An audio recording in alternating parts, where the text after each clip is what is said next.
Chapter 6. Concerning Balaam the prophet and what kind of man he was. 1. Now Moses, when he had brought his army to Jordan, pitched his camp in the great plain over against Jericho.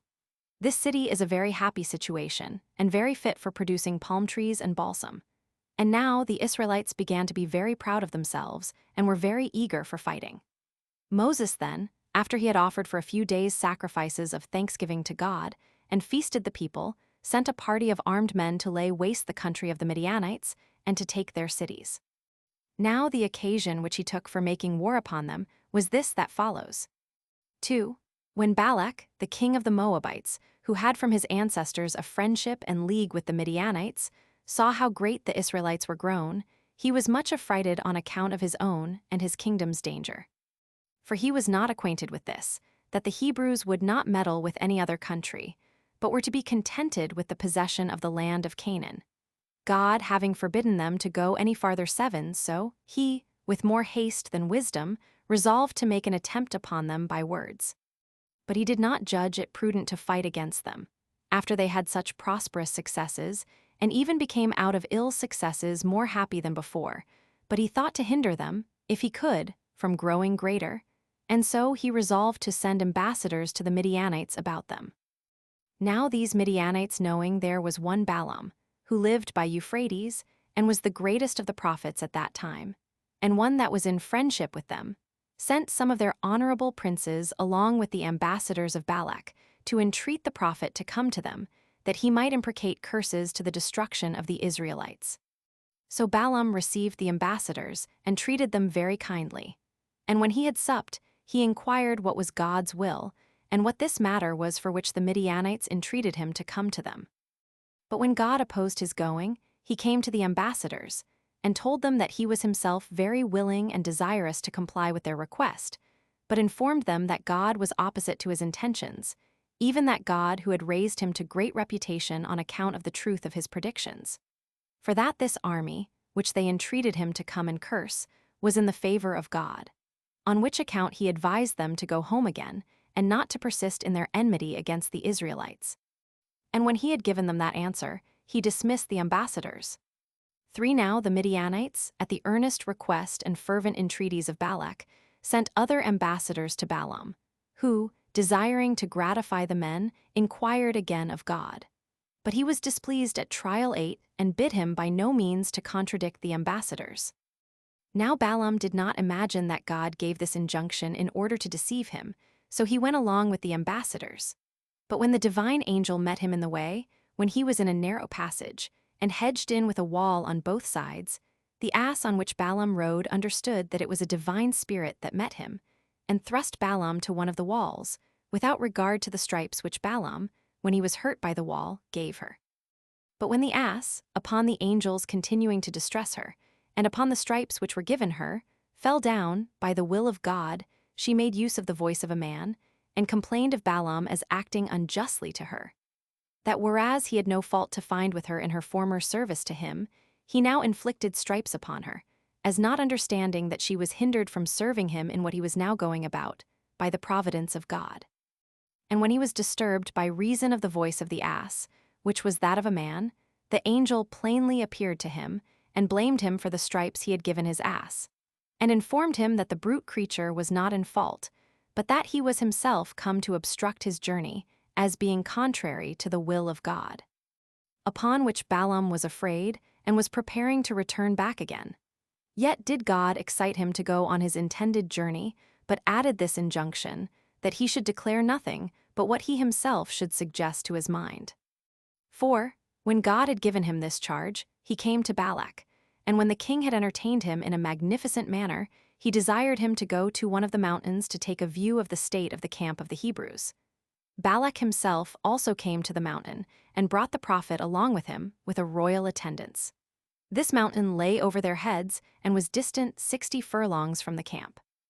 Now when he saw them, he desired the king to build him 7 altars, and to bring him as many bulls and rams, to which desire the king did presently conform. He then slew the sacrifices, and offered them as burnt offerings, that he might observe some signal of the flight of the Hebrews. Then said he, Happy is this people, on whom God bestows the possession of innumerable good things, and grants them his own providence to be their assistant and their guide. So that there is not any nation among mankind, but you will be esteemed superior to them in virtue, and in the earnest prosecution of the best rules of life, and of such as are pure from wickedness, and will leave those rules to your excellent children. And this out of the regard that God bears to you, and the provision of such things for you as may render you happier than any other people under the sun. You shall retain that land to which he hath sent you, and it shall ever be under the command of your children, and both all the earth, as well as the seas, shall be filled with your glory. And you shall be sufficiently numerous to supply the world in general, and every region of it in particular, with inhabitants out of your stock. However, O blessed army, wonder that you are become so many from one father. And truly, the land of Canaan can now hold you, as being yet comparatively few. But know ye that the whole world is proposed to be your place of habitation forever. The multitude of your posterity also shall live as well in the islands as on the continent, and that more in number than are the stars of heaven. And when you are become so many, God will not relinquish the care of you, but will afford you an abundance of all good things in times of peace, with victory and dominion in times of war. May the children of your enemies have an inclination to fight against you, and may they be so hardy as to come to arms, and to assault you in battle, for they will not return with victory, nor will their return be agreeable to their children and wives. To so great a degree of valor will you be raised by the providence of God, who is able to diminish the affluence of some, and to supply the wants of others. 5. Thus did Balaam speak by inspiration, as not being in his own power, but moved to say what he did by the divine Spirit. But then Balak was displeased, and said he had broken the contract he had made, whereby he was to come, as he and his confederates had invited him, by the promise of great presents. For whereas he came to curse their enemies, he had made an encomium upon them, and had declared that they were the happiest of men. To which Balaam replied, O Balak, if thou rightly considerest this whole matter, canst thou suppose that it is in our power to be silent, or to say anything, when the Spirit of God seizes upon us? For he puts such words as he pleases in our mouths, and such discourses as we are not ourselves conscious of. I well remember by what entreaties both you and the Midianites so joyfully brought me hither, and on that account I took this journey. It was my prayer that I might not put any affront upon you, as to what you desired of me. But God is more powerful than the purposes I had made to serve you. For those that take upon them to foretell the affairs of mankind, as from their own abilities, are entirely unable to do it, or to forbear to utter what God suggests to them, or to offer violence to his will. For when he prevents us and enters into us, nothing that we say is our own. I then did not intend to praise this army, nor to go over the several good things which God intended to do to their race. But since he was so favorable to them, and so ready to bestow upon them a happy life and eternal glory, he suggested the declaration of those things to me. But now, because it is my desire to oblige thee thyself, as well as the Midianites, whose entreaties it is not decent for me to reject, go to, let us again rear other altars, and offer the like sacrifices that we did before, that I may see whether I can persuade God to permit me to bind these men with curses. Which, when Balak had agreed to, God would not, even upon second sacrifices, consent to his cursing the Israelites. 9 Then fell Balaam upon his face, and foretold what calamities would befall the several kings of the nations, and the most eminent cities, some of which of old were not so much as inhabited, which events have come to pass among the several people concerned, both in the foregoing ages, and in this, till my own memory, both by sea and by land. From which completion of all these predictions that he made, one may easily guess that the rest will have their completion in time to come. 6 But Balak, being very angry that the Israelites were not cursed, sent away Balaam without thinking him worthy of any honor. Whereupon, when he was just upon his journey, in order to pass the Euphrates, he sent for Balak, and for the princes of the Midianites, and spake thus to them. O Balak, and you Midianites that are here present, for I am obliged even without the will of God to gratify you, it is true no entire destruction can seize upon the nation of the Hebrews, neither by war, nor by plague, nor by scarcity of the fruits of the earth, nor can any other unexpected accident be their entire ruin. For the providence of God is concerned to preserve them from such a misfortune, nor will it permit any such calamity to come upon them whereby they may all perish, but some small misfortunes, and those for a short time, whereby they may appear to be brought low, may still befall them. But after that they will flourish again, to the terror of those that brought those mischiefs upon them. So that if you have a mind to gain a victory over them for a short space of time, you will obtain it by following my directions. Do you therefore set out the handsomest of such of your daughters as are most eminent for beauty, 10, and proper to force, and conquer the modesty of those that behold them, and these decked and trimmed to the highest degree able. Then do you send them to be near camp, and give them in charge, that the young men of the Hebrews desire there allow it them. And when they see they are enamored of them, let them take leaves. And if they entreat them to stay, let give their consent till they have persuaded leave off their obedience to their own laws, the worship of that God who established them to worship the gods of the Midianites, and for by this means God will be angry at them. 11. Accordingly, when Balaam had suggested counsel to them, he went his way. 7. So when the Midianites had sent their daughters, as Balaam had exhorted them, the Hebrew men were allured by their beauty, and came with them, and besought them not to grudge them the enjoyment of their beauty, nor to deny them their conversation. These daughters of Midianites received their words gladly, and consented to it, and stayed with them. But when they brought them to be enamored of them, and their inclinations to them were grown to ripeness, they began to think of departing from them. Then it was that these men became greatly disconsolate at the women's departure, and they were urgent with them not to leave them, but begged they would continue there, and become their wives. And they promised them they should be owned as mistresses all they had. This they said with an oath, and called God for the arbitrator of what they promised, and this with tears in their eyes, and all such marks of concern, as might show how miserable they thought themselves without them, and so might move their compassion for them. So the women, as soon as they perceived they had made their slaves, and had caught them with their conservation, began to speak thus to them. 8. O you illustrious young men! We have of our own at home, and great plenty of good things there, together with the natural, affectionate parents and friends. Nor is it out of our want of any such things that we came to discourse with you, nor did we admit of your invitation with design to prostitute the beauty of our bodies for gain. But taking you for brave and worthy men, we agreed to your request, that we might treat you with such honors as hospitality required. And now seeing you say that you have a great affection for us, and are troubled when you think we are departing, we are not averse to your entreaties. And if we may receive such assurance of your goodwill as we think can be alone sufficient, we will be glad to lead our lives with you as your wives. But we are afraid that you will in time be weary of our company, and will then abuse us, and send us back to our parents after an ignominious manner. And they desired that they would excuse them in their guarding against that danger. But the young men professed they would give them any assurance they should desire, nor did they at all contradict what they requested, so great was the passion they had for them. If then, said they, this be your resolution, since you make use of such customs and conduct of life as are entirely different from all other men, 12 insomuch that your kinds of food are peculiar to yourselves, and your kinds of drink not common to others, it will be absolutely necessary, if you would have us for your wives, that you do withal worship our gods. Nor can there be any other demonstration of the kindness which you say you already have, and promise to have hereafter to us, than this, that you worship the same gods that we do. For has anyone reason to complain, that now you are come into this country, you should worship the proper gods of the same country? Especially while our gods are common to all men, and yours such as belong to nobody else but yourselves. So they said they must either come into such methods of divine worship as all others came into, or else they must look out for another world, wherein they may live by themselves, according to their own laws. 9. Now the young men were induced by the fondness they had for these women to think they spake very well.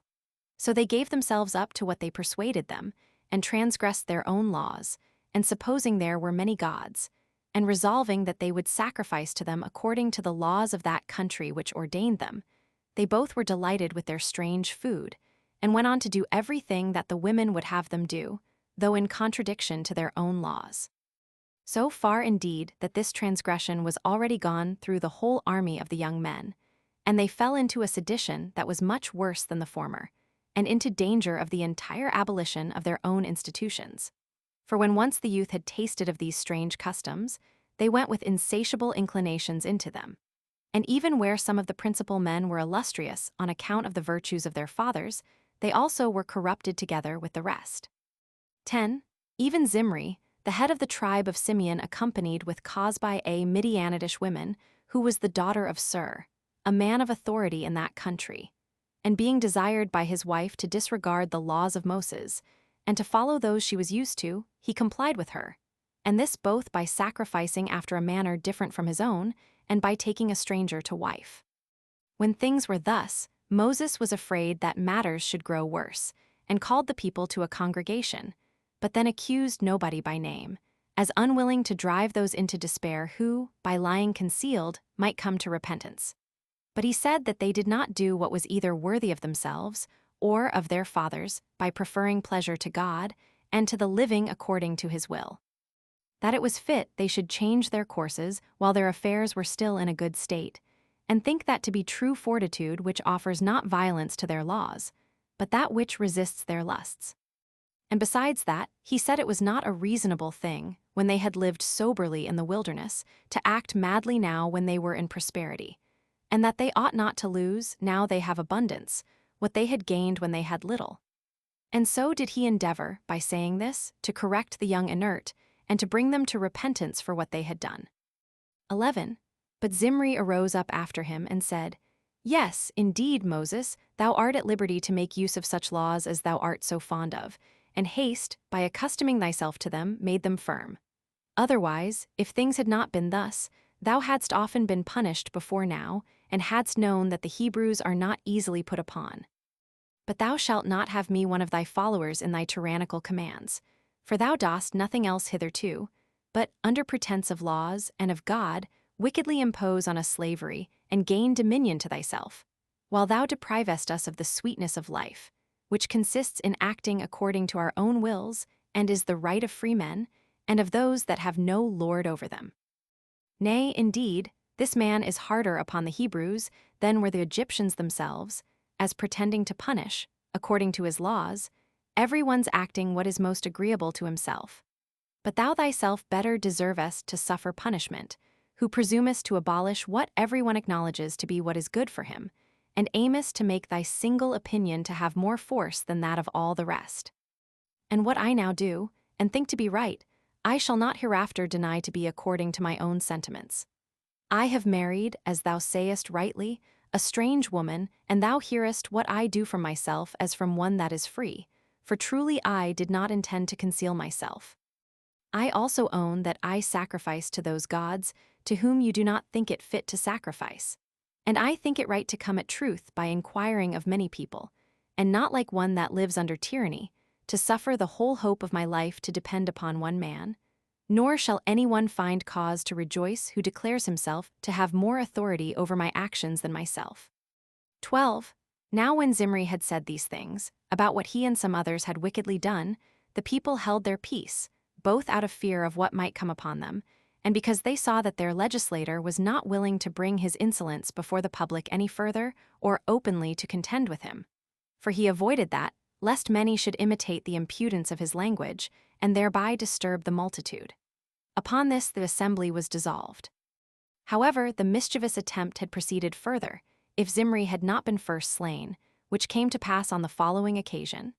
Phinehas, a man in other respects better than the rest of the young men, and also one that surpassed his contemporaries in the dignity of his father, for he was the son of Eleazar the high priest, and the grandson of Moses' brother, who was greatly troubled at what was done by Zimri, he resolved in earnest to inflict punishment on him, before his unworthy behavior should grow stronger by impunity, and in order to prevent this transgression from proceeding further, which would happen if the ringleaders were not punished.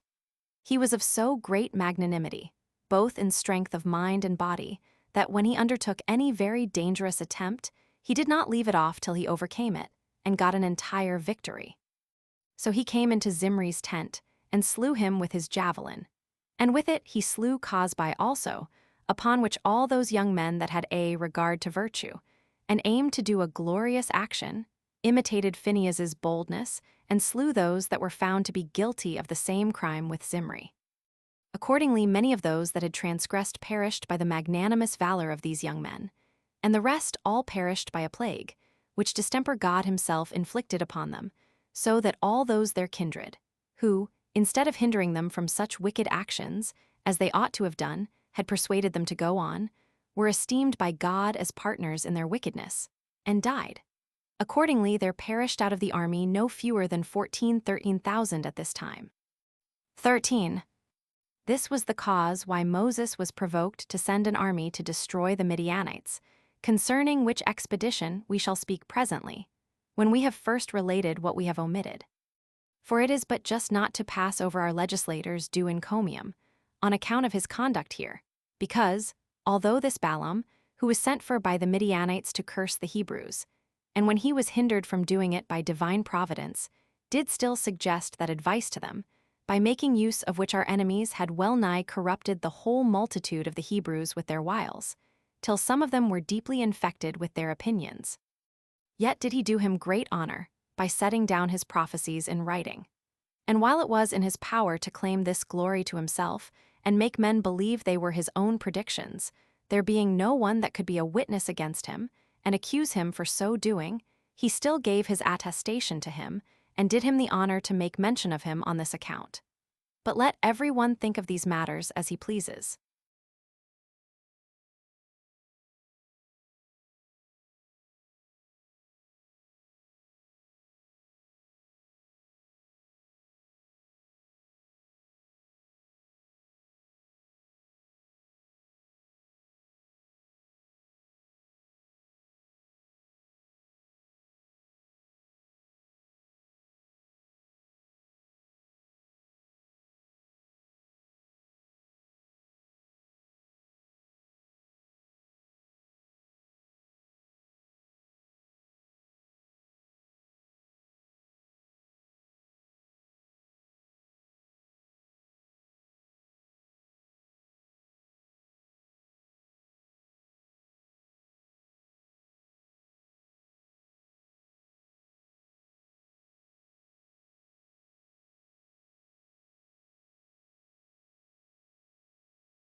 Chapter 7. How the Hebrews fought with the Midianites and overcame them. 1. Now Moses sent an army against the land of Midian, for the causes forementioned, in all 12,000, taking an equal number out of every tribe, and appointed Phinehas for their commander. Of which Phinehas we made mention a little before, as he that had guarded the laws of the Hebrews, and had inflicted punishment on Zimri when he had transgressed them. Now the Midianites perceived beforehand how the Hebrews were coming, and would suddenly be upon them. So they assembled their army together and fortified the entrances into their country, and there awaited the enemy's coming. When they were come, and they had joined battle with them, an immense multitude of the Midianites fell. Nor could they be numbered, they were so very many. And among them fell all their kings, 5 in number, viz. Evi, Zur, Rabah, Hur, and Rechem, who was of the same name with a city, the chief and capital of all Arabia, which is still now so called by the whole Arabian nation, Arisum, from the name of the king that built it, but is by the Greeks called Petra. Now when the enemies were discomfited, the Hebrews spoiled their country, and took a great prey, and destroyed the men that were its inhabitants together with the women. Only they let the virgins alone, as Moses had commanded Phinehas to do, who indeed came back, bringing with him an army that had received no harm, and a great deal of prey. 52,000 beeves, 75,600 sheep, 60,000 asses, with an immense quantity of gold and silver furniture, which the Midianites made use of in their houses, for they were so wealthy that they were very luxurious. There were also led captive about 32,000 virgins. 14. So Moses parted the prey into parts, and gave 1/50th part to Eleazar and the 2 priests, and another 50th part to the Levites, and distributed the rest of the prey among the people.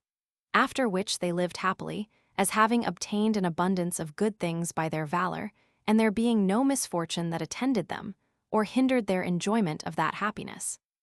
2. But Moses was now grown old, and appointed Joshua for his successor, both to receive directions from God as a prophet, and for a commander of the army, if they should at any time stand in need of such a one. And this was done by the command of God, that to him the care of the public should be committed. Now Joshua had been instructed in all those kinds of learning which concerned the laws and God himself, and Moses had been his instructor. 3. At this time it was that the 2 tribes of Gad and Reuben, and the half-tribe of Manasseh, abounded in a multitude of cattle, as well as in all other kinds of prosperity. Whence they had a meeting, and in a body came and besought Moses to give them, as their peculiar portion, that land of the Amorites which they had taken by right of war, because it was fruitful and good for feeding of cattle. But Moses, supposing that they were afraid of fighting with the Canaanites, and invented this provision for their cattle as a handsome excuse for avoiding that war, he called them arrant cowards, and said they had only contrived a decent excuse for that cowardice, and that they had a mind to live in luxury and ease, while all the rest were laboring with great pains to obtain the land they were desirous to have, and that they were not willing to march along and undergo the remaining hard service, whereby they were, under the divine promise, to pass over Jordan and overcome those our enemies which God had shown them, and so obtain their land. But these tribes, when they saw that Moses was angry with them, and when they could not deny but he had a just cause to be displeased at their petition, made an apology for themselves, and said that it was not on account of their fear of dangers, nor on account of their laziness, that they made this request to him, but that they might leave the prey they had gotten in places of safety, and thereby might be more expedite, and ready to undergo difficulties and to fight battles. They added this also, that when they had built cities, wherein they might preserve their children and wives and possessions if he would bestow them upon them, they would go along with the rest of the army. Hereupon Moses was pleased with what they said. So he called for Eleazar the high priest, and Joshua and the chief of the tribes, and permitted these tribes to possess the land of the Amorites. But upon this condition, that they should join with their kinsmen in the war until all things were settled. Upon which condition they took possession of the country, and built them strong cities, and put into them their children and their wives, and whatsoever else they had that might be an impediment to the labors of their future marches. 4. Moses also now built those 10 cities which were to be of the number of the 48, 3 of which he allotted to those that slew any person involuntarily, and fled to them. And he assigned the same time for their banishment with that of the life of that high priest under whom the slaughter and flight happened. After which death of the high priest, he permitted the slayer to return home. During the time of his exile, the relations of him that was slain may, by this law, kill the manslayer if they caught him without the bounds of the city to which he fled, though this permission was not granted to any other person. Now the cities which were set apart for this flight were these: Bezer, at the borders of Arabia, Ramoth of the land of Gilead, and Golan in the land of Bashan. There were to be also, by Moses' command, 3 other cities allotted for the habitation of these fugitives out of the cities of the Levites, but not till after they should be in possession of the land of Canaan. 5. At this time the chief men of the tribe of Manasseh came to Moses, and informed him that there was an eminent man of their tribe dead, whose name was Zelophehad, who left no male children but left daughters, and asked him whether these daughters might inherit his land or not. He made this answer, that if they shall marry into their own tribe, they shall carry their estate along with them. But if they dispose of themselves in marriage to men of another tribe, they shall leave their inheritance in their father's tribe. And then it was that Moses ordained that everyone's inheritance should continue in his own tribe.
Chapter 8.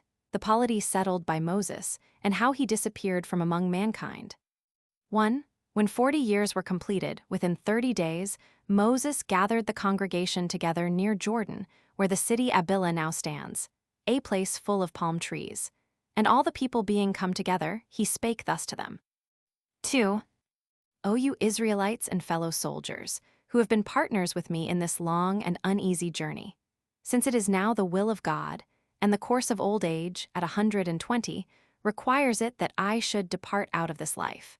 And since God has forbidden me to be a patron or an assistant to you in what remains to be done beyond Jordan, I thought it reasonable not to leave off my endeavors even now for your happiness, but to do my utmost to procure for you the eternal enjoyment of good things, and a memorial for myself, when you shall be in the fruition of great plenty and prosperity. Come, therefore, let me suggest to you by what means you may be happy, and may leave an eternal prosperous possession thereof to your children after you, and then let me thus go out of the world. And I cannot but deserve to be believed by you, both on account of the great things I have already done for you, and because, when souls are about to leave the body, they speak with the sincerest freedom. O children of Israel! There is but one source of happiness for all mankind, the favor of God. 15 For he alone is able to give good things to those that deserve them, and to deprive those of them that sin against him. Towards whom, if you behave yourselves according to his will, and according to what I, who well understand his mind, do exhort you to, you will both be esteemed blessed, and will be admired by all men, and will never come into misfortunes, nor cease to be happy. You will then preserve the possession of the good things you already have, and will quickly obtain those that you are at present in want of. Only do you be obedient to those whom God would have you to follow. Nor do you prefer any other constitution of government before the laws now given you. Neither do you disregard that way of divine worship which you now have, nor change it for any other form. And if you do this, you will be the most courageous of all men, in undergoing the fatigues of war, and will not be easily conquered by any of your enemies. For while God is present with you to assist you, it is to be expected that you will be able to despise the opposition of all mankind. And great rewards of virtue are proposed for you, if you preserve that virtue through your whole lives. Virtue itself is indeed the principal and the first reward, and after that it bestows abundance of others, so that your exercise of virtue towards other men will make your own lives happy, and render you more glorious than foreigners can be, and procure you an undisputed reputation with posterity. These blessings you will be able to obtain, in case you hearken to and observe those laws which, by divine revelation, I have ordained for you. That is, in case you withal meditate upon the wisdom that is in them. I am going from you myself, rejoicing in the good things you enjoy, and I recommend you to the wise conduct of your law, to the becoming order of your polity, and to the virtues of your commanders, who will take care of what is for your advantage. And that God, who has been till now your leader, and by whose goodwill I have myself been useful to you, will not put a period now to his providence over you. But as long as you desire to have him your protector in your pursuits after virtue, so long will you enjoy his care over you.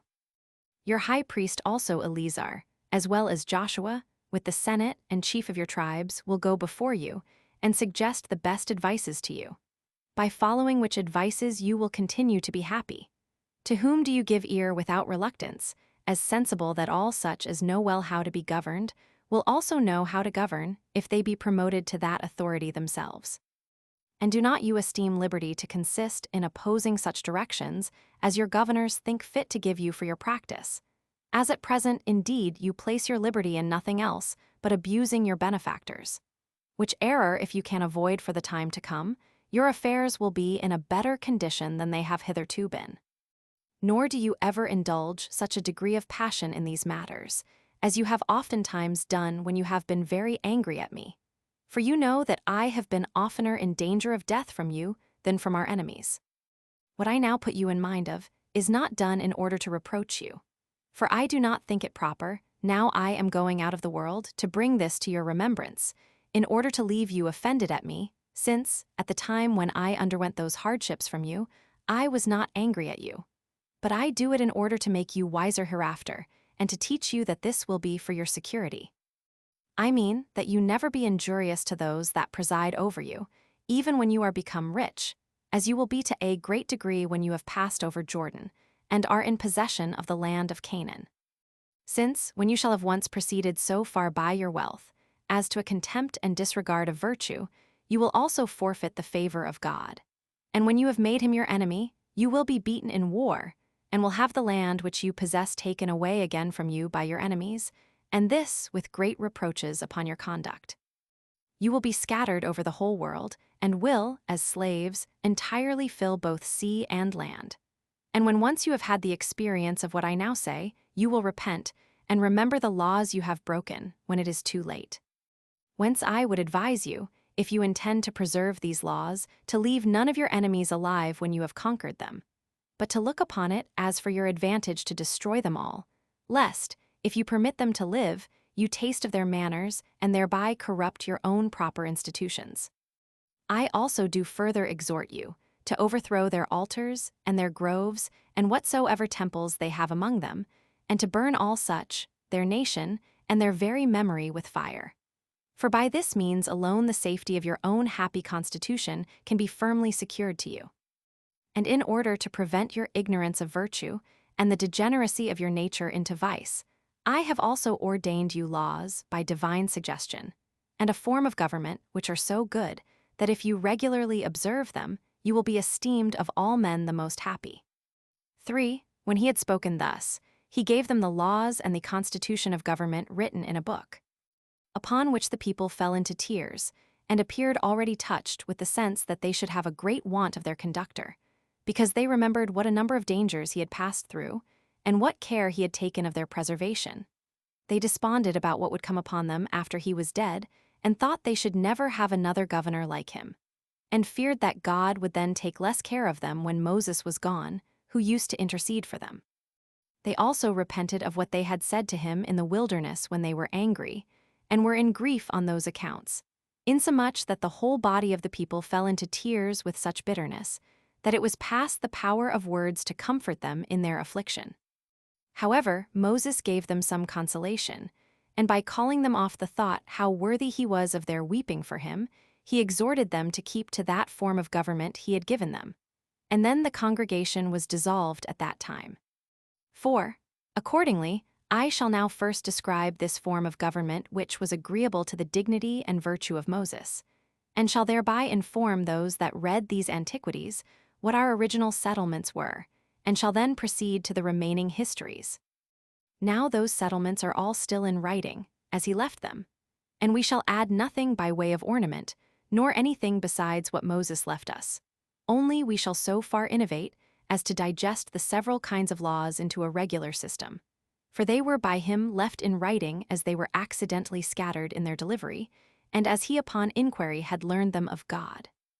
On which account I have thought it necessary to premise this observation beforehand, lest any of my own countrymen should blame me as having been guilty of an offense herein. Now part of our constitution will include the laws that belong to our political state. As for those laws which Moses left concerning our common conversation and intercourse one with another, I have reserved that for a discourse concerning our manner of life and the occasions of those laws, which I propose to myself, with God's assistance, to write, after I have finished the work I am now upon. 5. When you have possessed yourselves of the land of Canaan, and have leisure to enjoy the good things of it, and when you have afterward determined to build cities, if you will do what is pleasing to God, you will have a secure state of happiness. Let there be then one city of the land of Canaan, and this situate in the most agreeable place for its goodness, and very eminent in itself, and let it be that which God shall choose for himself by prophetic revelation.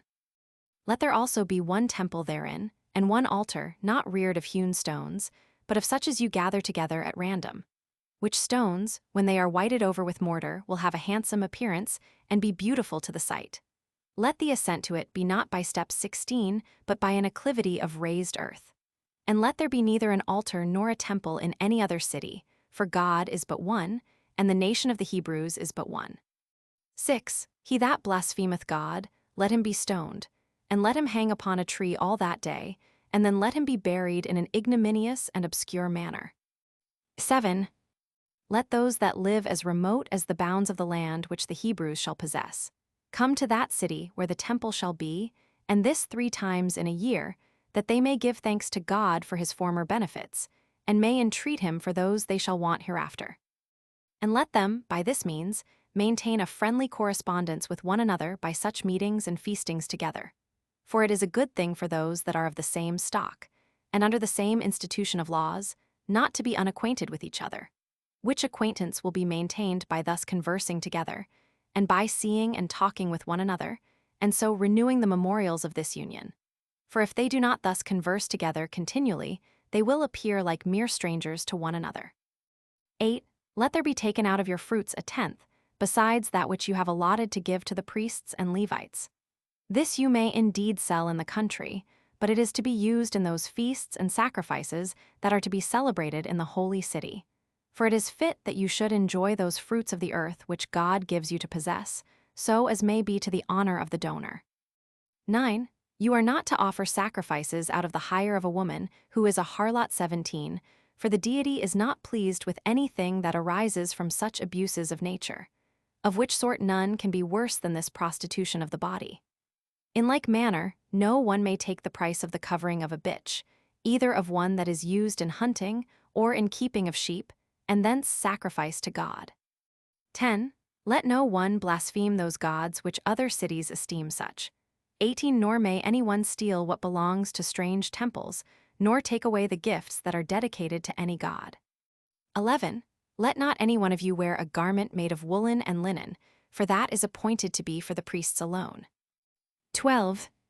When the multitude are assembled together unto the holy city for sacrificing every 7th year, at the Feast of Tabernacles, let the high priest stand upon a high desk, whence he may be heard, and let him read the laws to all the people.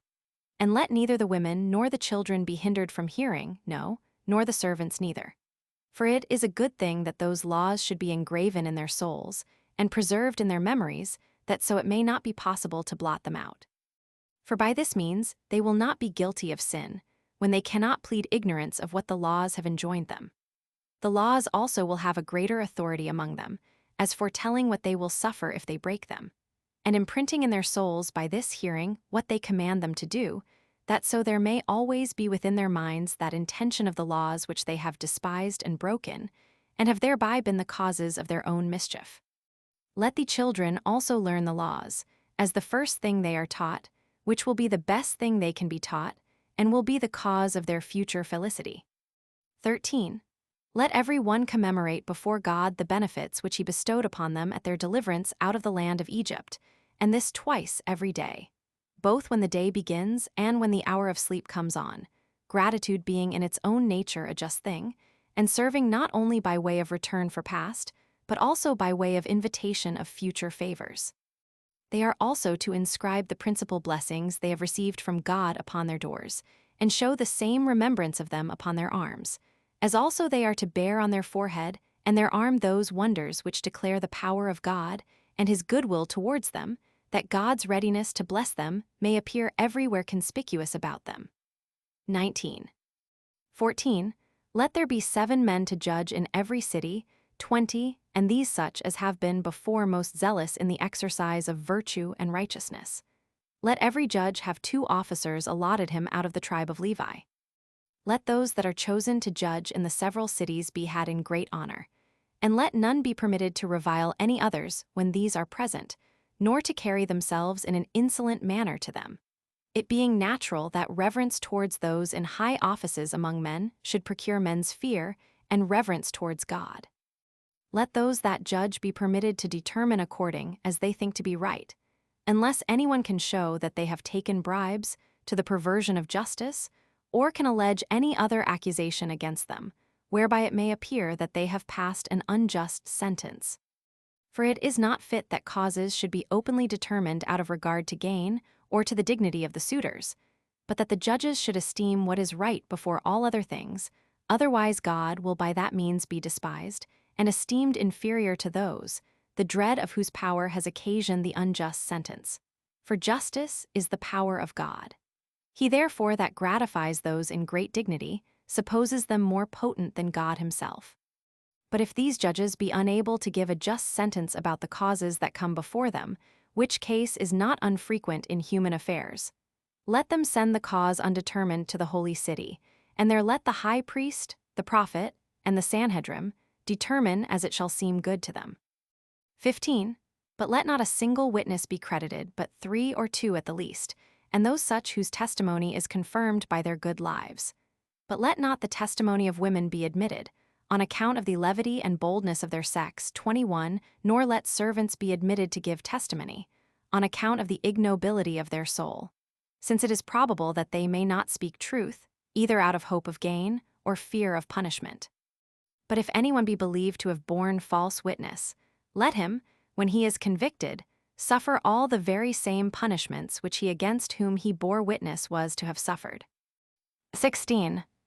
If a murder be committed in any place, and he that did it be not found, nor is there any suspicion upon one as if he had hated the man, and so had killed him, let there be a very diligent inquiry made after the man, and rewards proposed to anyone who will discover him. But if still no information can be procured, let the magistrates and senate of those cities that lie near the place in which the murder was committed assemble together, and measure the distance from the place where the dead body lies. Then let the magistrates of the nearest city thereto purchase a heifer, and bring it to a valley, and to a place therein where there is no land plowed or trees planted, and let them cut the sinews of the heifer. Then the priests and Levites, and the senate of that city, shall take water and wash their hands over the head of the heifer, and they shall openly declare that their hands are innocent of this murder, and that they have neither done it themselves, nor been assisting to any that did it. They shall also beseech God to be merciful to them, that no such horrid act may any more be done in that land. 17. Aristocracy, and the way of living under it, is the best constitution, and may you never have any inclination to any other form of government, and may you always love that form, and have the laws for your governors, and govern all your actions according to them, for you need no supreme governor but God. But if you shall desire a king, let him be one of your own nation. Let him be always careful of justice and other virtues perpetually. Let him submit to the laws, and esteem God's commands to be his highest wisdom. But let him do nothing without the high priest and the votes of the senators. Let him not have a great number of wives, nor pursue after abundance of riches, nor a multitude of horses, whereby he may grow too proud to submit to the laws. And if he affect any such things, let him be restrained, lest he become so potent that his state be inconsistent with your welfare. 18. Let it not be esteemed lawful to remove boundaries, neither our own, nor of those with whom we are at peace. Have a care you do not take those landmarks away which are, as it were, a divine and unshaken limitation of rights made by God himself, to last forever. Since this going beyond limits and gaining ground upon others is the occasion of wars and seditions, for those that remove boundaries are not far off an attempt to subvert the laws. 19.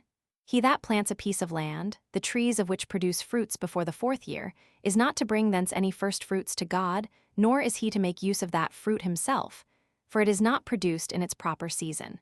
For when nature has a force put upon her at an unseasonable time, the fruit is not proper for God, nor for the master's use. But let the owner gather all that is grown on the 4th year, for then it is in its proper season. And let him that has gathered it carry it to the holy city, and spend that, together with the tithe of his other fruits, in feasting with his friends, with the orphans, and the widows. But on the 5th year the fruit is his own, and he may use it as he pleases. 20. You are not to sow with seed a piece of land which is planted with vines, for it is enough that it supply nourishment to that plant, and be not harassed by plowing also. You are to plow your land with oxen, and not to oblige other animals to come under the same yoke with them, but to till your land with those beasts that are of the same kind with each other. The seeds are also to be pure, and without mixture, and not to be compounded of 2 or 3 sorts, since nature does not rejoice in the union of things that are not in their own nature alike. Nor are you to permit beasts of different kinds to gender together, for there is reason to fear that this unnatural abuse may extend from beasts of different kinds to men, though it takes its first rise from evil practices about such smaller things. Nor is anything to be allowed, by imitation whereof any degree of subversion may creep into the constitution. Nor do the laws neglect small matters, but provide that even those may be managed after an unblameable manner. 21. Let not those that reap, and gather in the corn that is reaped, gather in the gleanings also. But let them rather leave some handfuls for those that are in want of the necessaries of life, that it may be a support and a supply to them, in order to their subsistence. In like manner, when they gather their grapes, let them leave some smaller bunches for the poor, and let them pass over some of the fruits of the olive trees, when they gather them, and leave them to be partaken of by those that have none of their own. For the advantage arising from the exact collection of all will not be so considerable to the owners as will arise from the gratitude of the poor.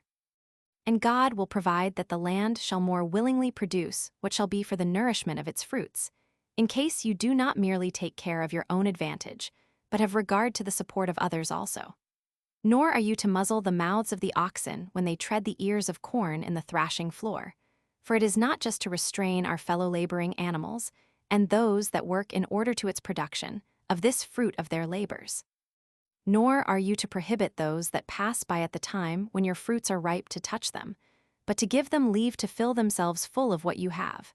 And this, whether they be of your own country or strangers, as being glad of the opportunity of giving them some part of your fruits when they are ripe, but let it not be esteemed lawful for them to carry any away. Nor let those that gather the grapes, and carry them to the winepresses, restrain those whom they meet from eating of them. For it is unjust, out of envy, to hinder those that desire it, to partake of the good things that come into the world according to God's will, and this while the season is at the height, and is hastening away as it pleases God. Nay, if some, out of bashfulness, are unwilling to touch these fruits, let them be encouraged to take of them, I mean, those that are Israelites, as if they were themselves the owners and lords, on account of the kindred there is between them. Nay, let them desire men that come from other countries, to partake of these tokens of friendship which God has given in their proper season. For that is not to be deemed as idly spent, which anyone out of kindness communicates to another, since God bestows plenty of good things on men, not only for themselves to reap the advantage, but also to give to others in a way of generosity. And he is desirous, by this means, to make known to others his peculiar kindness to the people of Israel, and how freely he communicates happiness to them, while they abundantly communicate out of their great superfluities to even these foreigners also. But for him that acts contrary to this law, let him be beaten with 40 stripes save 122 by the public executioner. Let him undergo this punishment, which is a most ignominious one for a free man, and this because he was such a slave to gain as to lay a blot upon his dignity. For it is proper for you who have had the experience of the afflictions in Egypt and of those in the wilderness, to make provision for those that are in the like circumstances.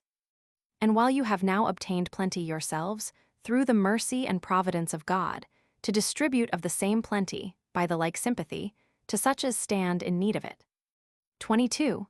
Besides those 2 tithes, which I have already said you are to pay every year, the one for the Levites, the other for the festivals, you are to bring every 3rd year a 3rd tithe to be distributed to those that want. 23 to women also that are widows, and to children that are orphans. But as to the ripe fruits, let them carry that which is ripe first of all into the temple.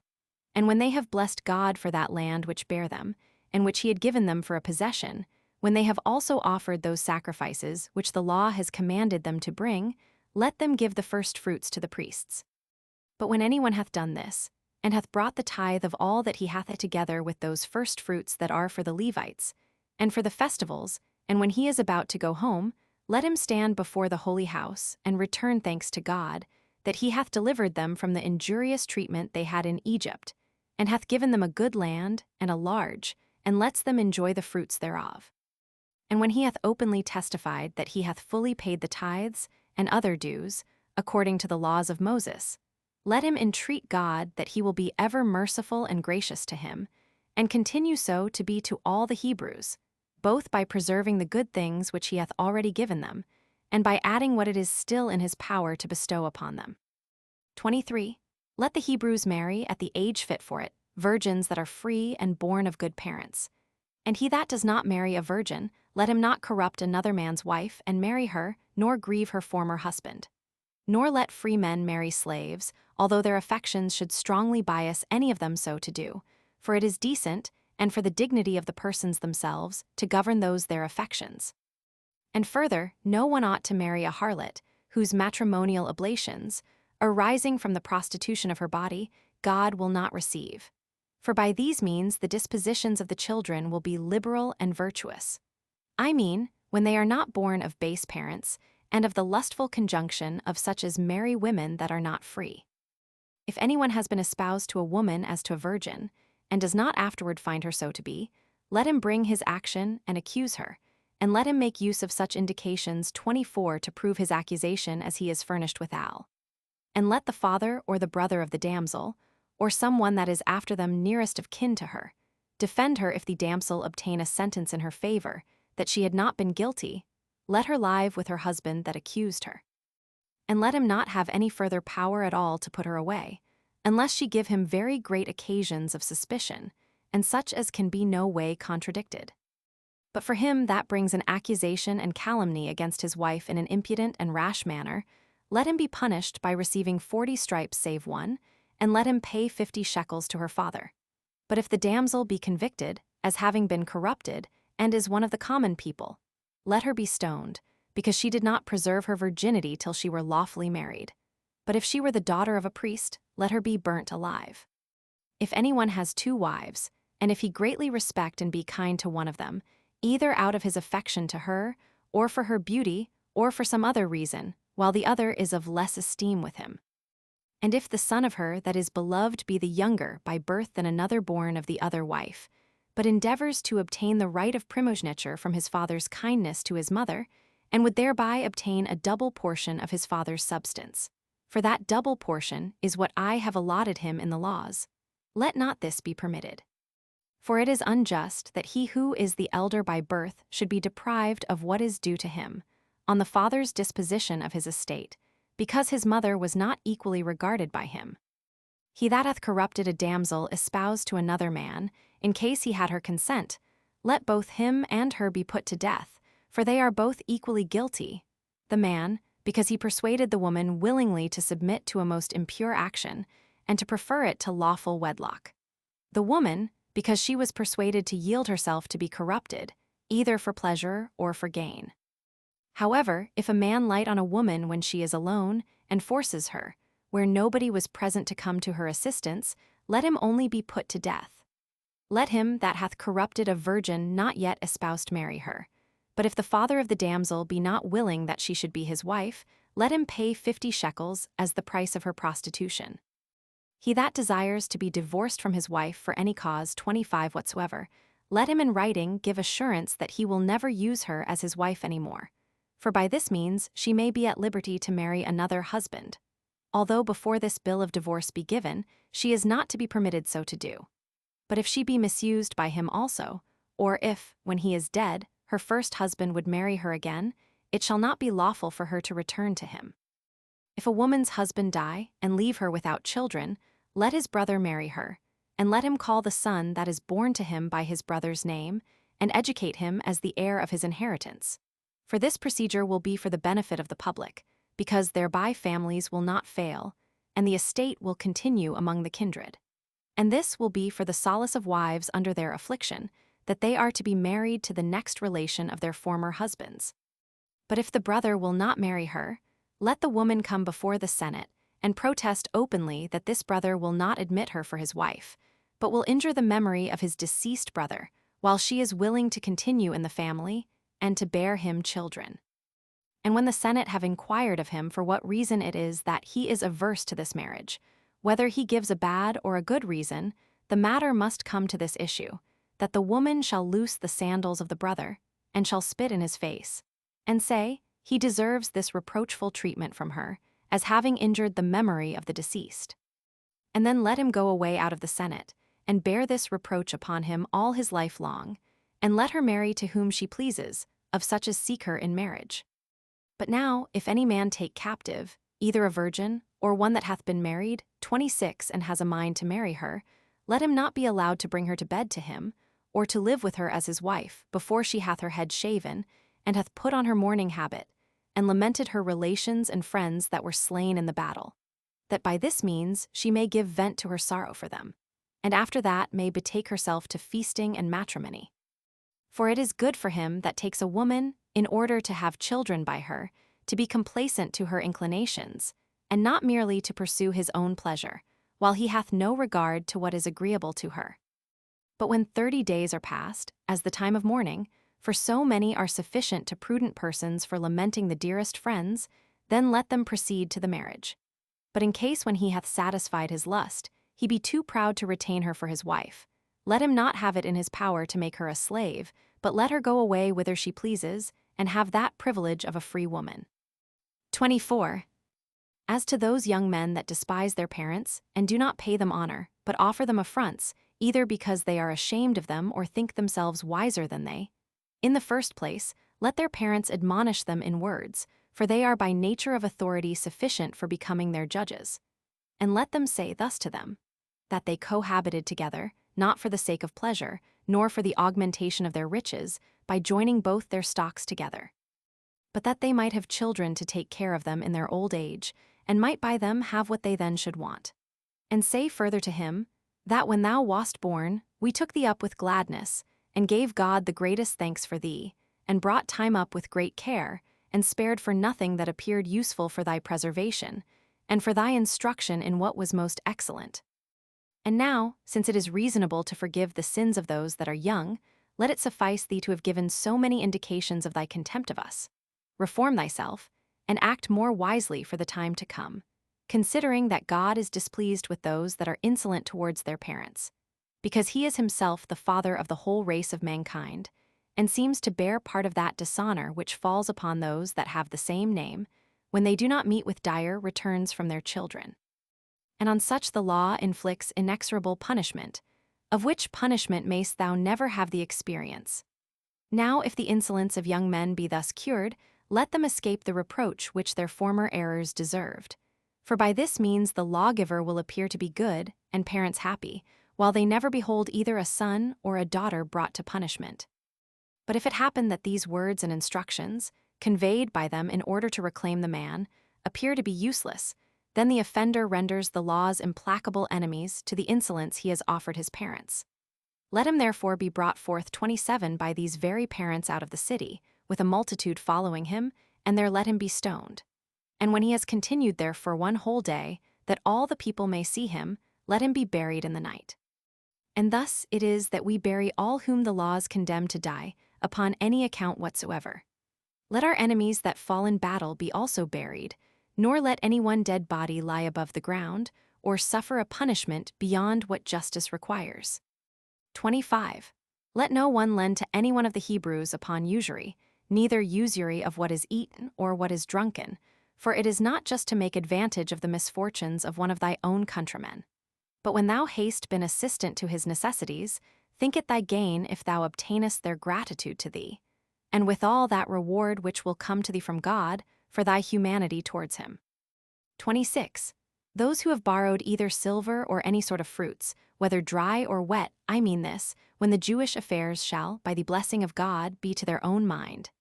Let the borrowers bring them again, and restore them with pleasure to those who lent them, laying them up, as it were, in their own treasuries, and justly expecting to receive them thence, if they shall want them again.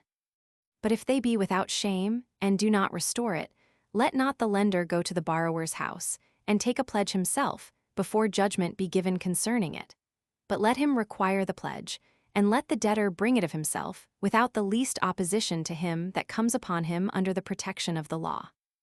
And if he that gave the pledge be rich, let the creditor retain it till what he lent be paid him again. But if he be poor, let him that takes it return it before the going down of the sun, especially if the pledge be a garment, that the debtor may have it for a covering in his sleep, God himself naturally showing mercy to the poor. It is also not lawful to take a millstone, nor any utensil thereto belonging, for a pledge, that the debtor may not be deprived of instruments to get their food withal, unless they be undone by their necessity. 27. Let death be the punishment for stealing a man, but he that hath purloined gold or silver, let him pay double. If anyone kill a man that is stealing something out of his house, let him be esteemed guiltless, although the man were only breaking in at the wall. Let him that hath stolen cattle pay fourfold what is lost, excepting the case of an ox, for which let the thief pay fivefold. Let him that is so poor that he cannot pay what mulet is laid upon him, be his servant to whom he was adjudged to pay it. 28. If anyone be sold to one of his own nation, let him serve him 6 years, and on the 7th let him go free. But if he have a son by a woman's servant in his purchaser's house, and if, on account of his good will to his master, and his natural affection to his wife and children, he will be his servant still, let him be set free only at the coming of the year of Jubilee, which is the 50th year. And let him then take away with him his children and wife, and let them be free also. 29. If anyone find gold or silver on the road, let him inquire after him that lost it, and make proclamation of the place where he found it, and then restore it to him again, as not thinking it right to make his own profit by the loss of another. And the same rule is to be observed in cattle found to have wandered away into a lonely place. If the owner be not presently discovered, let him that is the finder keep it with himself, and appeal to God that he has not purloined what belongs to another. 30. It is not lawful to pass by any beast that is in distress, when in a storm it is fallen down in the mire, but to endeavor to preserve it, as having a sympathy with it in its pain. 31. It is also a duty to show the roads to those who do not know them, and not to esteem it a matter for sport, when we hinder others' advantages, by setting them in a wrong way. 32. In like manner, let no one revile a person blind or dumb. 33. If men strive together, and there be no instrument of iron, let him that is smitten be avenged immediately, by inflicting the same punishment on him that smote him. But if when he is carried home he lie sick many days, and then die, let him that smote him not escape punishment.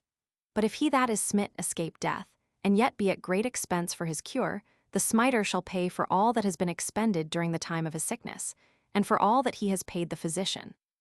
He that kicks a woman with child, so that the woman miscarry, 28 let him pay a fine in money, as the judges shall determine, as having diminished the multitude by the destruction of what was in her womb.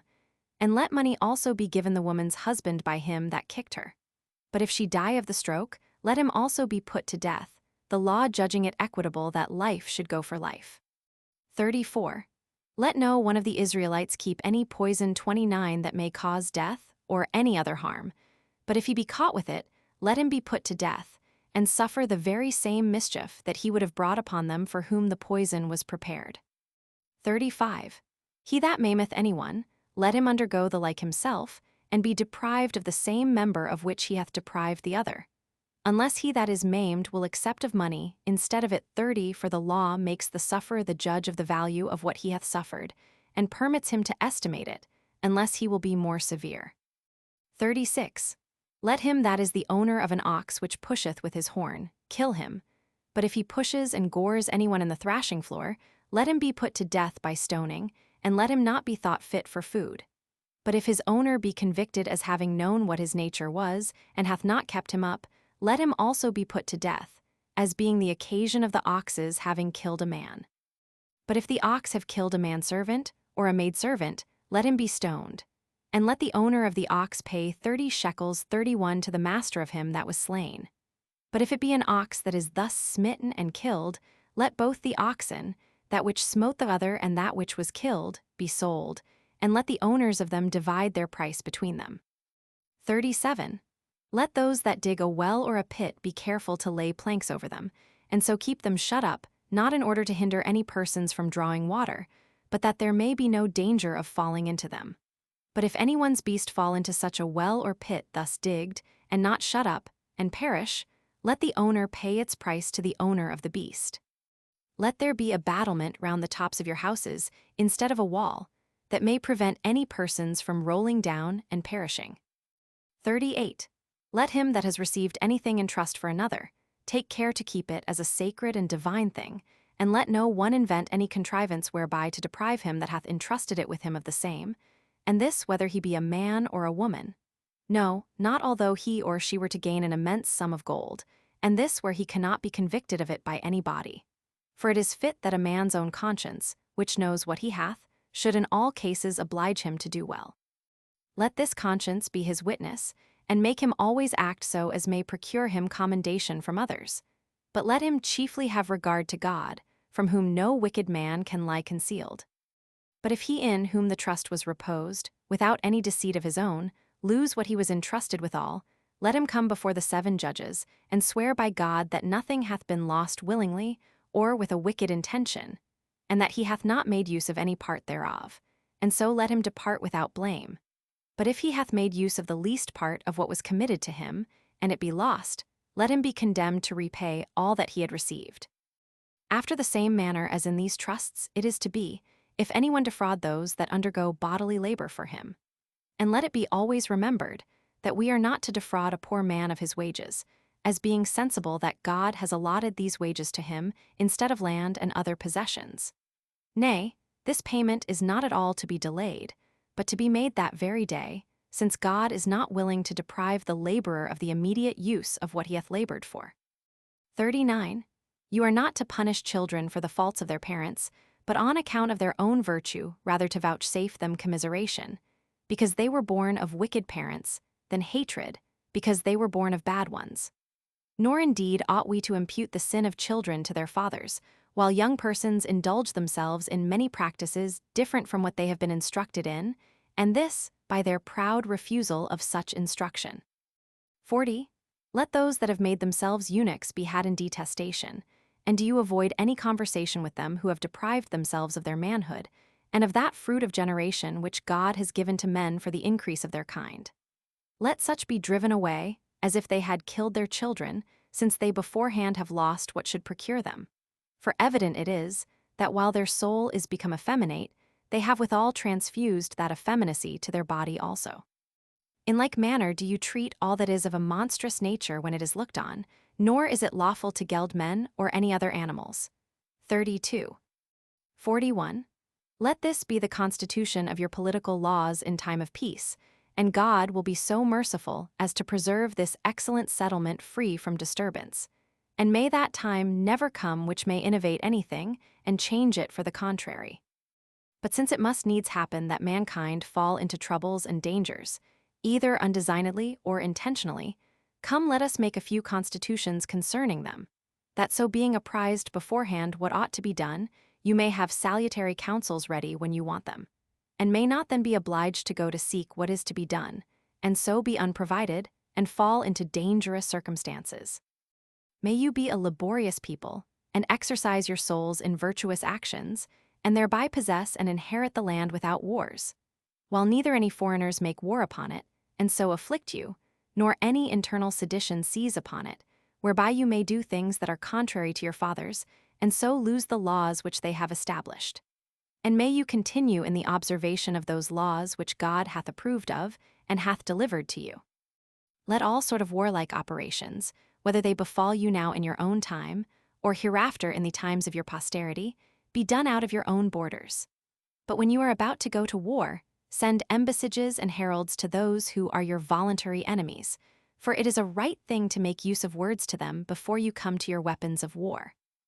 And assure them thereby, that although you have a numerous army with horses and weapons, and above these a God merciful to you, and ready to assist you, you do however desire them not to compel you to fight against them, nor to take from them what they have, which will indeed be our gain, but what they will have no reason to wish we should take to ourselves. And if they hearken to you, it will be proper for you to keep peace with them. But if they trust in their own strength, as superior to yours, and will not do you justice, lead your army against them, making use of God as your supreme commander, but ordaining for a lieutenant under him one that is of the greatest courage among you.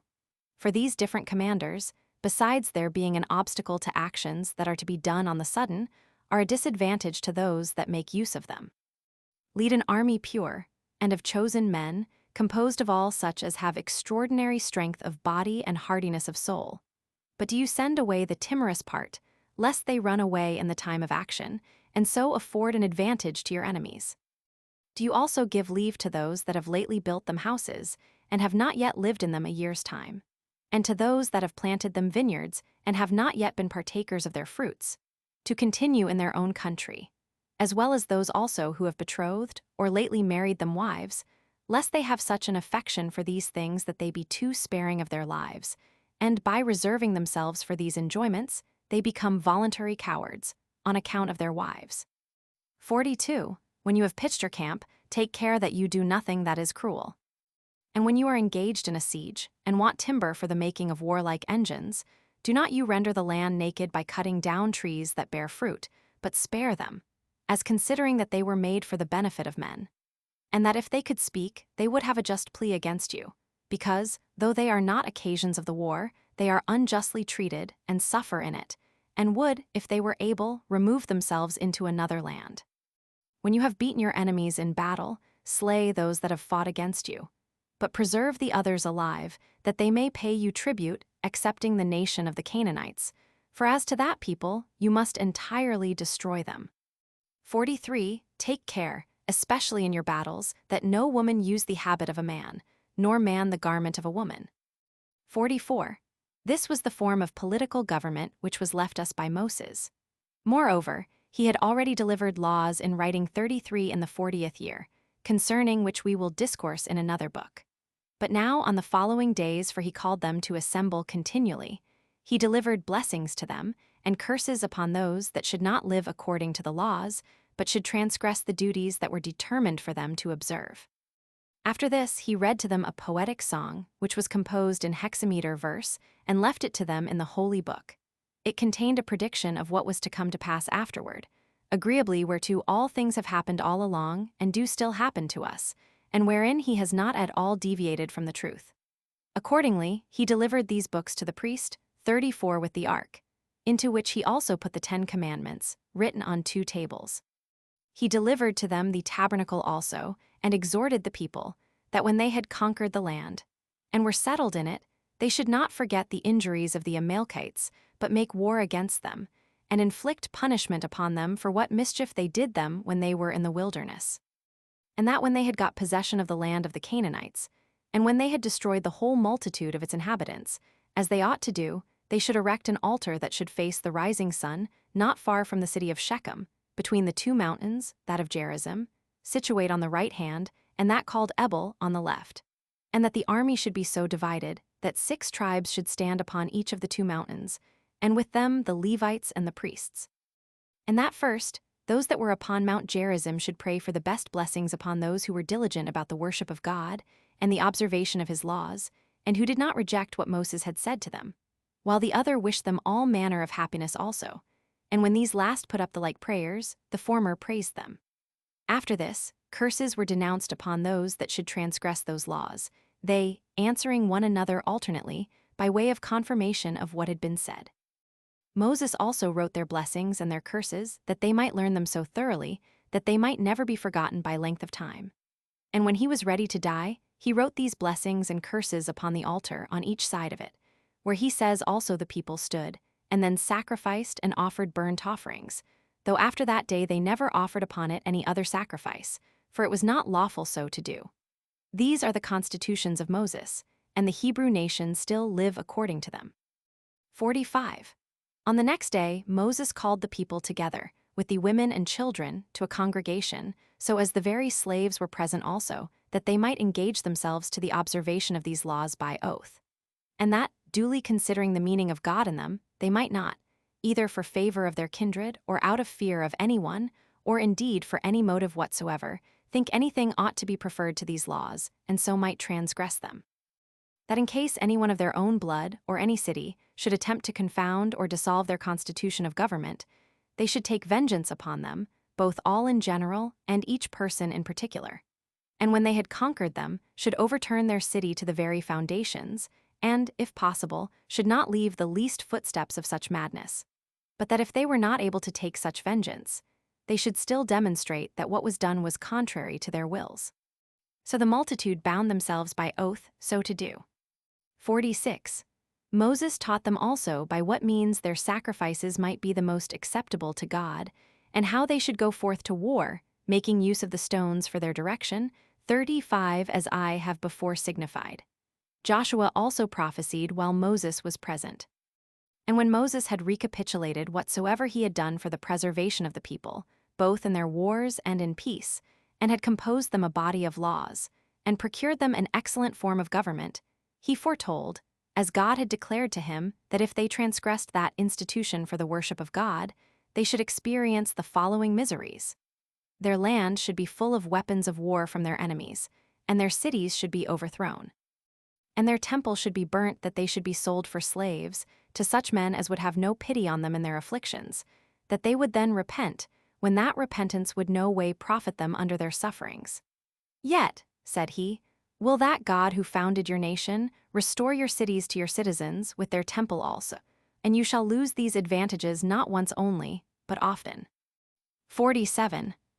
Now when Moses had encouraged Joshua to lead out the army against the Canaanites, by telling him that God would assist him in all his undertakings, and had blessed the whole multitude, he said, Since I am going to my forefathers, and God has determined that this should be the day of my departure to them, I return him thanks while I am still alive and present with you, for that providence he hath exercised over you, which hath not only delivered us from the miseries we lay under, but hath bestowed a state of prosperity upon us, as also that he hath assisted me in the pains I took, and in all the contrivances I had in my care about you, in order to better your condition, and hath on all occasions showed himself favorable to us.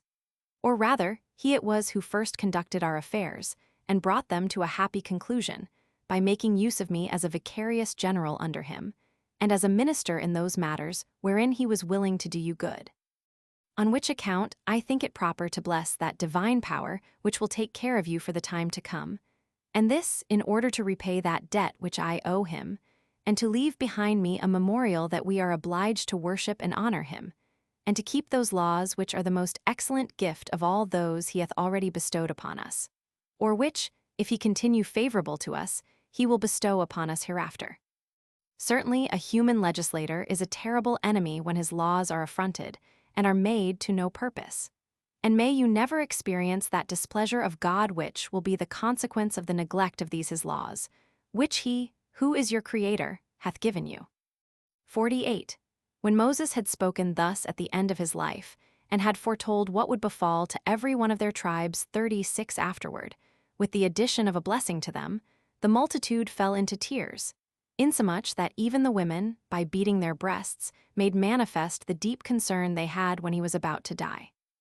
The children also lamented still more, as not able to contain their grief, and thereby declared that even at their age they were sensible of his virtue and mighty deeds. And truly there seemed to be a strife betwixt the young and the old who should most grieve for him. The old grieved because they knew what a careful protector they were to be deprived of, and so lamented their future state. But the young grieved not only for that, but also because it so happened that they were to be left by him before they had well tasted of his virtue. Now one may make a guess at the excess of this sorrow and lamentation of the multitude from what happened to the legislator himself. For although he was always persuaded that he ought not to be cast down at the approach of death, since the undergoing it was agreeable to the will of God and the law of nature, yet what the people did so overbore him, that he wept himself. Now as he went thence to the place where he was to vanish out of their sight, they all followed after him weeping. But Moses beckoned with his hand to those that were remote from him, and bade them stay behind in quiet, while he exhorted those that were near to him that they would not render his departure so lamentable. Whereupon they thought they ought to grant him that favor, to let him depart according as he himself desired. So they restrained themselves, though weeping still towards one another. All those who accompanied him were the Senate, and Eleazar the high priest, and Joshua their commander. Now as soon as they were come to the mountain called Abarim, which is a very high mountain, situate over against Jericho, and one that affords, to such as are upon it, a prospect of the greatest part of the excellent land of Canaan, he dismissed the Senate. And as he was going to embrace Eleazar and Joshua, and was still discoursing with them, a cloud stood over him on the sudden, and he disappeared in a certain valley, although he wrote in the holy books that he died, which was done out of fear, lest they should venture to say that, because of his extraordinary virtue, he went to God. 49. Now Moses lived in all 120 years, a third part of which time, abating 1 month, he was the people's ruler, and he died on the last month of the year, which is called by the Macedonians Distris, but by us Adar, on the first day of the month. He was one that exceeded all men that ever were in understanding, and made the best use of what that understanding suggested to him. He had a very graceful way of speaking and addressing himself to the multitude, and as to his other qualifications, he had such a full command of his passions, as if he hardly had any such in his soul, and only knew them by their names, as rather perceiving them in other men than in himself. He was also such a general of an army as is seldom seen, as well as such a prophet as was never known, and this to such a degree that whatsoever he pronounced, you would think you heard the voice of God himself. So the people mourned for him 30 days, nor did ever any grief so deeply affect the Hebrews as did this upon the death of Moses. Nor were those that had experienced his conduct the only persons that desired him, but those also that perused the laws he left behind him had a strong desire after him, and by them gathered the extraordinary virtue he was master of. And this shall suffice for the declaration of the manner of the death of Moses.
Chapter 1.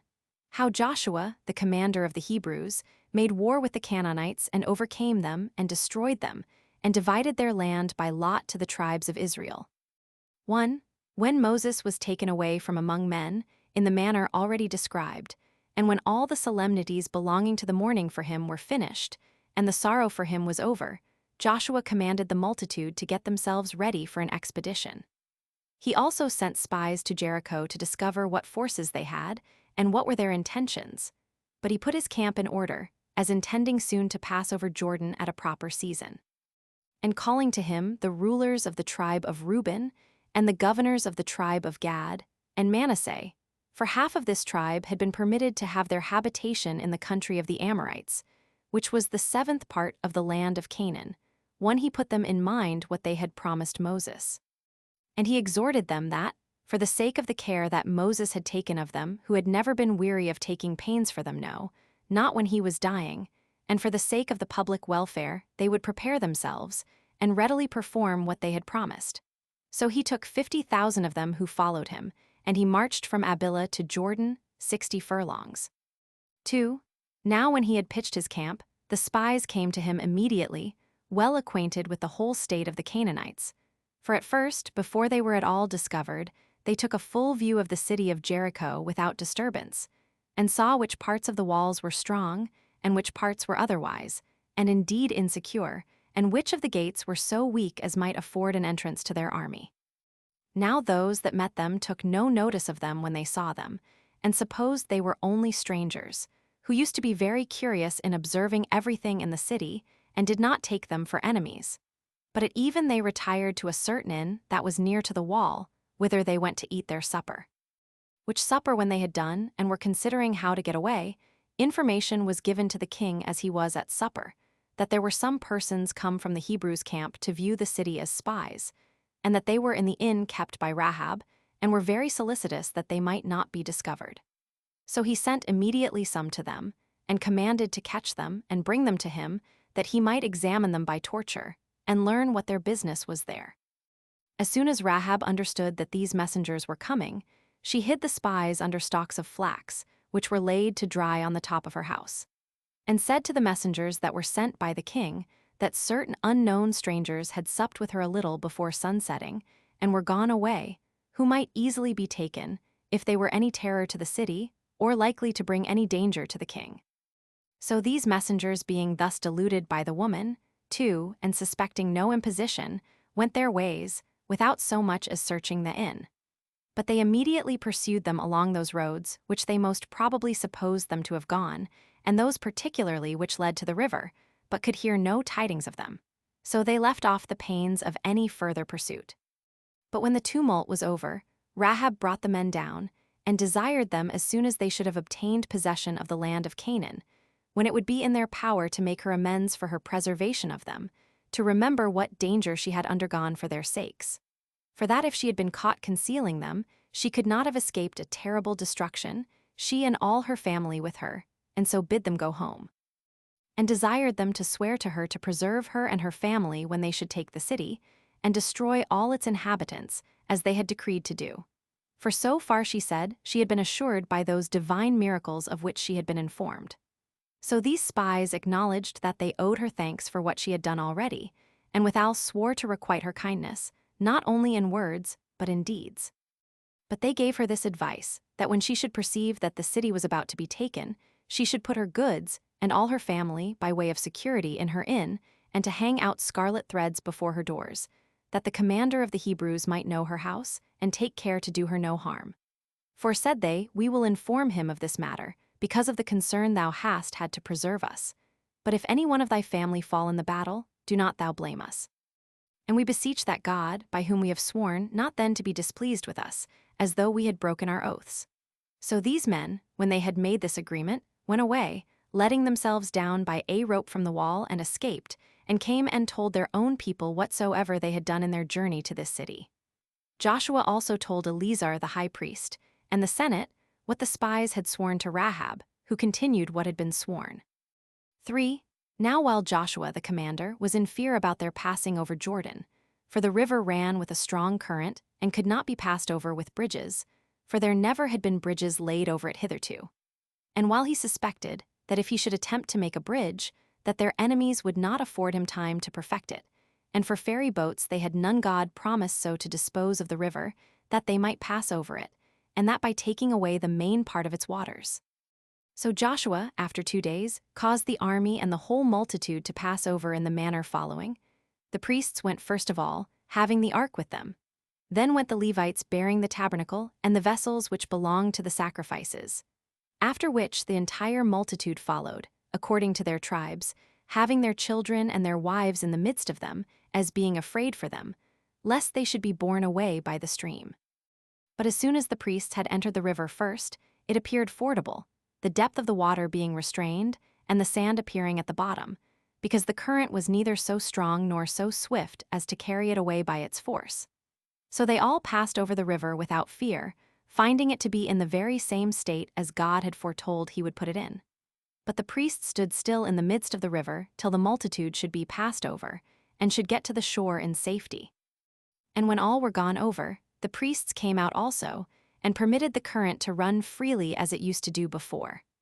Accordingly the river, as soon as the Hebrews were come out of it, arose again presently, and came to its own proper magnitude as before. 4. So the Hebrews went on farther 50 furlongs, and pitched their camp at the distance of 10 furlongs from Jericho. But Joshua built an altar of those stones which all the heads of the tribes, at the command of the prophets, had taken out of the deep, to be afterwards a memorial of the division of the stream of this river, and upon it offered sacrifice to God. And in that place celebrated the Passover, and had great plenty of all the things which they wanted hitherto. For they reaped the corn of the Canaanites, which was now ripe, and took other things as prey. For then it was that their former food, which was manna, and of which they had eaten 40 years, failed them.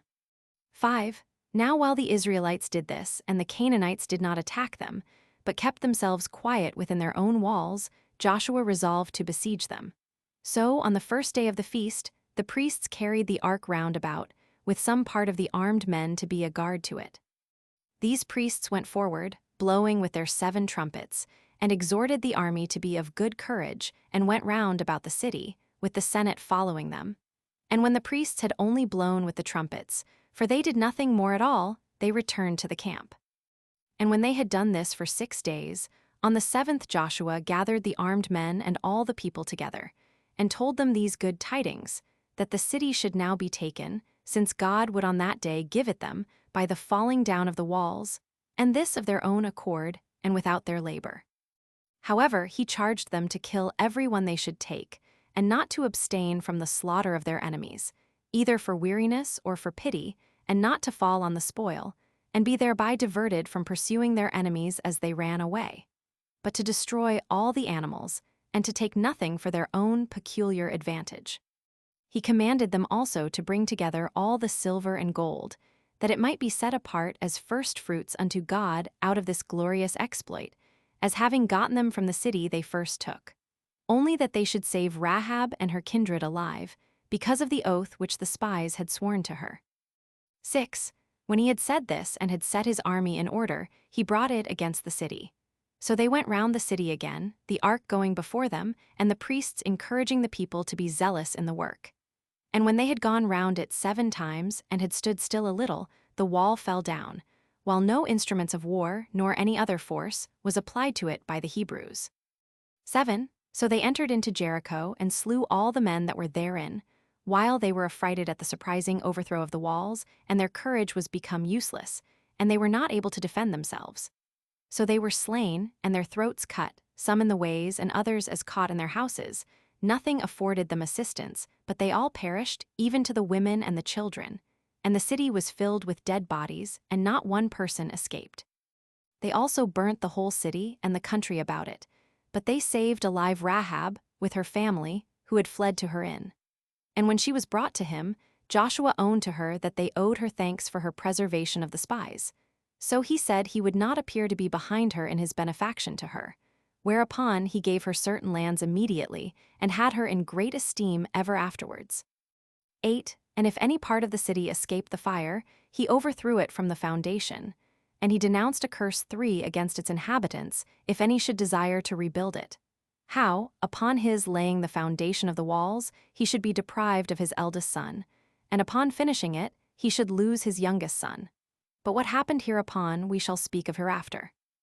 9. Now there was an immense quantity of silver and gold, and besides those of brass also, that was heaped together out of the city when it was taken, no one transgressing the decree, nor purloining for their own peculiar advantage, which spoils Joshua delivered to the priests to be laid up among their treasures. And thus did Jericho perish. 10. But there was one Achar, the son of Zebedias of the tribe of Judah, who finding a royal garment woven entirely of gold, and a piece of gold that weighed 200 shekels. 5. And thinking it a very hard case that what spoils he, by running some hazard, had found, he must give away, and offer it to God, who stood in no need of it, while he that wanted it must go without it, made a deep ditch in his own tent, and laid them up therein, as supposing he should not only be concealed from his fellow soldiers, but from God himself also. 11. Now the place where Joshua pitched his camp was called Gilgal, which denotes liberty. 6. For since now they had passed over Jordan, they looked on themselves as freed from the miseries which they had undergone from the Egyptians, and in the wilderness. 12. Now, a few days after the calamity that befell Jericho, Joshua sent 3,000 armed men to take Ai, a city situate above Jericho. But upon the sight of the people of Ai, with them they were driven back and lost 36 of their men. When this was told the Israelites, it made them very sad and exceeding disconsolate, not so much because of the relation the men that were destroyed bare to them, though those that were destroyed were all good men, and deserved their esteem, as by the despair it occasioned. For while they believed that they were already, in effect, in possession of the land, and should bring back the army out of the battles without loss, as God had promised beforehand, they now saw unexpectedly their enemies bold with success. So they put sackcloth over their garments, and continued in tears and lamentation all the day, without the least inquiry after food, but laid what had happened greatly to heart. 13. When Joshua saw the army so much afflicted, and possessed with forebodings of evil as to their whole expedition, he used freedom with God, and said, We are not come thus far out of any rashness of our own, as though we thought ourselves able to subdue this land with our own weapons, but at the instigation of Moses, thy servant, for this purpose, because thou hast promised us, by many signs, that thou wouldst give us this land for a possession, and that thou wouldst make our army always superior in war to our enemies, and accordingly some success has already attended upon us agreeably to thy promises. But because we have now unexpectedly been foiled, and have lost some men out of our army, we are grieved at it, as fearing what thou hast promised us, and what Moses foretold us, cannot be depended on by us. And our future expectation troubles us the more, because we have met with such a disaster in this our first attempt. But do thou, O Lord, free us from these suspicions, for thou art able to find a cure for these disorders, by giving us victory, which will both take away the grief we are in at present, and prevent our distrust as to what is to come. 14. These intercessions Joshua put up to God as he lay prostrate on his face, whereupon God answered him that he should rise up and purify his host from the pollution that had got into it, that things consecrated to me have been impudently stolen from me, and that this has been the occasion why this defeat had happened to them, and that when they should search out and punish the offender, he would ever take care they should have the victory over their enemies. This Joshua told the people, and calling for Eleazar the high priest, and the men in authority, he cast lots, tribe by tribe. And when the lot showed that this wicked action was done by one of the tribe of Judah, he then again proposed the lot to the several families thereto belonging.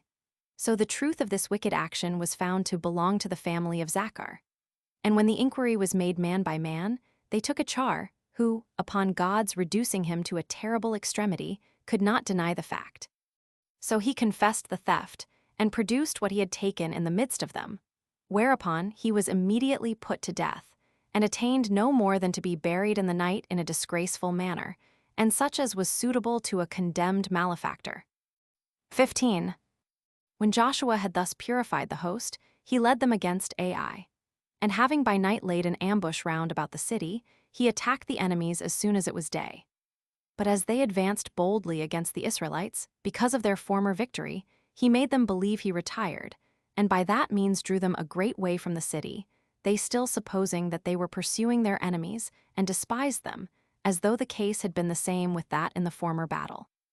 After which Joshua ordered his forces to turn about, and placed them against their front. He then made the signals agreed upon to those that lay in ambush, and so excited them to fight. So they ran suddenly into the city, the inhabitants being upon the walls, nay, others of them being in perplexity, and coming to see those that were without the gates. Accordingly, these men took the city and slew all that they met with. But Joshua forced those that came against him to come to a close fight, and discomfited them, and made them run away. And when they were driven towards the city, and thought it had not been touched, as soon as they saw it was taken, and perceived it was burnt with their wives and children, they wandered about in the fields in a scattered condition, and were no way able to defend themselves, because they had none to support them. Now when this calamity was come upon the men of Ai, there were a great number of children, and women, and servants, and an immense quantity of other furniture. The Hebrews also took herds of cattle, and a great deal of money, for this was a rich country. So when Joshua came to Gilgal, he divided all these spoils among the soldiers. 16. But the Gibeonites, who inhabited very near to Jerusalem, when they saw what miseries had happened to the inhabitants of Jericho, and to those of Ai, and suspected that the like sore calamity would come as far as themselves, they did not think fit to ask for mercy of Joshua. For they supposed they should find little mercy from him, who made war that he might entirely destroy the nation of the Canaanites. But they invited the people of Sephra and Kiriath-jearim, who were their neighbors, to join in league with them, and told them that neither could they themselves avoid the danger they were all in, if the Israelites should prevent them, and seize upon them. So when they had persuaded them, they resolved to endeavor to escape the forces of the Israelites. Accordingly, upon their agreement to what they proposed, they sent ambassadors to Joshua to make a league of friendship with him, and those such of the citizens as were best approved of, and most capable of doing what was most advantageous to the multitude. Now these ambassadors thought it dangerous to confess themselves to be Canaanites, but thought they might by this contrivance avoid the danger, namely, by saying that they bear no relation to the Canaanites at all, but dwelt at a very great distance from them. And they said further that they came a long way, on account of the reputation he had gained for his virtue. And as a mark of the truth of what they said, they showed him the habit they were in, for that their clothes were new when they came out, but were greatly worn by the length of the they had been on their journey. For indeed they took torn garments, on purpose that they might make him believe so. So they stood in the midst of the people, and said that they were sent by the people of Gibon and of the circumjacent cities, which were very remote from the land where they now were, to make such a league of friendship with them, and this on such conditions as were customary among their forefathers. For when they understood that, by the favor of God and his gift to them, they were to have the possession of the land of Canaan bestowed upon them, they said that they were very glad to hear it, and desired to be admitted into the number of their citizens. Thus did these ambassadors speak, and showing them the marks of their long journey, they entreated the Hebrews to make a league of friendship with them. Accordingly Joshua, believing what they said, that they were not of the nation of the Canaanites, entered into friendship with them. And Eleazar the high priest, with the Senate, sware to them that they would esteem them their friends and associates, and would attempt nothing that should be unfair against them, the multitude also assenting to the oaths that were made to them. So these men, having obtained what they desired, by deceiving the Israelites, went home. But when Joshua led his army to the country at the bottom of the mountains of this part of Canaan, he understood that the Gibeonites dwelt not far from Jerusalem, and that they were of the stock of the Canaanites. So he sent for their governors, and reproached them with the cheat they had put upon him. But they alleged, on their own behalf, that they had no other way to save themselves but that, and were therefore forced to have recourse to it. So he called for Eleazar the high priest, and for the Senate, who thought it right to make them public servants, that they might not break the oath they had made to them, and they ordained them to be so. And this was the method by which these men found safety and security under the calamity that was ready to overtake them. 17. But the king of Jerusalem took it to heart that the Gibeonites had gone over to Joshua. So he called upon the kings of the neighboring nations to join together and make war against them. Now when the Gibeonites saw these kings, which were four besides the king of Jerusalem, and perceived that they had pitched their camp at a certain fountain not far from their city, and were getting ready for the siege of it, they called upon Joshua to assist them. For such was their case, as to expect to be destroyed by these Canaanites, but to suppose they should be saved by those that came for the destruction of the Canaanites, because of the league of friendship that was between them. Accordingly, Joshua made haste with his whole army to assist them, and marching day and night, in the morning he fell upon the enemies as they were going up to the siege. And when he had discomfited them, he followed them, and pursued them down the descent of the hills. The place is called Bethhoron, where he also understood that God assisted him, which he declared by thunder and thunderbolts, as also by the falling of hail larger than usual. Moreover, it happened that the day was lengthened 7, that the night might not come on too soon, and be an obstruction to the zeal of the Hebrews in pursuing their enemies, insomuch that Joshua took the kings, who were hidden in a certain cave at Makkedah, and put them to death. Now, that the day was lengthened at this thee, and was longer than ordinary, is expressed in the books laid up in the temple. 18. These kings which made war with, and were ready to fight the Gibeonites, being thus overthrown, Joshua returned again to the mountainous parts of Canaan. And when he had made a great slaughter of the people there, and took their prey, he came to the camp at Gilgal. And now there went a great fame abroad among the neighboring people of the courage of the Hebrews, and those that heard what a number of men were destroyed were greatly affrighted at it. So the kings that lived about Mount Libanus, who were Canaanites, and those Canaanites that dwelt in the plain country, with auxiliaries out of the land of the Philistines, pitched their camp at Beroth, a city of the upper Galilee, not far from Kadesh, which is itself also a place in Galilee. Now the number of the whole army was 300,000 armed footmen, and 10,000 horsemen, and 20,000 chariots, so that the multitude of the enemies affrighted both Joshua himself and the Israelites. And they, instead of being full of hopes of good success, were superstitiously timorous, with the great terror with which they were stricken. Whereupon God upbraided them with the fear they were in, and asked them whether they desired a greater help than he could afford them, and promised them that they should overcome their enemies. And withal charged them to make their enemies' horses useless, and to burn their chariots. So Joshua became full of courage upon these promises of God, and went out suddenly against the enemies.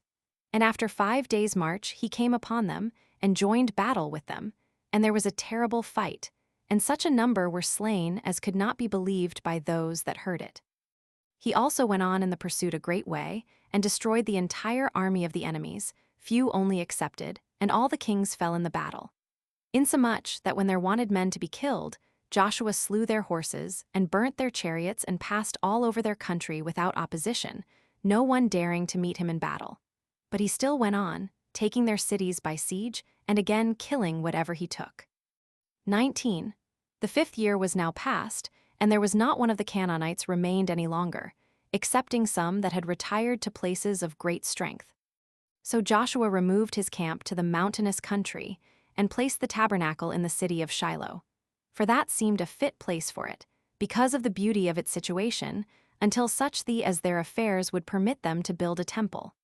And from thence he went to Shechem, together with all the people, and raised an altar where Moses had beforehand directed.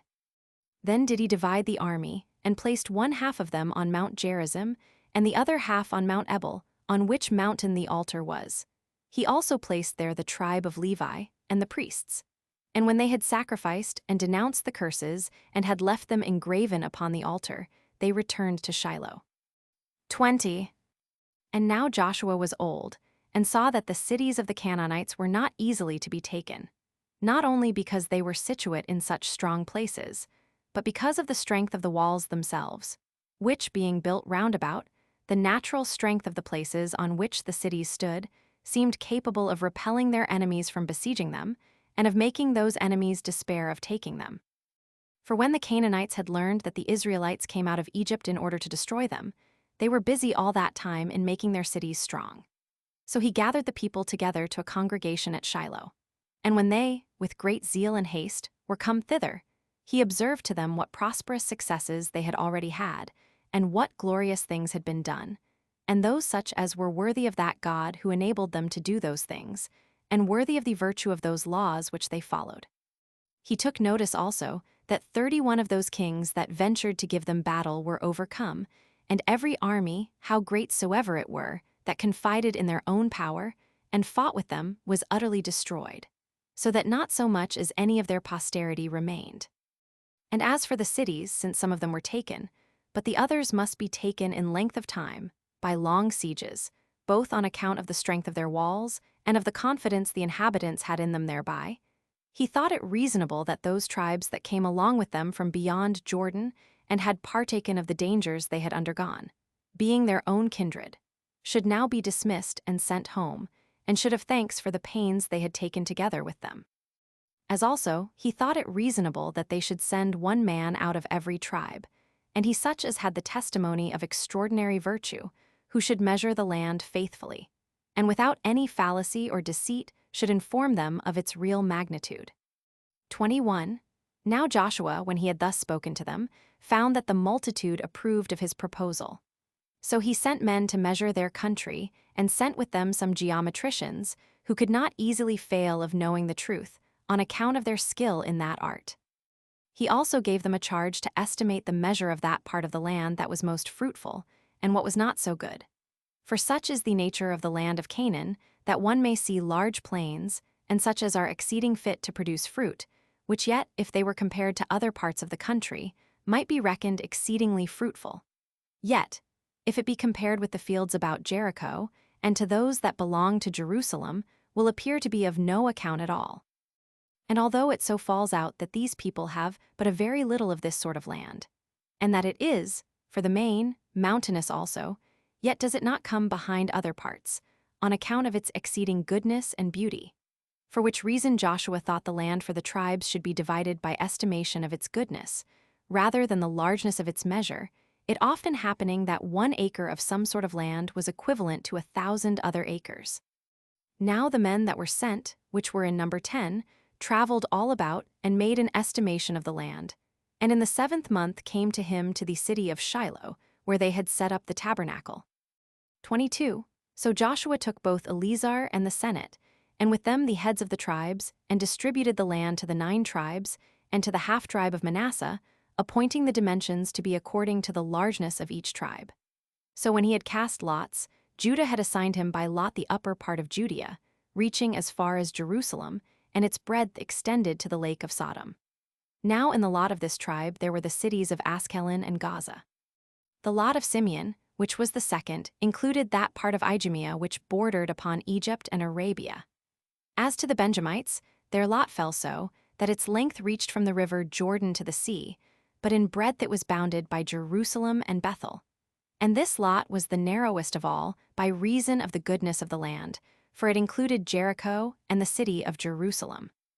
The tribe of Ephraim had by lot the land that extended in length from the river Jordan to Jezer, but in breadth as far as from Bethel, till it ended at the great plain. The half-tribe of Manasseh had the land from Jordan to the city of Dora, but its breadth was at Bethsham, which is now called Scythopolis. And after these was Issachar, which had its limits in length, Mount Carmel and the river, but its limit in breadth was Mount Tabor. The tribe of Zebulun's lot included the land which lay as far as the lake of Gennesareth, and that which belonged to Carmel and the sea. The tribe of Aser had that part which was called the valley, for such it was, and all that part which lay over against Sidon. The city Ars belonged to their share, which is also named Actipus. The Naphtalites received the eastern parts, as far as the city of Damascus and the upper Galilee, unto Mount Libanus, and the fountains of Jordan, which rise out of that mountain. That is, out of that part of it whose limits belong to the neighboring city of Ars. The Danites' lot included all that part of the valley which respects the sun setting, and were bounded by Azotus and Dora, as also they had all Jamnia and Gath, from Ekron to that mountain where the tribe of Judah begins. 23. After this manner did Joshua divide the 6 nations that bear the name of the sons of Canaan, with their land, to be possessed by the 9 tribes and a half. For Moses had prevented him, and had already distributed the land of the Amorites, which itself was so called also from one of the sons of Canaan, to the 2 tribes and a half, as we have shown already. But the parts about Sidon, as also those that belonged to the Archites, and the Amathites and the Aradians, were not yet regularly disposed of. 24. But now was Joshua hindered by his age from executing what he intended to do, as did those that succeeded him in the government, take little care of what was for the advantage of the public.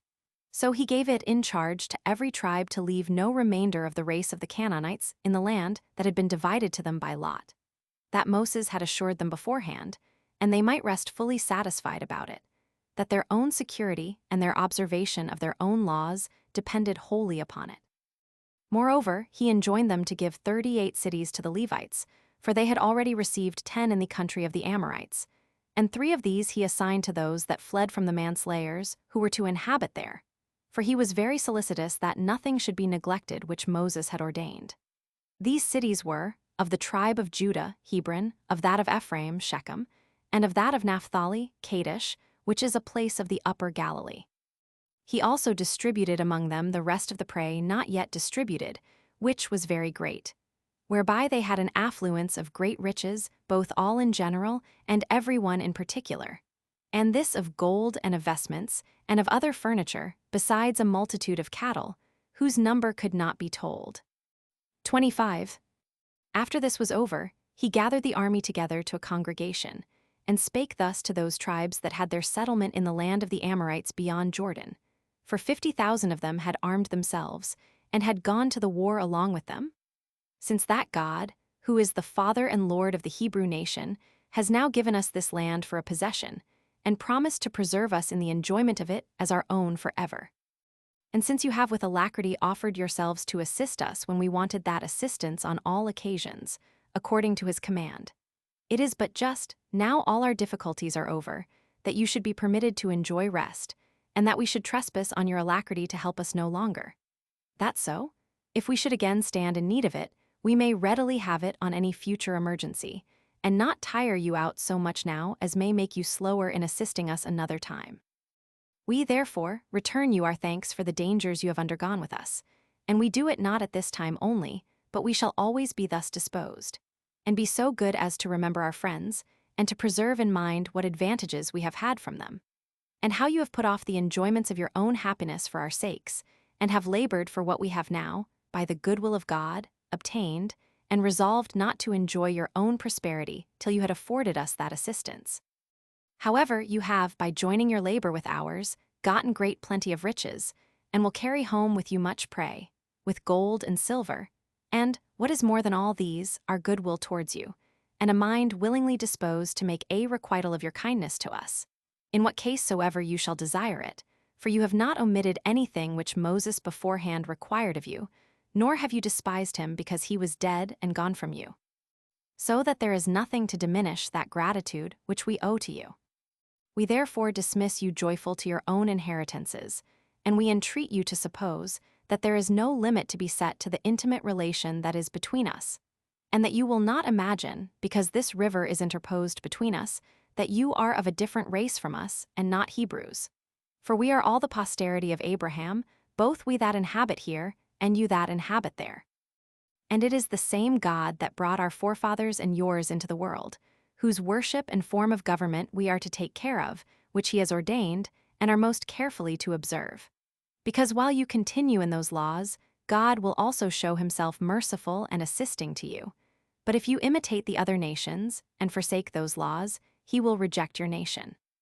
When Joshua had spoken thus and saluted them all, both those in authority one by one and the whole multitude in common, he himself stayed where he was. But the people conducted those tribes on their journey, and that not without tears in their eyes, and indeed they hardly knew how to part one from the other. 26.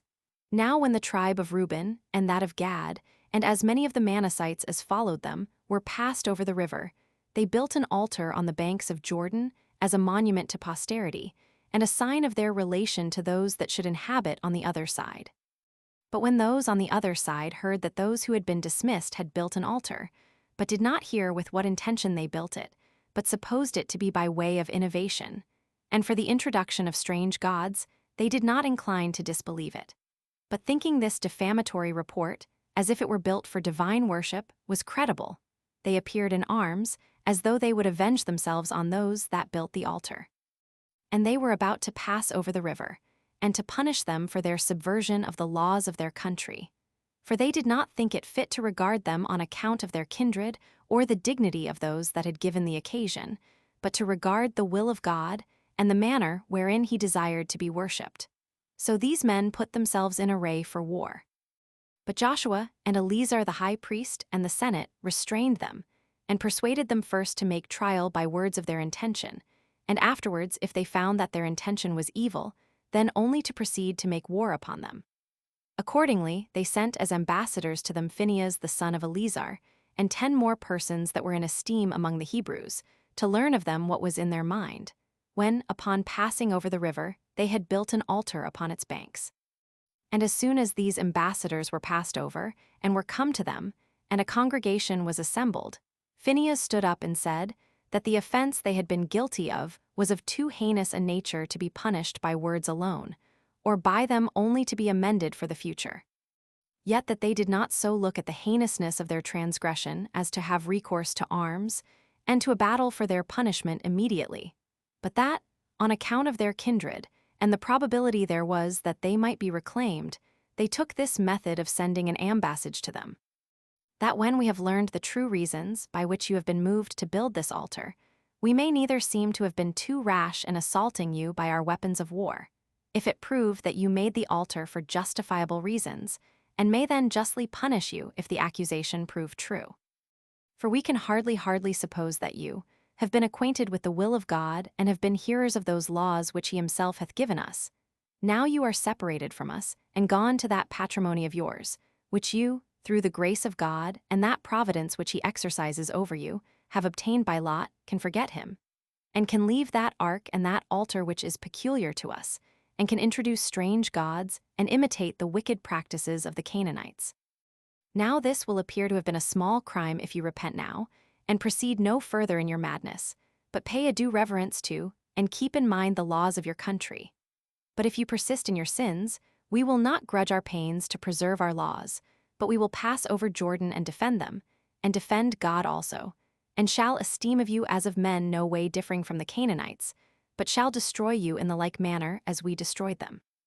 For do not you imagine that, because you are got over the river, you are got out of the reach of God's power. You are everywhere in places that belong to him, and impossible it is to overrun his power, and the punishment he will bring on men thereby. But if you think that your settlement here will be any obstruction to your conversion to what is good, nothing need hinder us from dividing the land anew, and leaving this old land to be for the feeding of sheep. But you will do well to return to your duty, and to leave off these new crimes, and we beseech you, by your children and wives, not to force us to punish you.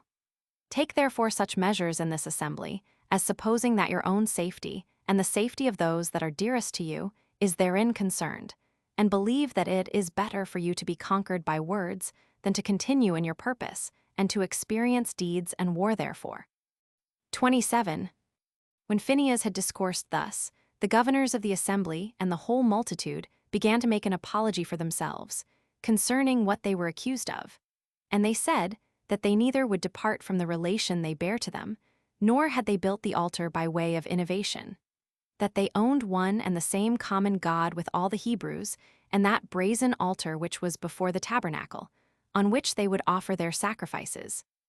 That as to the altar they had raised, on account of which they were thus suspected, it was not built for worship, but that it might be a sign and a monument of our relation to you forever, and a necessary caution to us to act wisely, and to continue in the laws of our country, but not a handle for transgressing them, as you suspect. And let God be our authentic witness, that this was the occasion of our building this altar.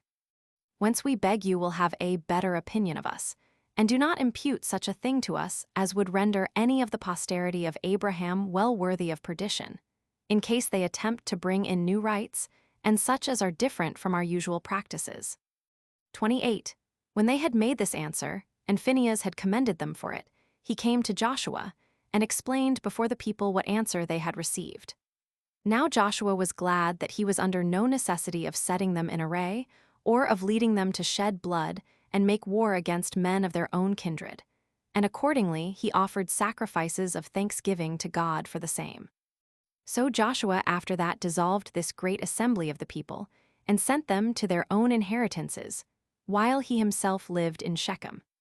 But in the 20th year after this, when he was very old, he sent for those of the greatest dignity in the several cities, with those in authority, and the Senate, and as many of the common people as could be present. And when they were come, he put them in mind of all the benefits God had bestowed on them, which could not but be a great many, since from a low estate they were advanced to so great a degree of glory and plenty. And exhorted them to take notice of the intentions of God, which had been so gracious towards them, and told them that the deity would continue their friend by nothing else but their piety, and that it was proper for him, now that he was about to depart out of this life, to leave such an admonition to them. And he desired that they would keep in memory this his exhortation to them. 29. So Joshua, when he had thus discoursed to them, died, having lived 110 years, 40 of which he lived with Moses, in order to learn what might be for his advantage afterwards. He also became their commander after his death for 25 years. He was a man that wanted not wisdom nor eloquence to declare his intentions to the people, but very eminent on both accounts. He was of great courage and magnanimity in action and in dangers, and very sagacious in procuring the peace of the people, and of great virtue at all proper seasons. He was buried in the city of Timnab, of the tribe of Ephraim. 9. About the same time died Eleazar the high priest, leaving the high priesthood to his son Phinehas. His monument also, and sepulchre, are in the city of Gabbatha.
Chapter 2.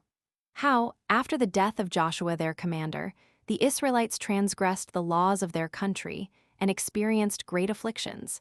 And when there was a sedition arisen, the tribe of Benjamin was destroyed, excepting only 600 men. 1. After the death of Joshua and Eleazar, Phinehas prophesied, 10 that according to God's will they should commit the government to the tribe of Judah, and that this tribe should destroy the race of the Canaanites, for then the people were concerned to learn what was the will of God. They also took to their assistance the tribe of Simeon. But upon this condition, that when those that had been tributary to the tribe of Judah should be slain, they should do the like for the tribe of Simeon. 2. But the affairs of the Canaanites were at this time in a flourishing condition, and they expected the Israelites with a great army at the city Bezek, having put the government into the hands of Adonibezek, which name denotes the Lord of Bezek, for Adoni in the Hebrew tongue signifies Lord. Now they hoped to have been too hard for the Israelites because Joshua was dead. But when the Israelites had joined battle with them, I mean the 2 tribes before mentioned, they fought gloriously, and slew above 10,000 of them and put the rest to flight.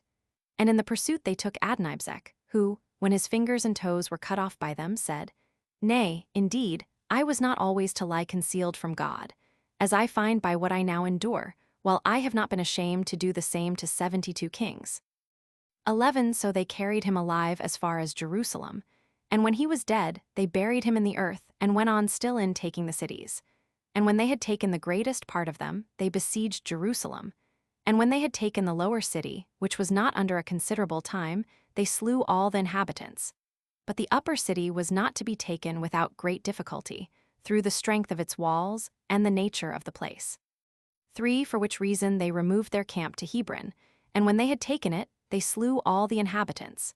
There were till then left the race of giants, who had bodies so large and countenances so entirely different from other men, that they were surprising to the sight and terrible to the hearing.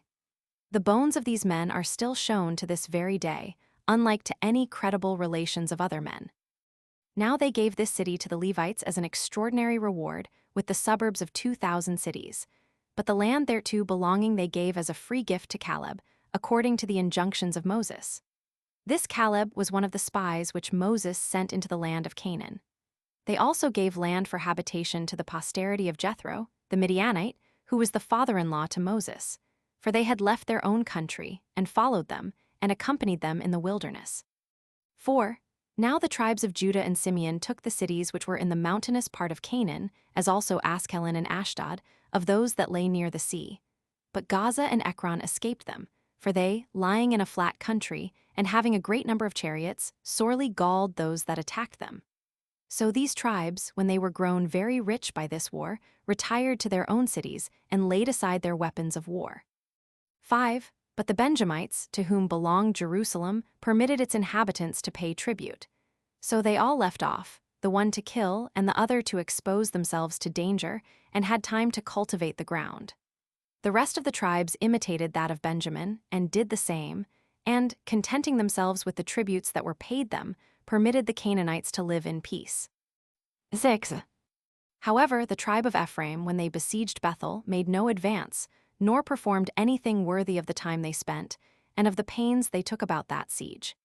Yet did they persist in it, still sitting down before the city, though they endured great trouble thereby. But, after some time, they caught one of the citizens that came to them to get necessaries, and they gave him some assurances that, if he would deliver up the city to them, they would preserve him and his kindred. So he aware that, upon those terms, he would put the city into their hands. Accordingly, he that thus betrayed the city was preserved with his family, and the Israelites slew all the inhabitants, and retained the city for themselves. 7. After this, the Israelites grew effeminate as to fighting any more against their enemies, but applied themselves to the cultivation of the land, which producing them great plenty and riches, they neglected the regular disposition of their settlement, and indulged themselves in luxury and pleasures. Nor were they any longer careful to hear the laws that belonged to their political government. Whereupon God was provoked to anger, and put them in mind, first, how, contrary to his directions, they had spared the Canaanites, and after that, how those Canaanites, as opportunity served, used them very barbarously. But the Israelites, though they were in heaviness at these admonitions from God, Yet were they still very unwilling to go to war.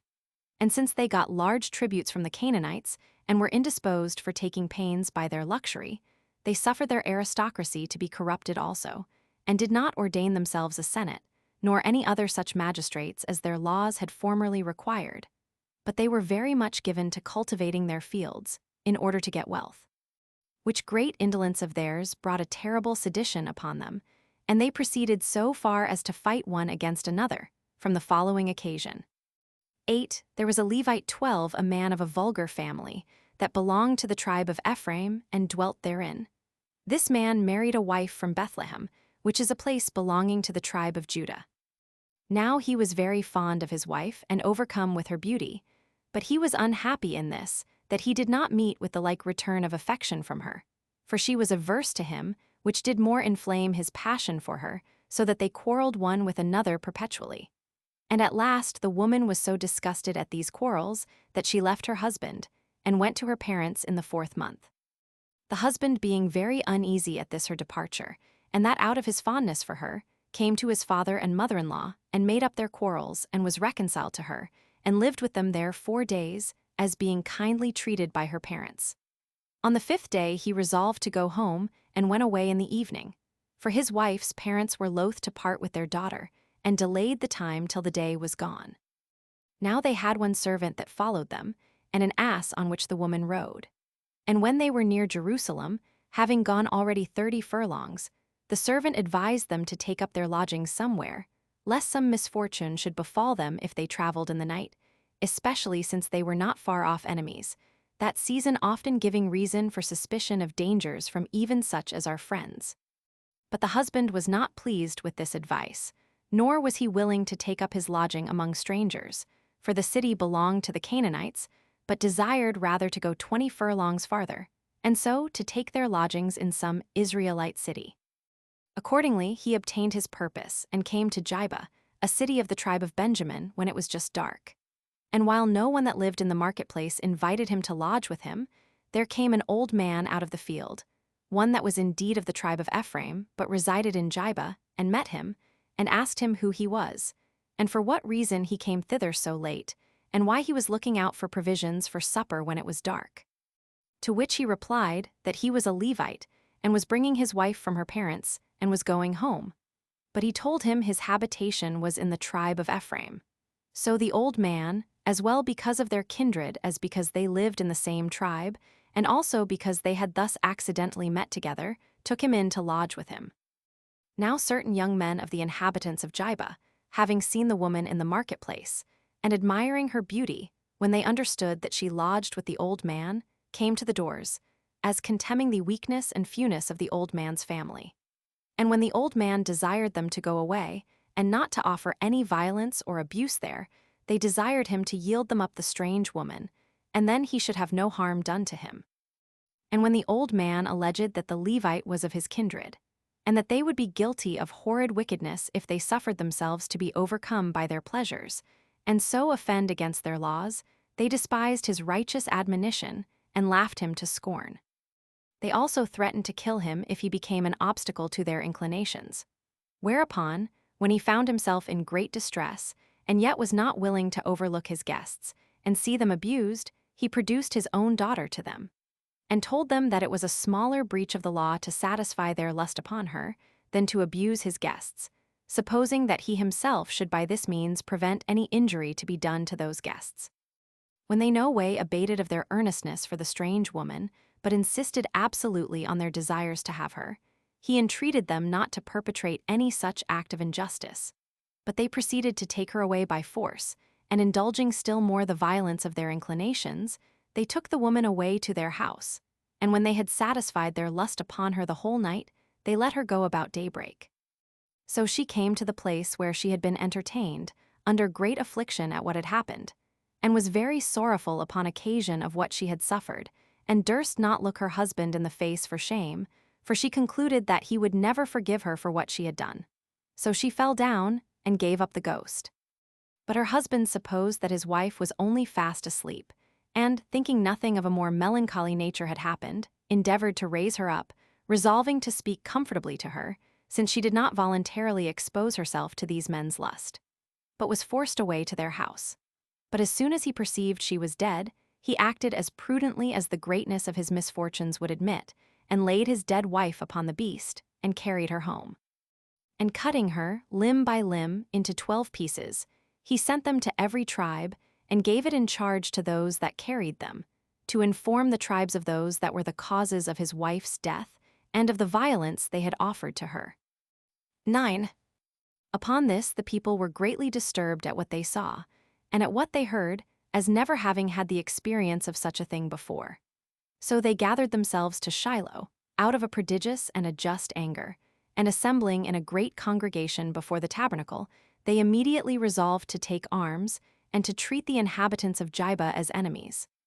But the Senate restrained them from doing so, and persuaded them that they ought not so hastily to make war upon people of the same nation with them, before they discoursed them by words concerning the accusation laid against them.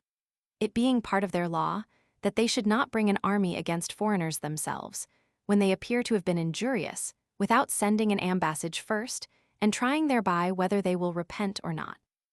And accordingly they exhorted them to do what they ought to do in obedience to their laws, that is, to send to the inhabitants of Jibah, to know whether they would deliver up the offenders to them, and if they deliver them up, to rest satisfied with the punishment of those offenders.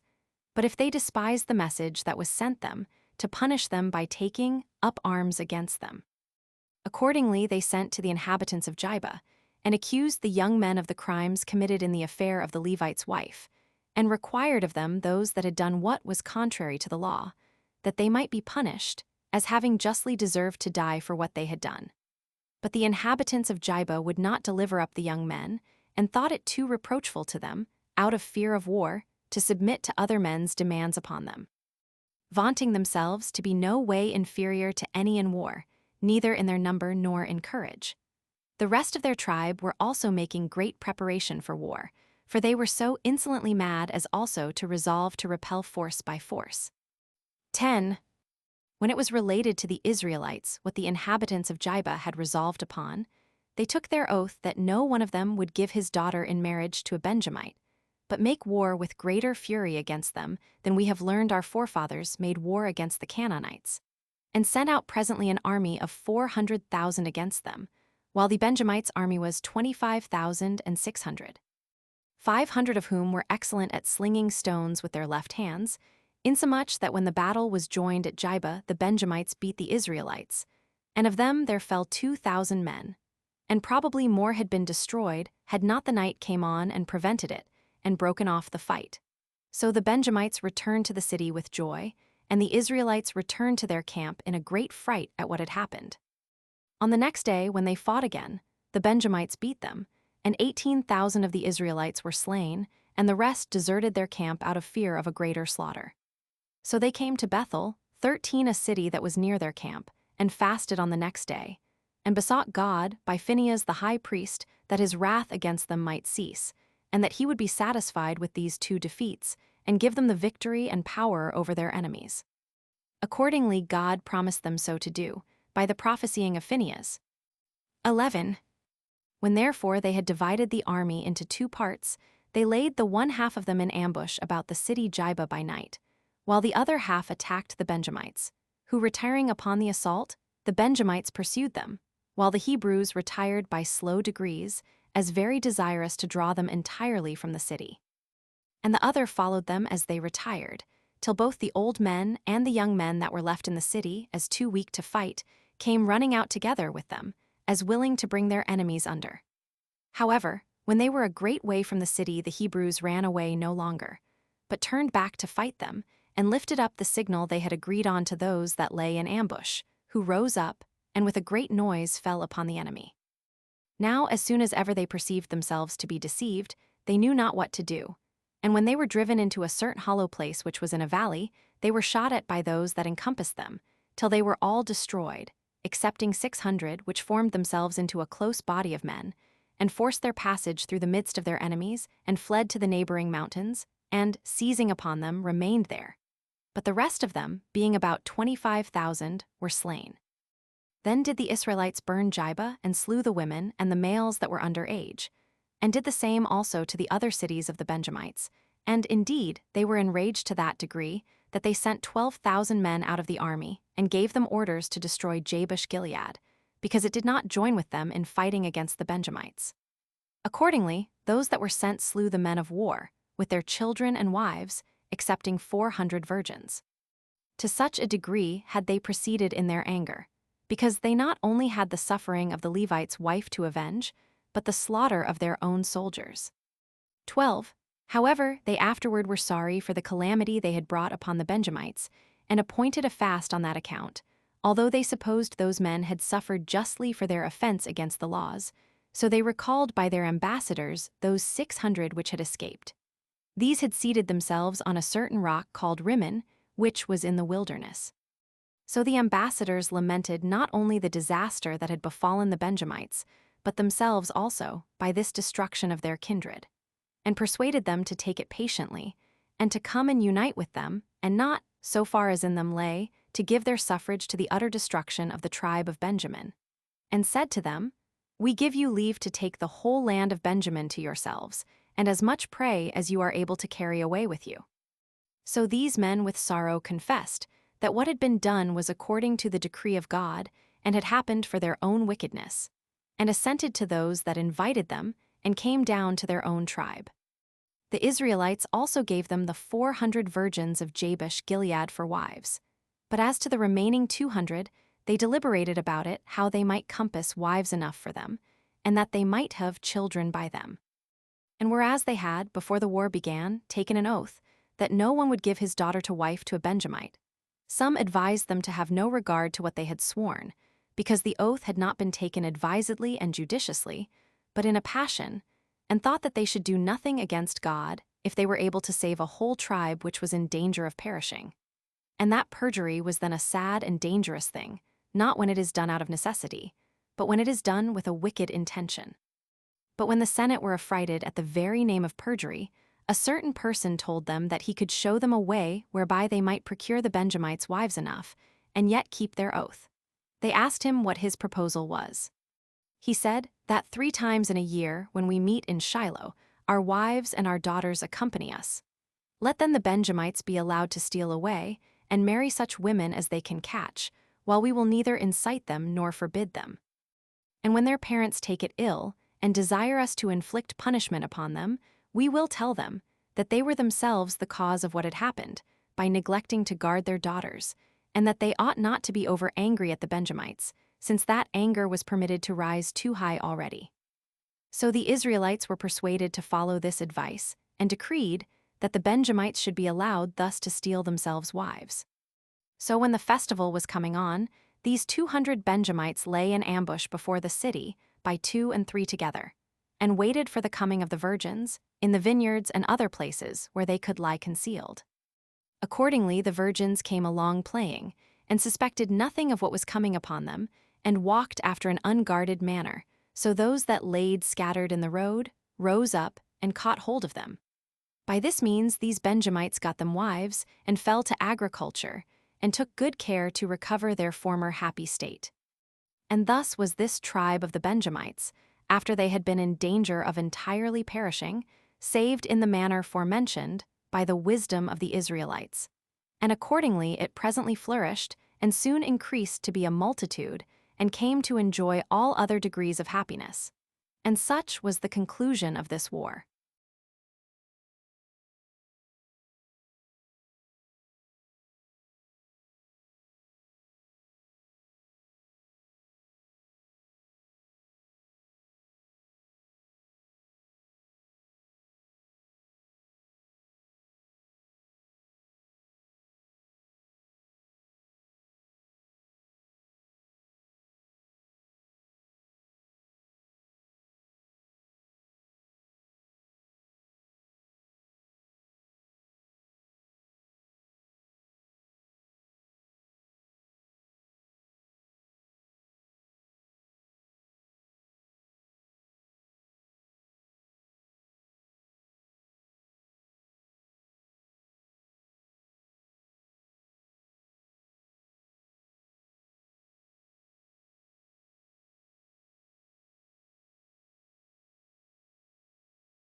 Chapter 3. How the Israelites after this misfortune grew wicked and served the Assyrians, and how God delivered them by Othniel, who ruled over the 40 years. 1. Now it happened that the tribe of Dan suffered in like manner with the tribe of Benjamin. And it came to do so on the occasion following, when the Israelites had already left off the exercise of their arms for war, and were intent upon their husbandry. The Canaanites despised them, and brought together an army, not because they expected to suffer by them, but because they had a mind to have a sure prospect of treating the Hebrews ill when they pleased, and might thereby for the time to come dwell in their own cities the more securely.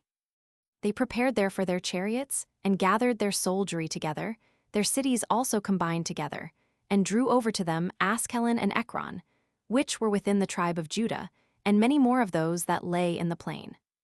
They also forced the Danites to fly into the mountainous country, and left them not the least portion of the plain country to set their foot on.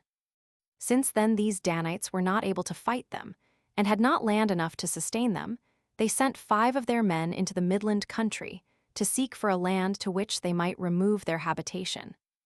So these men went as far as the neighborhood of Mount Libanus, and the fountains of the lesser Jordan at the great plain of Sidon, a day's journey from the city. And when they had taken a view of the land, and found it to be good and exceeding fruitful, they acquainted their tribe with it. Whereupon they made an expedition with the army, and built there the city Dan, of the same name with the son of Jacob, and of the same name with their own tribe. 2. The Israelites grew so indolent, and unready of taking pains, that misfortunes came heavier upon them, which also proceeded in part from their contempt of the divine worship. For when they had once fallen off from the regularity of their political government, they indulged themselves further in living according to their own pleasure, and according to their own will, till they were full of the evil doings that were common among the Canaanites. God therefore was angry with them, and they lost that their happy state which they had obtained by innumerable labors, by their luxury. For when Chushan, king of the Assyrians, had made war against them, they lost many of their soldiers in the battle. And when they were besieged, they were taken by force. Nay, there were some who, out of fear, voluntarily submitted to him, and though the tribute laid upon them was more than they could bear, yet did they pay it, and underwent all sort of oppression for 8 years. After which time they were freed from them in the following manner. 3. There was one whose name was Othniel, the son of Kenaz of the tribe of Judah, an active man and of great courage. He had an admonition from God not to overlook the Israelites in such a distress as they were now in, but to endeavor boldly to gain them their liberty.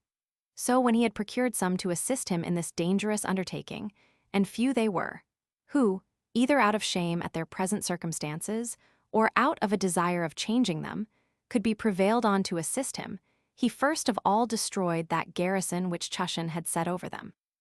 But when it was perceived that he had not failed in his first attempt, more of the people came to his assistance.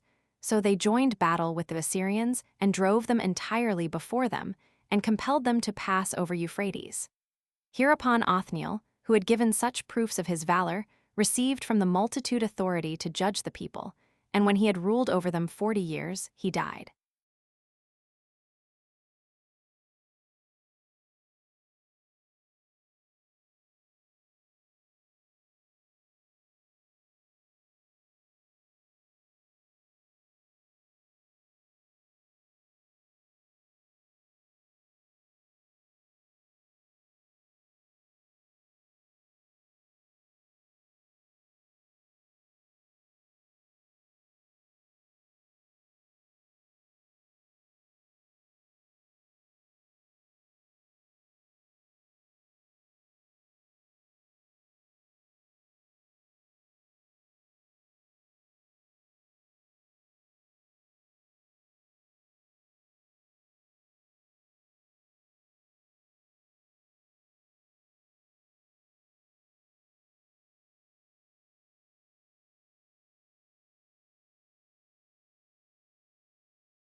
Chapter 4. How our people served the Moabites 18 years, and were then delivered from slavery by one Ehud who retained the dominion 80 years. 1. When Othniel was dead, the affairs of the Israelites fell again into disorder. And while they neither paid to God the honor due to him, nor were obedient to the laws, their afflictions increased, till Eglon, king of the Moabites, did so greatly despise them on account of the disorders of their political government, that he made war upon them, and overcame them in several battles, and made the most courageous to submit, and entirely subdued their army, and ordered them to pay him tribute. And when he had built him a royal palace at Jericho, 14, he omitted no method whereby he might distress them. And indeed he reduced them to poverty for 18 years. But when God had once taken pity of the Israelites, on account of their afflictions, and was moved to compassion by their supplications put up to him, he freed them from the hard usage they had met with under the Moabites. This liberty he procured for them in the following manner. 2. There was a young man of the tribe of Benjamin, whose name was Ehud, the son of Gera, a man of very great courage in bold undertakings, and of a very strong body, fit for hard labor, but best skilled in using his left hand, in which was his whole strength. And he also dwelt at Jericho. Now this man became familiar with Eglon, and that by means of presents, with which he obtained his favor, and insinuated himself into his good opinion, whereby he was also beloved of those that were about the king. Now, when on a time he was bringing presents to the king and had 2 servants with him, he put a dagger on his right thigh secretly, and went in to him. It was then summer time, and the middle of the day, when the guards were not strictly on their watch, both because of the heat, and because they were gone to dinner. So the young man, when he had offered his presents to the king, who then resided in a small parlor that stood conveniently to avoid the heat, fell into discourse with him, for they were now alone, the king having bid his servants that attended him to go their ways, because he had a mind to talk with Ehud. He was now sitting on his throne, and fear seized upon Ehud lest he should miss his stroke and not give him a deadly wound. So he raised himself up, and said he had a dream to impart to him by the command of God. Upon which the king leaped out of his throne for joy of the dream. So Ehud smote him to the heart, and leaving his dagger in his body, he went out and shut the door after him. Now the king's servants were very still, as supposing that the king had composed himself to sleep. 3. Hereupon Ehud informed the people of Jericho privately of what he had done, and exhorted them to recover their liberty, who heard him gladly, and went to their arms, and sent messengers over the country, that should sound trumpets of ram's horns, for it was our custom to call the people together by them. Now the attendants of Eglon were ignorant of what misfortune had befallen him for a great while. But towards the evening, fearing some uncommon accident had happened, they entered into his parlor, and when they found him dead, they were in great disorder, and knew not what to do. And before the guards could be got together, the multitude of the Israelites came upon them, so that some of them were slain immediately, and some were put to flight, and ran away toward the country of Moab, in order to save themselves. Their number was above 10,000. The Israelites seized upon the ford of Jordan, and pursued them, and slew them, and many of them they killed at the ford, nor did one of them escape out of their hands. And by this means it was that the Hebrews freed themselves from slavery under the Moabites. Ehud also was on this account dignified with the government over all the multitude, and died after he had held the government 80 years 15. He was a man worthy of commendation, even besides what he deserved for the forementioned act of his. After him, Shamgat, the son of Anath, was elected for their governor, but died in the first year of his government.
Chapter 5. How the Canaanites brought the Israelites under slavery for 20 years, after which they were delivered by Barak and Deborah, who ruled over them for 40 years. 1. And now it was that the Israelites, taking no warning by their former misfortunes to amend their manners, and neither worshipping God nor submitting to the laws, were brought under slavery by Jabin, the king of the Canaanites, and that before they had a short breathing time after the slavery under the Moabites. For this Jabin out of Hazor, a city that was situate over the Semechonitis, and had in pay 300 footmen and 10,000 horsemen, with fewer than 3,000 chariots. Sisera was commander of all his army, and was the principal person in the king's favor. He so sorely beat the Israelites when they fought with him that he ordered them to pay tribute. 2. So they continued to that hardship for 20 years, as not good enough of themselves to grow wise by their misfortunes. God was willing also hereby the more to subdue their obstinacy and ingratitude towards himself. So when at length they were become penitent, and were so wise as to learn that their calamities arose from their contempt of the laws, they besought Deborah, a certain prophetess among them, which name in the Hebrew tongue signifies a bee, to pray to God to take pity on them, and not to overlook them, now they were ruined by the Canaanites. So God granted them deliverance, and chose them a general, Barak, one that was of the tribe of Naphtali. Now Barak, in the Hebrew tongue, signifies lightning. 3. So Deborah sent for Barak, and bade him choose out 10,000 young men to go against the enemy, because God had said that that number was sufficient, and promised them victory. But when Barak said that he would not be the general unless she would also go as a general with him, she had indignation at what he said. Thou, O Barak, deliverest up meanly that authority which God hath given thee into the hand of a woman, and I do not reject it. So they collected 10,000 men, and pitched their camp at Mount Tabor, where, at the king's command, Sisera met them, and pitched his camp not far from the enemy. Whereupon the Israelites and Barak himself were so affrighted at the multitude of those enemies that they were resolved to march off, had not Deborah retained them, and commanded them to fight the enemy that very day, for that they should conquer them, and God would be their assistance. 4. So the battle began, and when they were come to a close fight, there came down from heaven a great storm, with a vast quantity of rain and hail, and the wind blew the rain in the face of the Canaanites, and so darkened their eyes, that their arrows and slings were of no advantage to them, nor would the coldness of the air permit the soldiers to make use of their swords. While this storm did not so much incommode the Israelites, because it came in their backs. They also took such courage, upon the apprehension that God was assisting them, that they fell upon the very midst of their enemies, and slew a great number of them. So that some of them fell by the Israelites, some fell by their own horses, which were put into disorder, and not a few were killed by their own chariots. At last Sisera, as soon as he saw himself beaten, fled away, and came to a woman whose name was Jael, a Kenite, who received him, when he desired to be concealed. And when he asked for somewhat to drink, she gave him sour milk, of which he drank so unmeasurably that he fell asleep. But when he was asleep, Jael took an iron nail, and with a hammer drove it through his temples into the floor. And when Barak came a little afterward, she showed Sisera nailed to the ground. And thus was this victory gained by a woman, as Deborah had foretold. Barak also fought with Jabin at Hazor, and when he met with him, he slew him. And when the general was fallen, Barak overthrew the city to the foundation, and was the commander of the Israelites for 40 years.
Chapter 6. How the Midianites and other nations fought against the Israelites and beat them, and afflicted their country for 7 years, how they were delivered by Gideon, who ruled over the multitude for 40 years. 1. Now when Barak and Deborah were dead, whose deaths happened about the same time, afterwards the Midianites called the Amalekites and Arabians to their assistance, and made war against the Israelites, and were too hard for those that fought against them. And when they had burnt the fruits of the earth, they carried off the prey. Now when they had done this for 3 years, the multitude of the Israelites retired to the mountains, and forsook the plain country. They also made themselves hollows underground, and caverns, and preserved therein whatsoever had escaped their enemies. For the Midianites made expeditions in harvest time, but permitted them to plow the land in winter, that so, when the others had taken the pains, they might have fruits for them to carry away. Indeed, there ensued a famine and a scarcity of food, upon which they betook themselves to their supplications to God, and besought him to save them. To Gideon also, the son of Joash, one of the principal persons of the tribe of Manasseh, brought his sheaves of corn privately, and thrashed them at the winepress, for he was too fearful of their enemies to thrash them openly in the thrashing floor. At this time, somewhat appeared to him in the shape of a young man, and told him that he was a happy man, and beloved of God. To which he immediately replied, "A mighty indication of God's favor to me, that I am forced to use this winepress instead of a thrashing floor." But the appearance exhorted him to be of good courage, and to make an attempt for the recovery of their liberty. He answered that it was impossible for him to recover it, because the tribe to which he belonged was by no means numerous, and because he was but young himself, and too inconsiderable to think of such great actions. But the other promised him that God would supply what he was defective in, and would afford the Israelites victory under his conduct. 3. Now therefore, as Gideon was relating this to some young men, they believed him, and immediately there was an army of 10,000 men got ready for fighting. But God stood by Gideon in his sleep, and told him that mankind were too fond of themselves, and were enemies to such as excelled in virtue. Now that they might not pass God over, but ascribe the victory to him, and might not fancy it obtained by their own power. Because they were a great many, and able of themselves to fight their enemies, but might confess that it was owing to his assistance, he advised him to bring his army about noon, in the violence of the heat, to the river, and to esteem those that bent down on their knees, and so drank, to be men of courage. But for all those that drank tumultuously, that he should esteem them to do it out of fear, and as in dread of their enemies. And when Gideon had done as God had suggested to him, there were found 300 men that took water with their hands tumultuously. So God bid him take these men, and attack the enemy. Accordingly they pitched their camp at the river Jordan, as ready the next day to pass over it. 4. But Gideon was in great fear, for God had told him beforehand that he should set upon his enemies in the night time. But God, being willing to free him from his fear, bid him take one of his soldiers, and go near to the Midianites' tents, for that he should from that very place have his courage raised, and grow bold. So he obeyed, and went and took his servant Phurah with him. And as he came near to one of the tents, he discovered that those that were in it were awake, and that one of them was telling to his fellow soldier a dream of his own, and that so plainly that Gideon could hear him. The dream was this. He thought he saw a barley cake, such a one as could hardly be eaten by men. It was so vile, rolling through the camp, and overthrowing the royal tent, and the tents of all the soldiers. Now the other soldier explained this vision to mean the destruction of the army, and told them what his reason was which made him so conjecture, viz. That the seed called barley was all of it allowed to be of the vilest sort of seed, and that the Israelites were known to be the vilest of all the people of Asia, agreeably to the seed of barley, and that what seemed to look big among the Israelites was this Gideon and the army that was with him. And since thou sayest thou didst see the cake overturning our tents, I am afraid lest God hath granted the victory over us to Gideon. 5. When Gideon had heard this dream, good hope and courage came upon him, and he commanded his soldiers to arm themselves, and told them of this vision of their enemies. They also took courage at what was told them, and were ready to perform what he should enjoin them. So Gideon divided his army into 3 parts, and brought it out about the 4th watch of the night, each part containing 100 men. They all bare empty pitchers and lighted lamps in their hands, that their onset might not be discovered by their enemies. They had also each of them a ram's horn in his right hand, which he used instead of a trumpet. The enemy's camp took up a large space of ground, for it happened that they had a great many camels.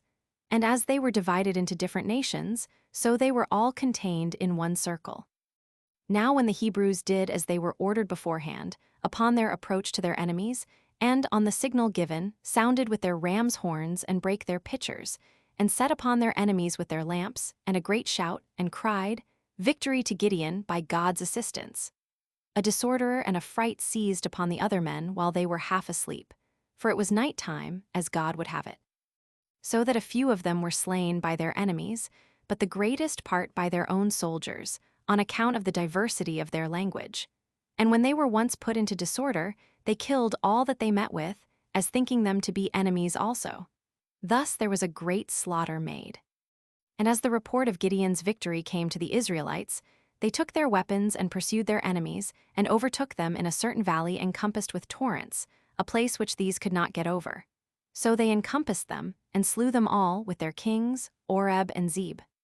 But the remaining captains led those soldiers that were left, which were about 18,000, and pitched their camp a great way off the Israelites. However, Gideon did not grudge his pains, but pursued them with all his army, and joining battle with them, cut off the whole enemy's army, and took the other leaders, Zebah and Zalmunna, and made them captives. Now there were slain in this battle of the Midianites, and of their auxiliaries the Arabians, about 120,000. And the Hebrews took a great prey, gold and silver, and garments and camels and asses. And when Gideon was come to his own country of Ophrah, he slew the kings of the Midianites. 6. However, the tribe of Ephraim was so displeased at the good success of Gideon, that they resolved to make war against him, accusing him because he did not tell them of his expedition against their enemies. But Gideon, as a man of temper, and that excelled in every virtue, pleaded that it was not the result of his own authority or reasoning that made him attack the enemy without them, but that it was the command of God, and still the victory belonged to them as well as those in the army. And by this method of cooling their passions, he brought more advantage to the Hebrews than by the success he had against these enemies, for he thereby delivered them from a sedition which was arising among them. Yet did this tribe afterwards suffer the punishment of this their injurious treatment of Gideon, of which we will give an account in due time. 7. Hereupon Gideon would have laid down the government, but was overpersuaded to take it, which he enjoyed 40 years, and distributed justice to them, as the people came to him in their differences, and what he determined was esteemed valid by all. And when he died, he was buried in his own country of Ophrah.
Chapter 7. That the judges who succeeded Gideon made war with the adjoining nations for a long time. 1. Now Gideon had 70 sons that were legitimate, for he had many wives. But he had also one that was spurious, by his concubine Druma, whose name was Abimelech, who, after his father's death, retired to Shechem to his mother's relations, for they were of that place. And when he had got money of such of them as were eminent for many instances of injustice, he came with them to his father's house, and slew all his brethren except Jotham, for he had the good fortune to escape and be preserved. But Abimelech made the government tyrannical, and constituted himself a lord, to do what he pleased, instead of obeying the laws, and he acted most rigidly against those that were the patrons of justice. 2. Now when, on a certain time, there was a public festival at Shechem, and all the multitude was there gathered together, Jotham his brother, whose escape we before related, went up to Mount Gerizim, which hangs over the city Shechem, and cried out so as to be heard by the multitude, who were attentive to him. He desired they would consider what he was going to say to them.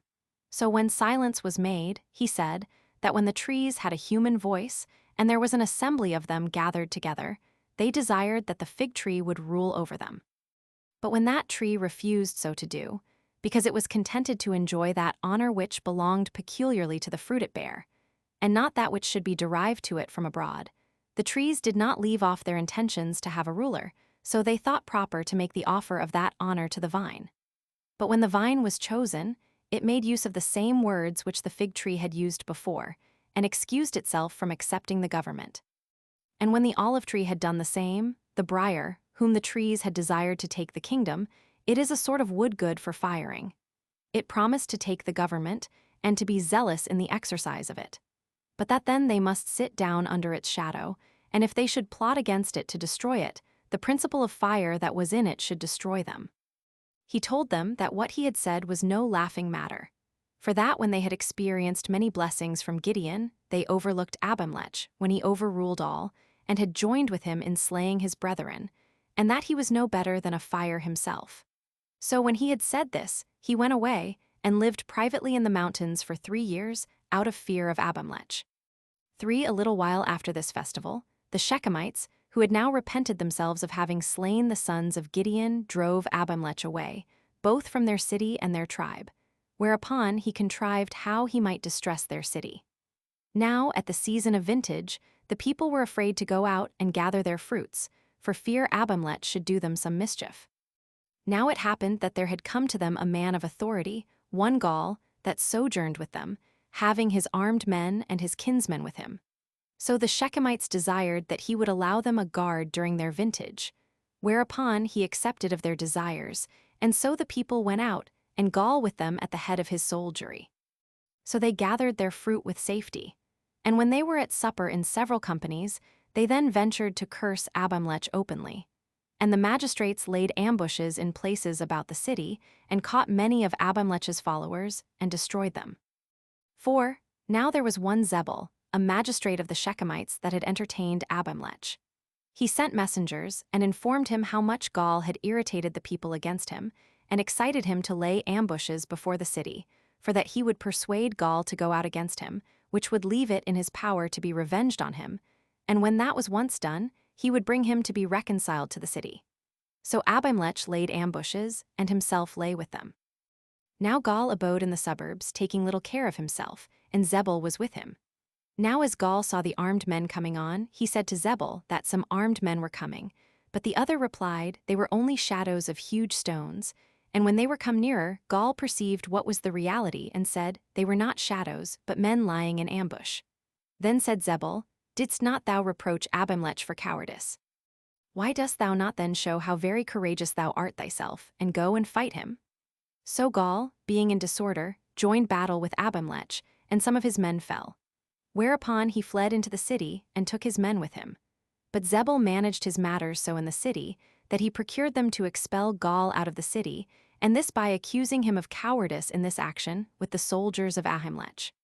But Abimelech, when he had learned that the Shechemites were again coming out to gather their grapes, placed ambushes before the city, and when they were coming out, the third part of his army took possession of the gates, to hinder the citizens from returning in again, while the rest pursued those that were scattered abroad, and so there was slaughter everywhere.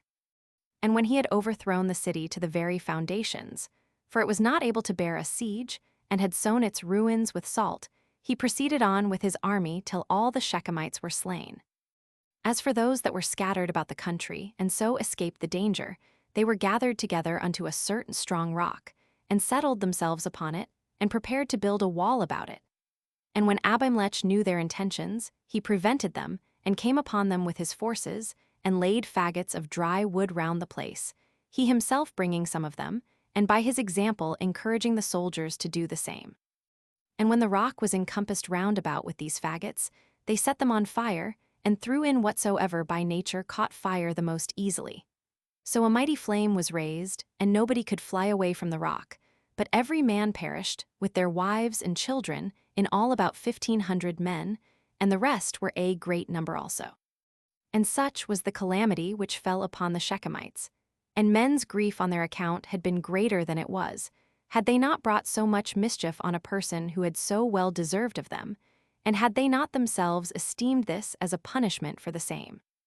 5. Now Abimelech, when he had affrighted the Israelites with the miseries he had brought upon the Shechemites, seemed openly to affect greater authority than he now had, and appeared to set no bounds to his violence, unless it were with the destruction of all.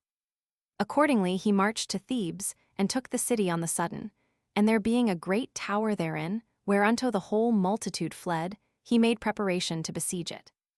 Now as he was rushing with violence near the gates, a woman threw a piece of a millstone upon his head, upon which Abimelech fell down, and desired his armor-bearer to kill him, lest his death should be thought to be the work of a woman, who did what he was bid to do.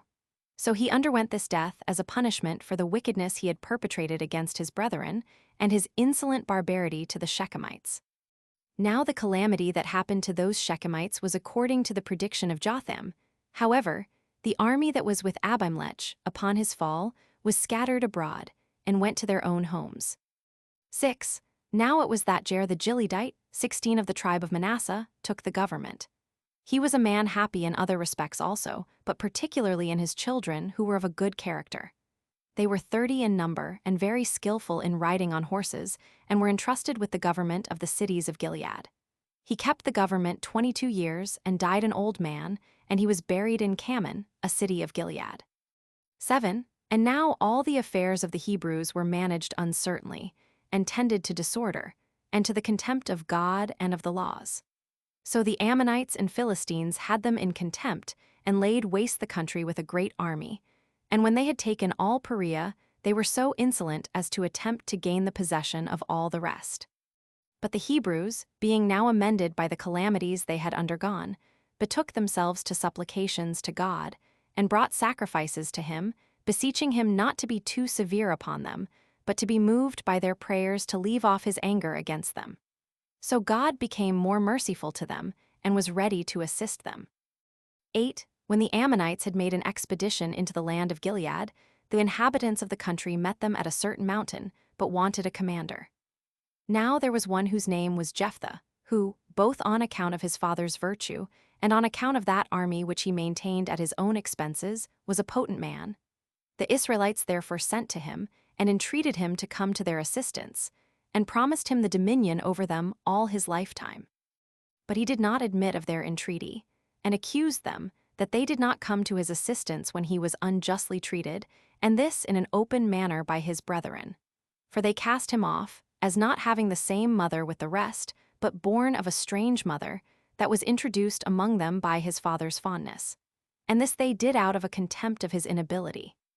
So he dwelt in the country of Gilead, as it is called, and received all that came to him, let them come from what place soever, and paid them wages. However, when they pressed him to accept the dominion, and swear they would grant him the government over them all his life, he led them to the war. 9. And when Jephthah had taken immediate care of their affairs, he placed his army at the city Mizpeh, and sent a message to the Ammonite, complaining of his unjust possession of their land. But that king sent a contrary message, and complained of the exodus of the Israelites out of Egypt, and desired him to go out of the land of the Amorites, and yield it up to him, as at first his paternal inheritance. But Jephthah returned this answer, that he did not justly complain of his ancestors about the land of the Amorites, and ought rather to thank them that they left the land of the Ammonites to them, since Moses could have taken it also, and that neither would he recede from that land of their own, which God had obtained for them, and they had now inhabited 300 years, but would fight with them about it. 10. And when he had given them this answer, he sent the ambassadors away. And when he had prayed for victory, and had vowed to perform sacred offices, and if he came home in safety, to offer in sacrifice what living creature soever should first meet him. 17. He joined battle with the enemy, and gained a great victory, and in his pursuit slew the enemies all along as far as the city of Minnith.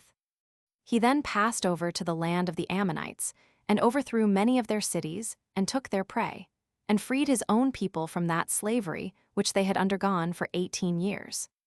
But as he came back, he fell into a calamity no way correspondent to the great actions he had done, for it was his daughter that came to meet him. She was also an only child and a virgin. Upon this, Jephthah heavily lamented the greatness of his affliction, and blamed his daughter for being so forward in meeting him, for he had vowed to sacrifice her to God. However, this action that was to befall her was not ungrateful to her, since she should die upon occasion of her father's victory and the liberty of her fellow citizens. She only desired her father to give her leave, for 2 months, to bewail her youth with her fellow citizens. And then she agreed that at the forementioned time he might do with her according to his vow. Accordingly, when that time was over, he sacrificed his daughter as a burnt offering, offering such an oblation as was neither conformable to the law nor acceptable to God, not weighing with himself what opinion the hearers would have of such a practice.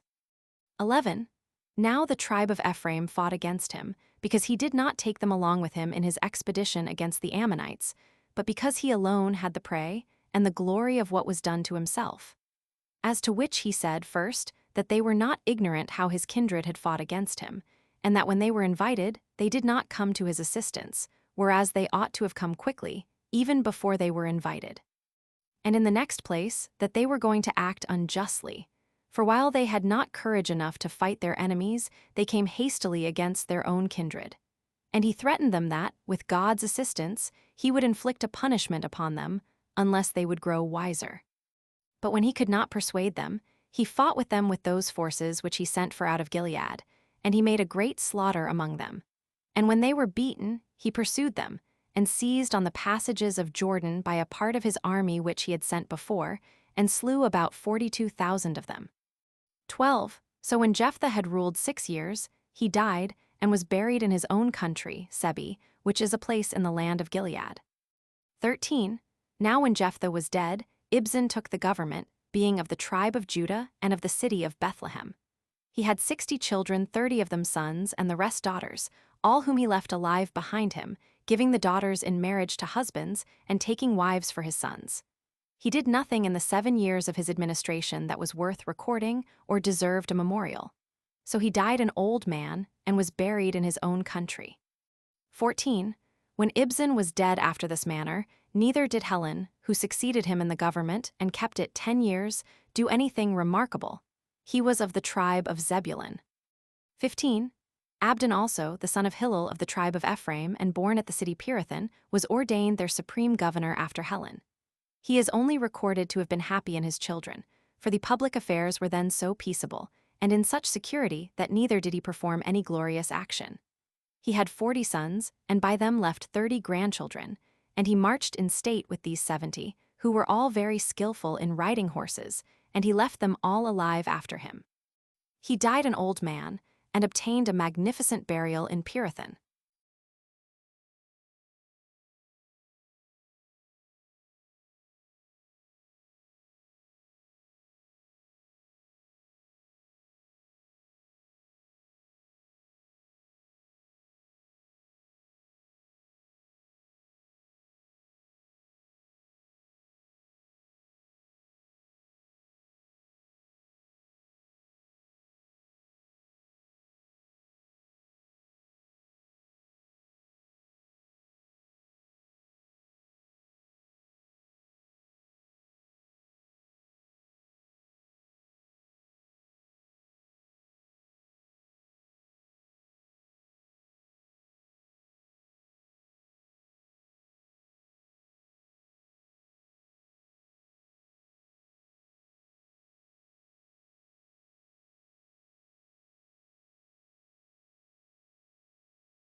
Chapter 8.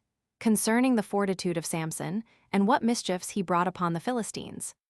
1. After Abdon was dead, the Philistines overcame the Israelites and received tribute of them for 40 years, from which distress they were delivered after this manner. 2. There was one Mano, a person of such great virtue that he had few men his equals, and without dispute the principal person of his country. He had a wife celebrated for her beauty and excelling her contemporaries. He had no children, and being uneasy at his want of posterity, he entreated God to give them seed of their own bodies to succeed them. And with that intent he came constantly into the suburbs 18 together with his wife, which suburbs were in the great plain. Now he was fond of his wife to a degree of madness, and on that account was unmeasurably jealous of her. Now, when his wife was once alone, an apparition was seen by her. It was an angel of God, and resembled a young man beautiful and tall, and brought her the good news that she should have a son, born by God's providence, that should be a goodly child of great strength, by whom, when he was grown up to man's estate, the Philistines should be afflicted. He exhorted her also not to pull his hair, and that he should avoid all other kinds of drink, for so had God commanded, and be entirely contented with water. So the angel, when he had delivered that message, went his way, his coming having been by the will of God. 3. Now the wife informed her husband when he came home of what the angel had said, who showed so great an admiration of the beauty and tallness of the young man that had appeared to her, that her husband was astonished, and out of himself for jealousy, and such suspicions as are excited by that passion. But she was desirous of having her husband's unreasonable sorrow taken away. Accordingly, she entreated God to send the angel again, that he might be seen by her husband. So the angel came again by the favor of God, while they were in the suburbs, and appeared to her when she was alone without her husband. She desired the angel to stay so long till she might bring her husband, and that request being granted, she goes to call Mano. When he saw the angel, he was not yet free from suspicion, and he desired him to inform him of all that he had told his wife. But when he said it was sufficient that she alone knew what he had said, he then requested of him to tell who he was, that when the child was born they might return him thanks, and give him a present. He replied that he did not want any present, for that he did not bring them the good news of the birth of a son out of the want of anything. And when Mano had entreated him to stay and partake of his hospitality, he did not give his consent. However, he was persuaded, at the earnest request of Mano, to stay so long as while he brought him one mark of his hospitality. So he slew a kid of the goats, and bid his wife boil it. When all was ready, the angel enjoined him to set the loaves and the flesh, but without the vessels, upon the rock. Which when they had done, he touched the flesh with the rod which he had in his hand, which, upon the breaking out of a flame, was consumed, together with the loaves. And the angel ascended openly, in their sight, up to heaven, by means of the smoke, as by a vehicle. Now Mano was afraid that some danger would come to them from the sight of God. But his wife bade him be of good courage, for that God appeared to them for their benefit. 4. So the woman proved with child, and was careful to observe the injunctions that were given her. And they called the child, when he was born, Samson, which name signifies one that is strong. So the child grew apace, and it appeared evidently that he would be a prophet, 19 both by the moderation of his diet and the permission of his hair to grow. 5. Now when he once came with his parents to Timhath, a city of the Philistines, when there was a great festival, he fell in love with a maid of that country, and he desired of his parents that they would procure him the damsel for his wife. But they refused so to do, because she was not of the stock of Israel. Yet because this marriage was of God, who intended to convert it to the benefit of the Hebrews, he overpersuaded them to procure her to be espoused to him. And as he was continually coming to her parents, he met a lion, and though he was naked, he received his onset, and strangled him with his hands, and cast the wild beast into a woody piece of ground on the inside of the road. 6. And when he was going another time to the damsel, he lit upon a swarm of bees making their combs in the breast of that lion, and taking 3 honeycombs away, he gave them, together with the rest of his presents, to the damsel. Now the people of Timhath, out of a dread of the young man's strength, gave him during the time of the wedding feast, for he then feasted them all 30 of the most stout of their youth, in pretense to be his companions, but in reality to be a guard upon him, that he might not attempt to give them any disturbance. Now as they were drinking merrily and playing, Samson said, as was usual at such times, Come, if I propose you a riddle, and you can expound it in these 7 days' time, I will give you every one a linen shirt and a garment as the reward of your wisdom. So they, being very ambitious to obtain the glory of wisdom, together with the gains, desired him to propose his riddle. He, that a devourer produced sweet food out of itself, though itself were very disagreeable. And when they were not able, in 3 days' time, to find out the meaning of the riddle, they desired the damsel to discover it by the means of her husband, and tell it them. And they threatened to burn her if she did not tell it them. So when the damsel entreated Samson to tell it her, he at first refused to do it. But when she lay hard at him and fell into tears, and made his refusal to tell it a sign of his unkindness to her, he informed her of his slaughter of a lion, and how he found bees in his breast, and carried away 3 honeycombs, and brought them to her. Thus he, suspecting nothing of deceit, informed her of all, and she revealed it to those that desired to know it.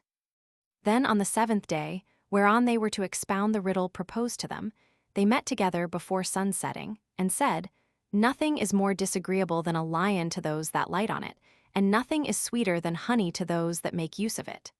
To which Samson made this rejoinder, Nothing is more deceitful than a woman, for such was the person that discovered my interpretation to you.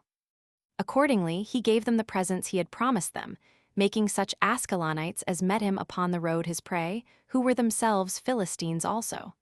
But he divorced this his wife, and the girl despised his anger, and was married to his companion, who made the former match between them. 7. At this injurious treatment Samson was so provoked that he resolved to punish all the Philistines as well as her. So it being then summer time, and the fruits of the land being almost ripe enough for reaping, he caught 300 foxes, and joining lighted torches to their tails, he sent them into the fields of the Philistines, by which means the fruits of the fields perished. Now when the Philistines knew that this was Samson's doing, and knew also for what cause he did it, they sent their rulers to Timhath, and burnt his former wife and her relations, who had been the occasion of their misfortunes. 8. Now when Samson had slain many of the Philistines in the plain country, he dwelt at Etam, which is a strong rock of the tribe of Judah, for the Philistines at that time made an expedition against that tribe. But the people of Judah said that they did not act justly with them, in inflicting punishments upon them while they paid their tribute, and this only on account of Samson's offenses. They answered that in case they would not be blamed themselves, they must deliver up Samson and put him into their power. So they, being desirous not to be blamed themselves, came to the rock with 3,000 armed men, and complained to Samson of the bold insults he had made upon the Philistines, who were men able to bring calamity upon the whole nation of the Hebrews. And they told him they were come to take him, and to deliver him up to them, and put him into their power. So they desired him to bear this willingly. Accordingly, when he had received assurance from them upon oath, that they would do him no other harm than only to deliver him into his enemies' hands, he came down from the rock, and put himself into the power of his countrymen. Then did they bind him with 2 cords, and lead him on, in order to deliver him to the Philistines. And when they came to a certain place, which is now called the Jawbone, on account of the great action there performed by Samson, though of old it had no particular name at all, the Philistines, who had pitched their camp not far off, came to meet them with joy and shouting, as having done a great thing, and gained what they desired. But Samson broke his bonds asunder, and catching up the jawbone of an ass that lay down at his feet, fell upon his enemies, and smiting them with his jawbone, slew 1,000 of them, and put the rest to flight and into great disorder. 9. Upon this slaughter, Samson was too proud of what he had performed, and said that this did not come to pass by the assistance of God, but that his success was to be ascribed to his own courage, and vaunted himself that it was out of a dread of him that some of his enemies fell, and the rest ran away upon his use of the jawbone. But when a great thirst came upon him, he considered that human courage is nothing, and bare his testimony that all is to be ascribed to God, and besought him that he would not be angry at anything he had said, nor give him up into the hands of his enemies, but afford him help under his affliction, and deliver him from the misfortune he was under. Accordingly God was moved with his entreaties, and raised him up a plentiful fountain of sweet water at a certain rock, whence it was that Samson called the place the Jawbone. 20, and so it is called to this day. 10. After this fight Samson held the Philistines in contempt, and came to Gaza, and took up his lodgings in a certain inn. When the rulers of Gaza were informed of his coming thither, they seized upon the gates, and placed men in ambush about them, that he might not escape without being perceived. But Samson, who was acquainted with their contrivances against him, arose about midnight, and ran by force upon the gates, with their posts and beams, and the rest of their wooden furniture, and carried them away on his shoulders, and bare them to the mountain that is over Hebron, and there laid them down. 11. However, he at length 21 transgressed the laws of his country, and altered his own regular way of living, and imitated the strange customs of foreigners, which thing was the beginning of his miseries. For he fell in love with a woman that was a harlot among the Philistines. Her name was Delilah, and he lived with her. So those that administered the public affairs of the Philistines came to her, and with promises induced her to get out of Samson what was the cause of that his strength, by which he became unconquerable to his enemies. Accordingly, when they were drinking, and had the like conversation together, she pretended to admire the actions he had done, and contrived to get out of him by subtlety, by what means he so much excelled others in strength. Samson, in order to delude Delilah, for he had not yet lost his senses, replied, that if he were bound with 7 such green withs of a vine as might still be wreathed, he should be weaker than any other man. The woman said no more then, but told this to the rulers of the Philistines, and hid certain of the soldiers in ambush within the house. And when he was disordered in drink and asleep, she bound him as fast as possible with the withs. And then upon her awakening him, she told him some of the people were upon him. But he broke the withs, and endeavored to defend himself, as though some of the people were upon him. Now this woman, in the constant conversation Samson had with her, pretended that she took it very ill that he had such little confidence in her affections to him, that he would not tell her what she desired, as if she would not conceal what she knew it was for his interest to have concealed. However, he deluded her again, and told her that if they bound him with 7 cords, he should lose his strength. And when, upon doing this, she gained nothing, he told her the 3rd time that his hair should be woven into a web.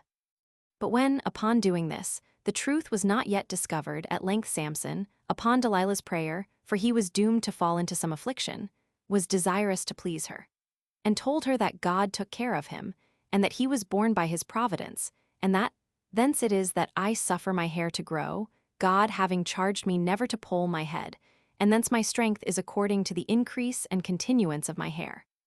When she had learned thus much, and had deprived him of his hair, she delivered him up to his enemies, when he was not strong enough to defend himself from their attempts upon him. So they put out his eyes and bound him, and had him led about among them. 12.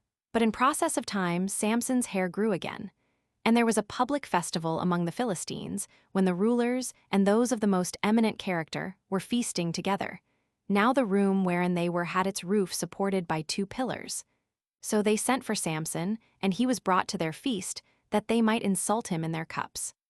Hereupon he, thinking it one of the greatest misfortunes, if he should not be able to revenge himself when he was thus insulted, persuaded the boy that led him by the hand, that he was weary and wanted to rest himself, and desired he would bring him near the pillars. And as soon as he came to them, he rushed with force against them, and overthrew the house, by overthrowing its pillars, with 3,000 men in it, who were all slain, and Samson with them. And such was the end of this man, when he had ruled over the Israelites 20 years. And indeed this man deserves to be admired for his courage and strength, and magnanimity at his death, and that his wrath against his enemies went so far as to die himself with them. But as for his being ensnared by a woman, that is to be ascribed to human nature, which is too weak to resist the temptations to that sin. But we ought to bear him witness that in all other respects he was one of extraordinary virtue. But his kindred took away his body, and buried it in Sarasat his own country, with the rest of his family.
Chapter 9.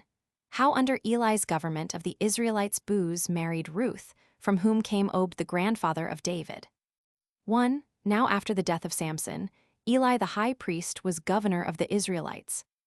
Under him, when the country was afflicted with a famine, Elimelech of Bethlehem, which is a city of the tribe of Judah, being not able to support his family under so sore a distress, took with him Naomi his wife, and the children that were born to him by her, Chilon and Mahlon, and removed his habitation into the land of Moab. And upon the happy prosperity of his affairs there, he took for his sons wives of the Moabites, Orpah for Chilon, and Ruth for Mahlon. But in the compass of 10 years, both Elimelech and a little while after him, the sons died, and Naomi being very uneasy at these accidents, and not being able to bear her lonesome condition, now those that were dearest to her were dead, on whose account it was that she had gone away from her own country, she returned to it again, for she had been informed it was now in a flourishing condition. However, her daughters-in-law were not able to think of parting with her, and when they had a mind to go out of the country with her, she could not dissuade them from it. But when they insisted upon it, she wished them a more happy wedlock than they had with her sons, and that they might have prosperity in other respects also. And seeing her own affairs were so low, she exhorted them to stay where they were, and not to think of leaving their own country, and partaking with her of that uncertainty under which she must return. Accordingly, Orpah stayed behind. But she took Ruth along with her, as not to be persuaded to stay behind her, but would take her fortune with her, whatsoever it should prove. 2. When Ruth was come with her mother-in-law to Bethlehem, Booz, who was near of kin to Elimelech, entertained her. And when Naomi was so called by her fellow citizens, according to her true name, she said, "You might more truly call me Mara." Now Naomi signifies in the Hebrew tongue happiness, and Mara sorrow.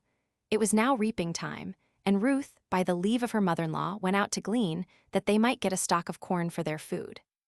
Now it happened that she came into Booz's field. And after some time Booz came thither, and when he saw the damsel, he inquired of his servant that was set over the reapers concerning the girl.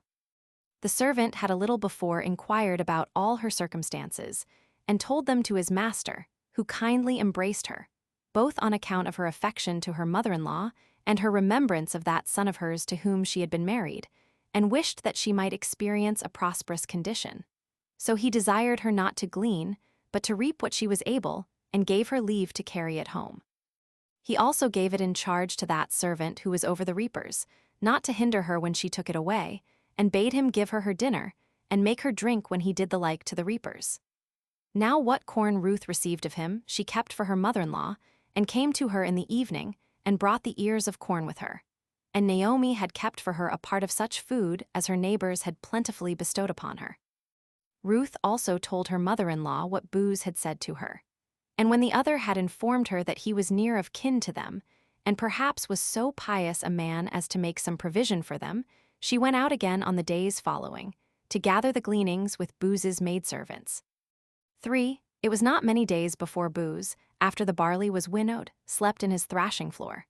When Naomi was informed of this circumstance, she contrived it so that Ruth should lie down by him, for she thought it might be for their advantage that he should discourse with the girl.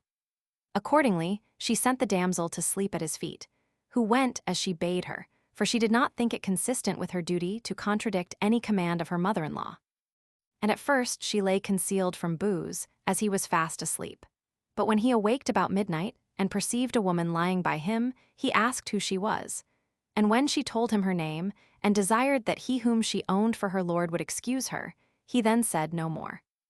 But in the morning, before the servants began to set about their work, he awaked her, and bid her take as much barley as she was able to carry, and go to her mother-in-law before anybody there should see that she had lain down by him, because it was but prudent to avoid any reproach that might arise on that account, especially when there had been nothing done that was ill.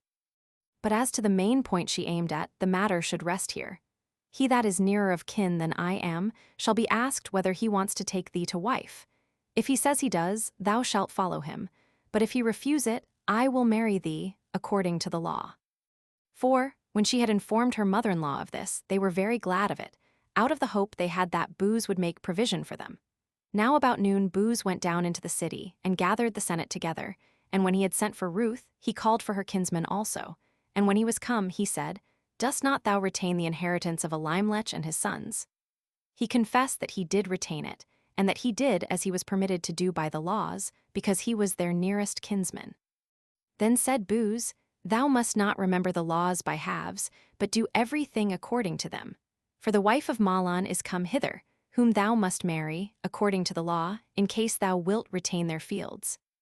So the man yielded up both the field and the wife to Booz, who was himself of kin to those that were dead, as alleging that he had a wife already, and children also. So Booz called the Senate to witness, and bid the woman to loose his shoe and spit in his face, according to the law. And when this was done, Booz married Ruth, and they had a son within a year's time. Naomi was herself a nurse to this child, and by the advice of the women, called him Obed, as being to be brought up in order to be subservient to her in her old age, for Obed in the Hebrew dialect signifies a servant. The son of Obed was Jesse, and David was his son, who was king, and left his dominions to his sons for 120 generations. I was therefore obliged to relate this history of Ruth, because I had a mind to demonstrate the power of God, who, without difficulty, can raise those that are of ordinary parentage to dignity and splendor, to which he advanced David, though he were born of such mean parents.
Chapter 10.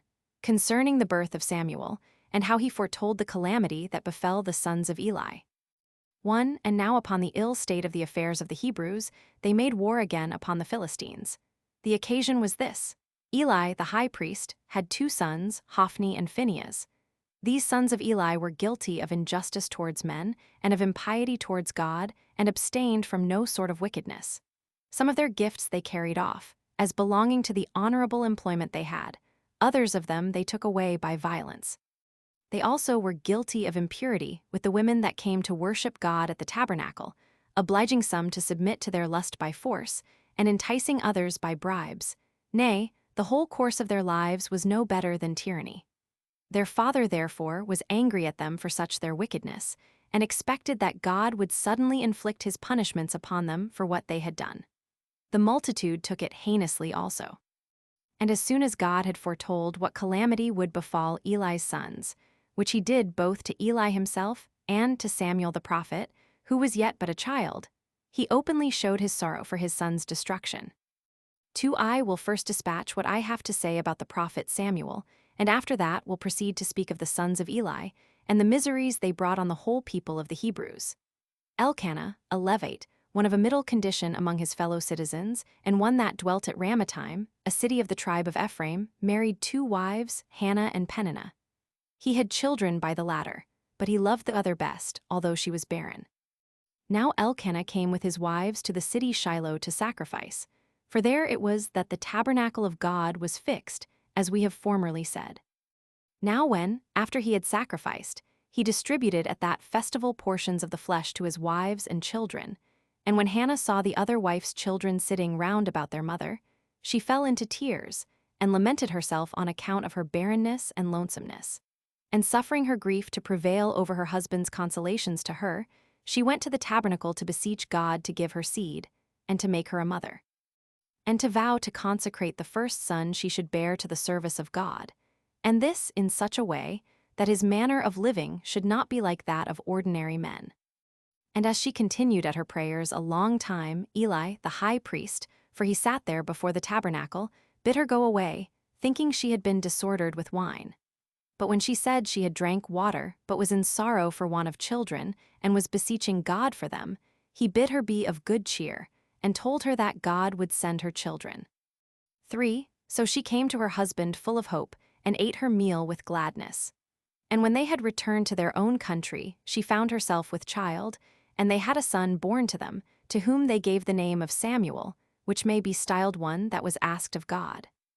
They therefore came to the tabernacle to offer sacrifice for the birth of the child, and brought their tithes with them. But the woman remembered the vows she had made concerning her son, and delivered him to Eli, dedicating him to God, that he might become a prophet. Accordingly his hair was suffered to grow long, and his drink was water. So Samuel dwelt and was brought up in the temple. But Elkanah had other sons by Hannah, and 3 daughters. 4. Now when Samuel was 12 years old, he began to prophesy. And once when he was asleep, God called to him by his name, and he, supposing he had been called by the high priest, came to him. But when the high priest said he did not call him, God did so thrice. Eli was then so far illuminated that he said to him, Indeed, Samuel, I was silent now as well as before. It is God that calls thee. Do thou therefore signify it to him, and say, I am here ready. So when he heard God speak again, he desired him to speak, and to deliver what oracles he pleased to him, for he would not fail to perform any ministration whatsoever he should make use of him in. To which God replied, Since thou art here ready, learn what miseries are coming upon the Israelites. Such indeed as words cannot declare, nor faith believe. For the sons of Eli shall die on one day, and the priesthood shall be transferred into the family of Eleazar. For Eli hath loved his sons more than he hath loved my worship, and to such a degree as is not for their advantage. Which message Eli obliged the prophet by oath to tell him, for otherwise he had no inclination to afflict him by telling it. And now Eli had a far more sure expectation of the perdition of his sons. But the glory of Samuel increased more and more, it being found by experience that whatsoever he prophesied came to pass accordingly. 22.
Chapter 11.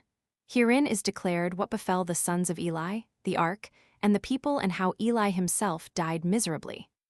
1. About this time it was that the Philistines made war against the Israelites, and pitched their camp at the city of Phek. Now when the Israelites had expected them a little while, the very next day they joined battle, and the Philistines were conquerors, and slew above 4,000 of the Hebrews, and pursued the rest of their multitude to their camp. 2. So the Hebrews, being afraid of the worst, sent to the Senate and to the high priest, and desired that they would bring the ark of God, that by putting themselves in array, when it was present with them, they might be too hard for their enemies, as not reflecting that he who had condemned them to endure these calamities was greater than the ark, and for whose sake it was that this ark came to be honored. So the ark came, and the sons of the high priest with it, having received a charge from their father, that if they pretended to survive the taking of the ark, they should come no more into his presence. For Phinehas officiated already as high priest, his father having resigned his office to him by reason of his great age. So the Hebrews were full of courage, as supposing that, by the coming of the ark, they should be too hard for their enemies. Their enemies also were greatly concerned, and were afraid of the ark's coming to the Israelites. However, the upshot did not prove agreeable to the expectation of both sides. But when the battle was joined, that victory which the Hebrews expected was gained by the Philistines, and that defeat the Philistines were afraid of fell to the lot of the Israelites. And thereby they found that they had put their trust in the ark in vain. For they were presently beaten as soon as they came to a close fight with their enemies, and lost about 30,000 men, among whom were the sons of the high priest. But the ark was carried away by the enemies. 3. When the news of this defeat came to Shiloh, with that of the captivity of the ark, for a certain young man, a Benjamite, who was in the action, came as a messenger thither, the whole city was full of lamentations. And Eli, the high priest, who sat upon a high throne at one of the gates, heard their mournful cries, and supposed that some strange thing had befallen his family. So he sent for the young man, and when he understood what had happened in the battle, he was not much uneasy as to his sons, or what was told him withal about the army, as having beforehand known by divine revelation that those things would happen, and having himself declared them beforehand. For what sad things come unexpectedly, they distress men the most. But as soon as the ark was carried captive by their enemies, he was very much grieved at it, because it fell out quite differently from what he expected. So he fell down from his throne and died, having in all lived 98 years, and of them retained the government 40. For on the same day his son Phinehas's wife died also, as not able to survive the misfortune of her husband, for they told her of her husband's death as she was in labor. However, she bare a son at 7 months, who lived, and to whom they gave the name of Ichabod, which name signifies disgrace, and this because the army received a disgrace at this time. 5. Now Eli was the first of the family of Ithamar, the other son of Aaron, that had the government. For the family of Eleazar officiated as high priest at first, the son still receiving that honor from the father which Eleazar bequeathed to his son Phinehas. After whom Abiezer his son took the honor, and delivered it to his son, whose name was Bucky, from whom his son Ozi received it. After whom Eli, of whom we have been speaking, had the priesthood, and so he and his posterity until the time of Solomon's reign. But then the posterity of Eleazar reassumed it.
Chapter 1.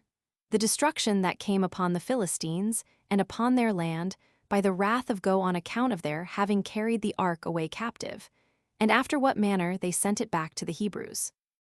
1. When the Philistines had taken the ark of the Hebrews captive, as I said a little before, they carried it to the city of Ashdod, and put it by their own god, who was called Dagon, one as one of their spoils. But when they went into his temple the next morning to worship their god, they found him paying the same worship to the ark, for he lay along, as having fallen down from the basis whereon he had stood. So they took him up, and set him on his basis again, and were much troubled at what had happened. And as they frequently came to Dagon, and found him still lying along, in a posture of adoration to the ark, they were in very great distress and confusion. At length God sent a very destructive disease upon the city and country of Ashdod, for they died of the dysentery or flux, a sore distemper, that brought death upon them very suddenly. For before the soul could, as usual in easy deaths, be well loosed from the body, they brought up their entrails, and vomited up what they had eaten, and what was entirely corrupted by the disease. And as to the fruits of their country, a great multitude of mice arose out of the earth and hurt them, and spared neither the plants nor the fruits. Now while the people of Ashdod were under these misfortunes, and were not able to support themselves under their calamities, they perceived that they suffered thus because of the ark, and that the victory they had gotten, and their having taken the ark captive, had not happened for their good. They therefore sent to the people of Askelon, and desired that they would receive the ark among them. This desire of the people of Ashdod was not disagreeable to those of Askelon, so they granted them that favor. But when they had gotten the ark, they were in the same miserable condition. For the ark carried along with it the disasters that the people of Ashdod had suffered to those who received it from them. Those of Askelon also sent it away from themselves to others, nor did it stay among those others neither. For since they were pursued by the same disasters, they still sent it to the neighboring cities. So that the ark went round, after this manner, to the 5 cities of the Philistines, as though it exacted these disasters as a tribute to be paid it for its coming among them. 2.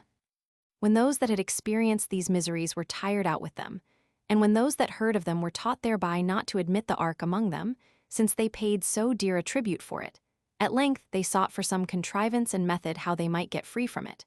So the governors of the 5 cities, Gath and Ekron and Askelon, as also of Gaza and Ashdod, met together, and considered what was fit to be done.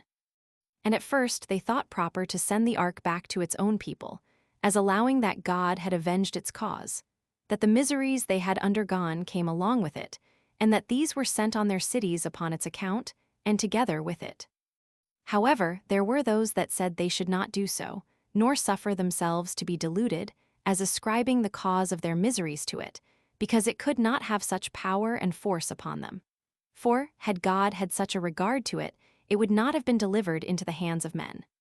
So they exhorted them to be quiet, and to take patiently what had befallen them, and to suppose there was no other cause of it but nature, which, at certain revolutions of time, produces such mutations in the bodies of men, in the earth, in plants, and in all things that grow out of the earth.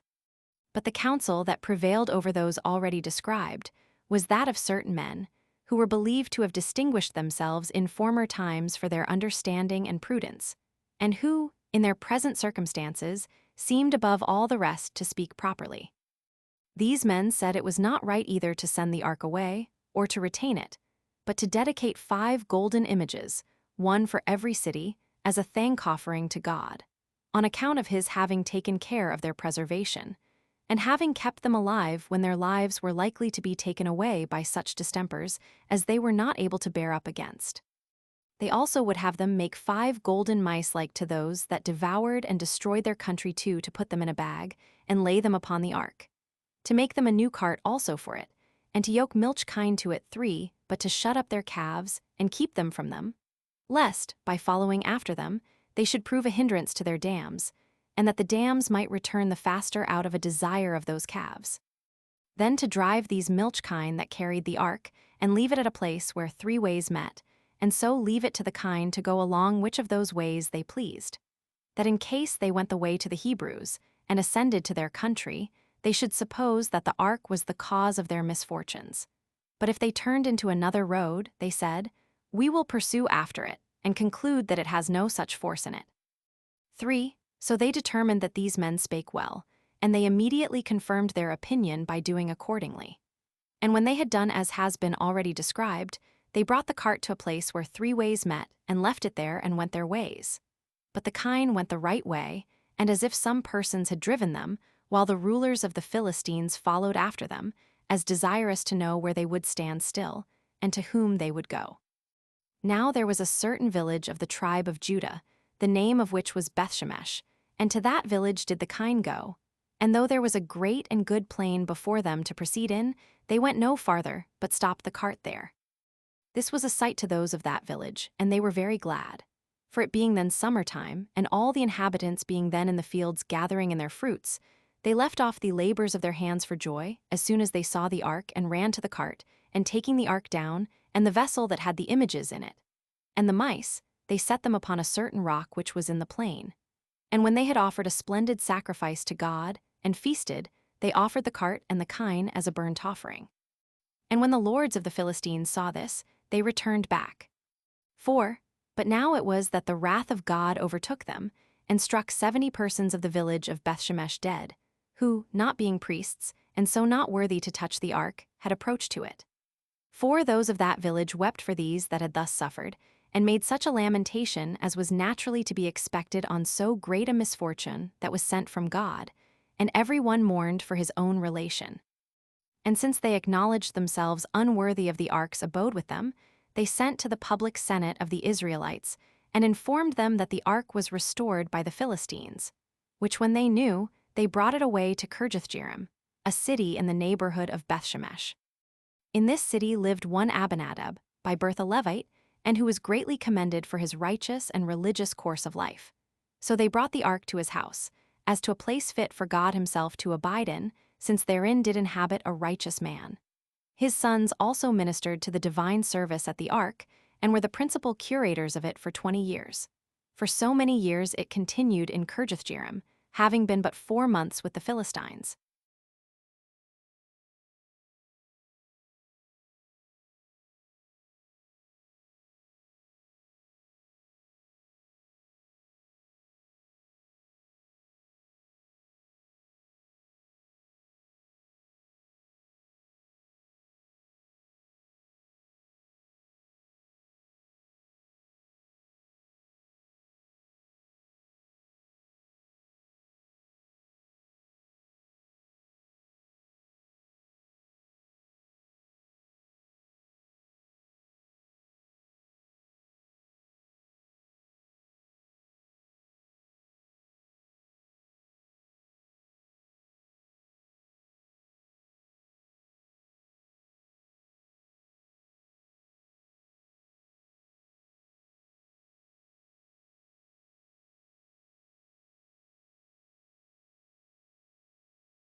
Chapter 2. The expedition of the Philistines against the Hebrews, and the Hebrews' victory under the conduct of Samuel the prophet, who was their general. 1. Now while the city of Kirjathjearim had the ark with them, the whole body of the people betook themselves all that time to offer prayers and sacrifices to God, and appeared greatly concerned and zealous about his worship. So Samuel the prophet, seeing how ready they were to do their duty, thought this a proper time to speak to them, while they were in this good disposition, about the recovery of their liberty, and of the blessings that accompanied the same. Accordingly he used such words to them as he thought were most likely to excite that inclination, and to persuade them to attempt it. O you Israelites, said he, to whom the Philistines are still grievous enemies, but to whom God begins to be gracious, it behooves you not only to be desirous of liberty, but to take the proper methods to obtain it. Nor are you to be contented with an inclination to get clear of your lords and masters, while you still do what will procure your continuance under them. Be righteous then, and cast wickedness out of your souls, and by your worship supplicate the divine majesty with all your hearts, and persevere in the honor you pay to him. For if you act thus, you will enjoy prosperity. You will be freed from your slavery, and will get the victory over your enemies, which blessings it is not possible you should attain, either by weapons of war, or by the strength of your bodies, or by the multitude of your assistants. For God has not promised to grant these blessings by those means, but by being good and righteous men. And if you will be such, I will be security to you for the performance of God's promises. When Samuel had said thus, the multitude applauded his discourse, and were pleased with his exhortation to them, and gave their consent to resign themselves up to do what was pleasing to God. So Samuel gathered them together to a certain city called Mizpeh, which in the Hebrew tongue signifies a watchtower. There they drew water, and poured it out to God, and fasted all day, and betook themselves to their prayers. To this their assembly did not escape the notice of the Philistines. So when they had learned that so large a company had met together, they fell upon the Hebrews with a great army and mighty forces, as hoping to assault them when they did not expect it, nor were prepared for it. This thing affrighted the Hebrews, and put them into disorder and terror. So they came running to Samuel, and said that their souls were sunk by their fears, and by the former defeat they had received, and that thence it was that we lay still, lest we should excite the power of our enemies against us. Now while thou hast brought us hither to offer up our prayers and sacrifices, and take oaths, our enemies are making an expedition against us, while we are naked and unarmed. Wherefore we have no other hope of deliverance but that by thy means, and by the assistance God shall afford us upon thy prayers to him, we shall obtain deliverance from the Philistines. Hereupon Samuel bade them be of good cheer, and promised them that God would assist them.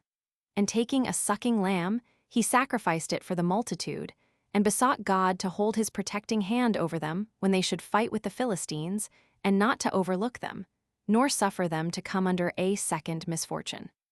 Accordingly God hearkened to his prayers, and accepting their sacrifice with a gracious intention, and such as was disposed to assist them, he granted them victory and power over their enemies. Now while the altar had the sacrifice of God upon it, and had not yet consumed it wholly by its sacred fire, the enemy's army marched out of their camp, and was put in order of battle. And this in hope that they should be conquerors, since the Jews 5 were caught in distressed circumstances, as neither having their weapons with them, nor being assembled there in order to fight. But things so fell out that they would hardly have been credited though they had been foretold by anybody. For, in the first place, God disturbed their enemies with an earthquake, and moved the ground under them to such a degree, that he caused it to tremble, and made them to shake, insomuch that by its trembling, he made some unable to keep their feet, and made them fall down, and by opening its chasms, he caused that others should be hurried down into them. After which he caused such a noise of thunder to come among them, and made fiery lightning shine so terribly round about them, that it was ready to burn their faces. And he so suddenly shook their weapons out of their hands, that he made them fly and return home naked. So Samuel with the multitude pursued them to Bethcar, a place so called, and there he set up a stone as a boundary of their victory and their enemies' flight, and called it the Stone of Power, as a signal of that power God had given them against their enemies. 3. So the Philistines, after this stroke, made no more expeditions against the Israelites, but lay still out of fear, and out of remembrance of what had befallen them, and what courage the Philistines had formerly against the Hebrews, that, after this victory, was transferred to the Hebrews. Samuel also made an expedition against the Philistines, and slew many of them, and entirely humbled their proud hearts, and took from them that country, which, when they were formerly conquerors in battle, they had cut off from the Jews, which was the country that extended from the borders of Gath to the city of Ekron. But the remains of the Canaanites were at this time in friendship with the Israelites.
Chapter 3.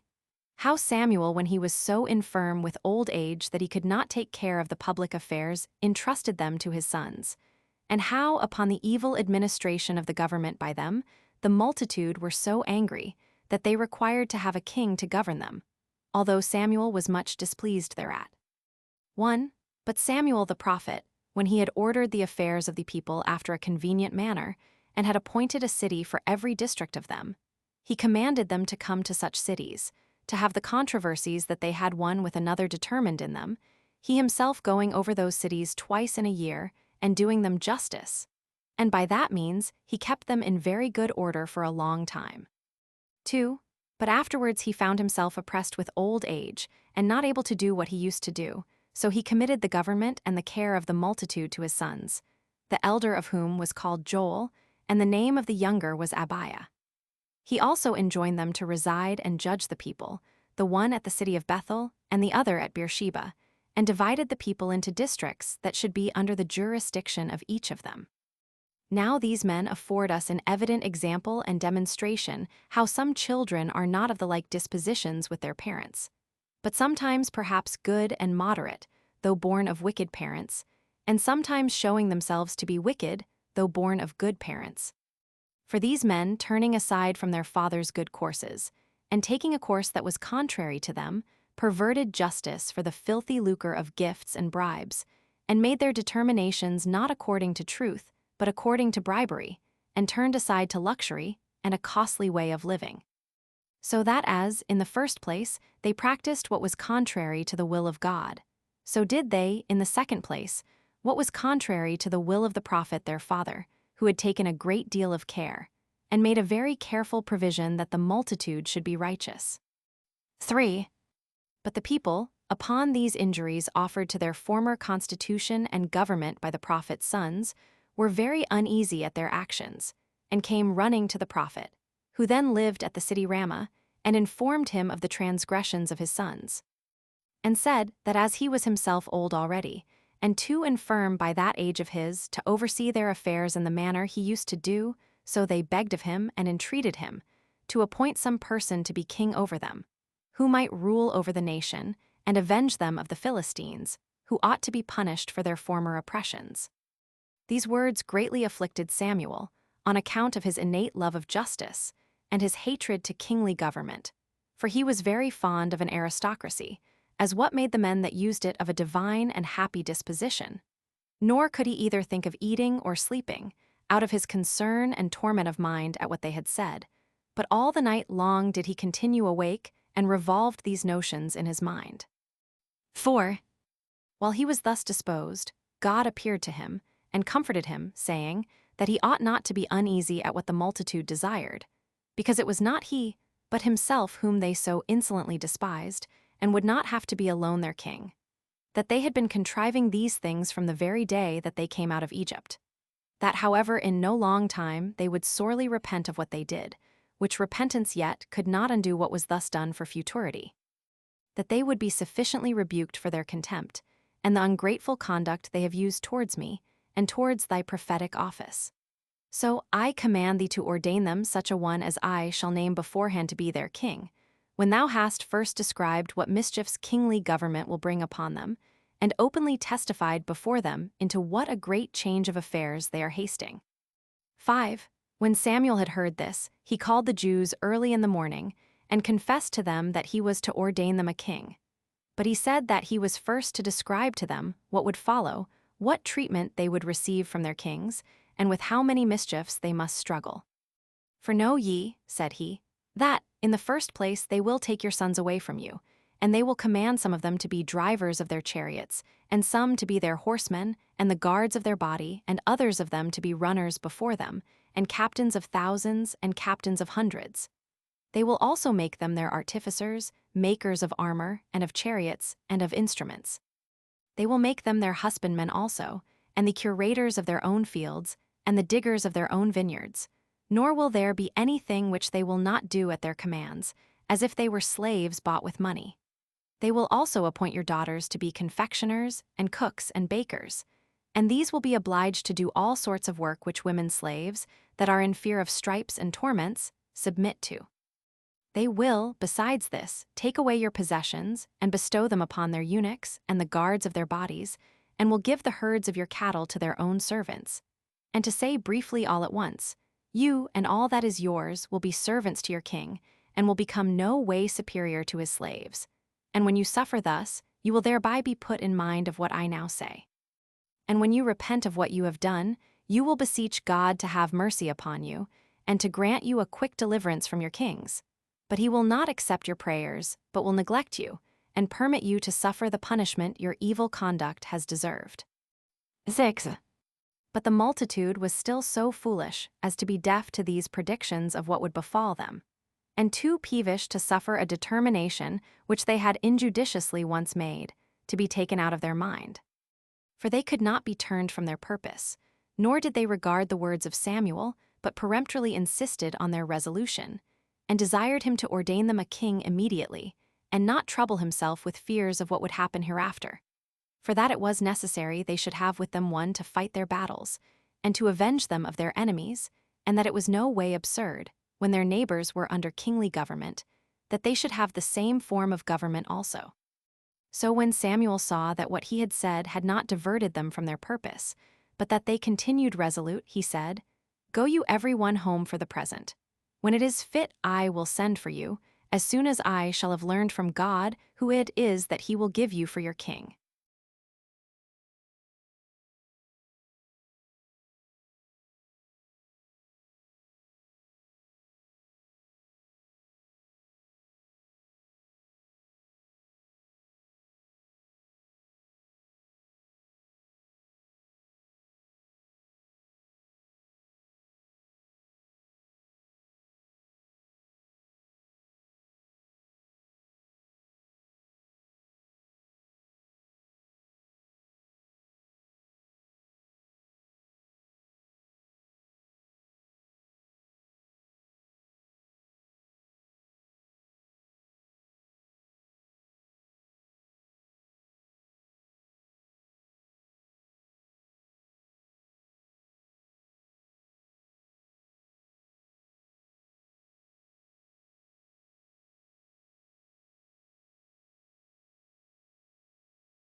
Chapter 4. The appointment of a king over the Israelites, whose name was Saul, and this by the command of God. 1. There was one of the tribe of Benjamin, a man of a good family and of a virtuous disposition. His name was Kish. He had a son, a young man of a comely countenance and of a tall body, but his understanding and his mind were preferable to what was visible in him. They called him Saul. Now this Kish had some fine she-asses that were wandered out of the pasture wherein they fed, for he was more delighted with these than with any other cattle he had. So he sent out his son and one servant with him to search for the beasts. But when he had gone over his own tribe in search after the asses, he went to other tribes, and when he found them not there neither, he determined to go his way home, lest he should occasion any concern to his father about himself. But when his servant that followed him told him as they were near the city of Ramah, that there was a true prophet in that city, and advised him to go to him, for that by him they should know the upshot of the affair of their asses, he replied that if they should go to him, they had nothing to give him as a reward for his prophecy, for their subsistence money was spent.